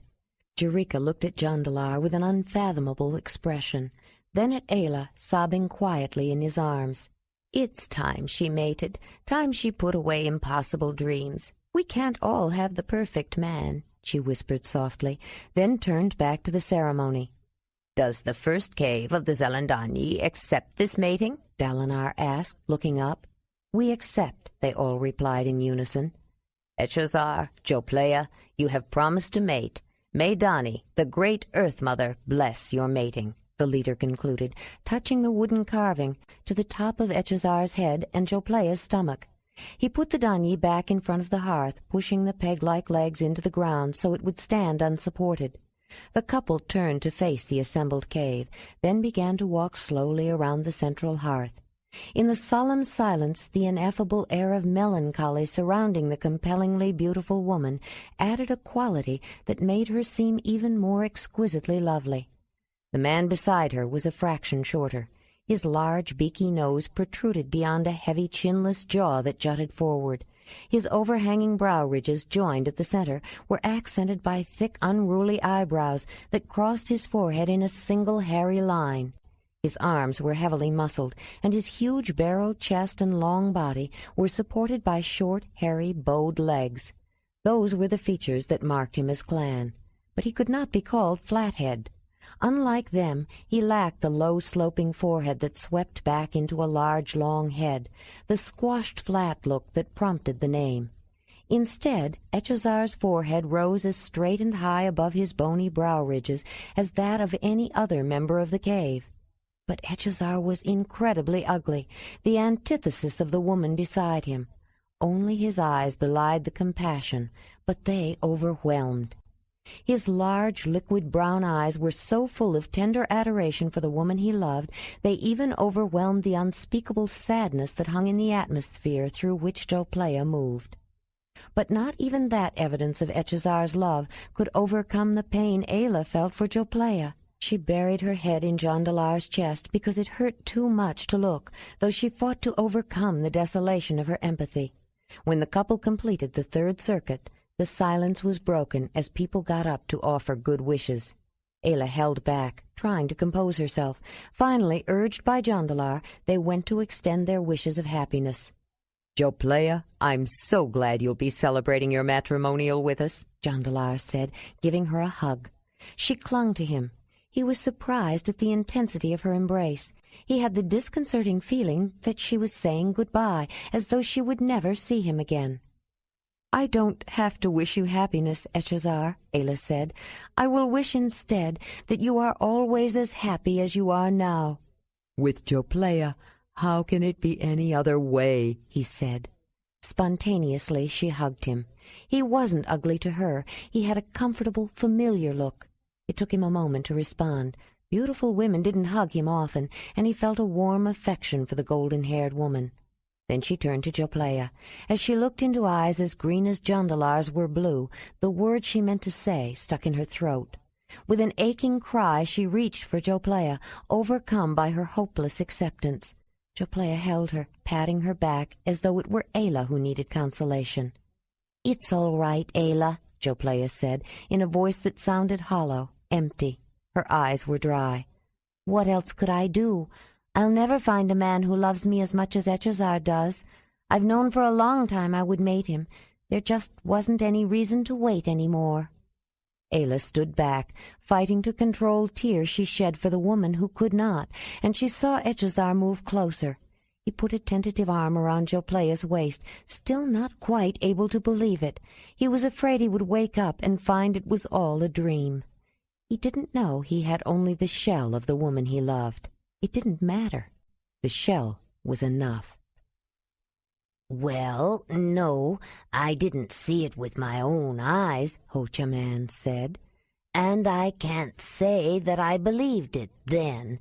But if you can ride horses and teach a wolf to follow you around, then why couldn't someone ride the back of a mammoth?" "Where did you say this happened?" Dalinar asked. "It was not long after we started out, far to the east. It must have been a four-toed mammoth," Ho-Cha-Man said. "A four-toed mammoth? I've never heard of such a thing," Jondalar said, "not even from the Mamutoi." "They are not the only ones who hunt mammoths, you know," Ho-Cha-Man said, "and they don't live far enough to the east. Believe me, they are close neighbors in comparison. When you really go east and get close to the endless sea, mammoths have four toes on their hind feet. They tend to be darker, too. A lot of them are almost black." "Well, if Ayla could ride on the back of a cave lion, I don't doubt that someone could learn to ride a mammoth. What do you think?" Jondalar asked, looking at Ayla. "If you got one young enough," she said. "I think if you raised almost any animal around people from the time it was a baby, you could teach it something, at least not to be afraid of people. Mammoths are smart. They could learn a lot. We watched the way they broke up ice for water. Many other animals used it, too." "They can smell it from a long distance away, too," Ho-Cha-Man said. "It's a lot drier in the east, and the people there always say, if you run out of water, look for a mammoth. They can go for quite a while without it if they have to, but eventually they will lead you to it." "That's good to know," Echezar said. "Yes, especially if you travel much," Joplea said. "I don't plan to travel much," he said.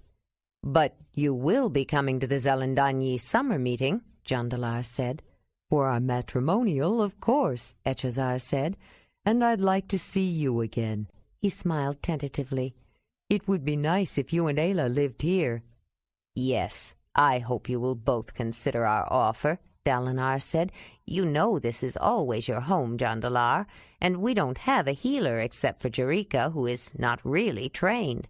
We need a Lanzadani, and we both think Ayla would be perfect.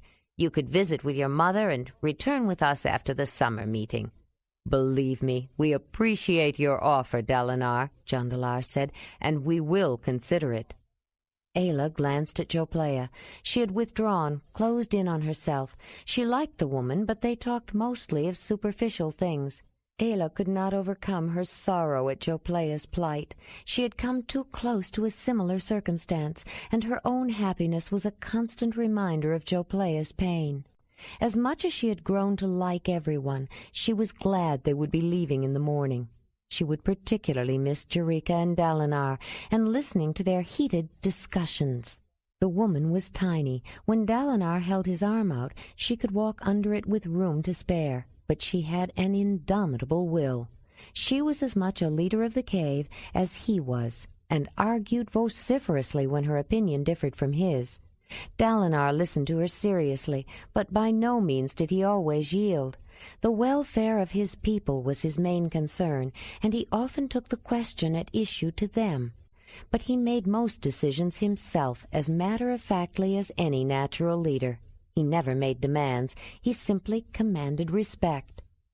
After the first few times, when she misunderstood, Ayla loved to listen to them argue, hardly bothering to hide a smile at the sight of the child-sized woman in heated debate with the giant of a man.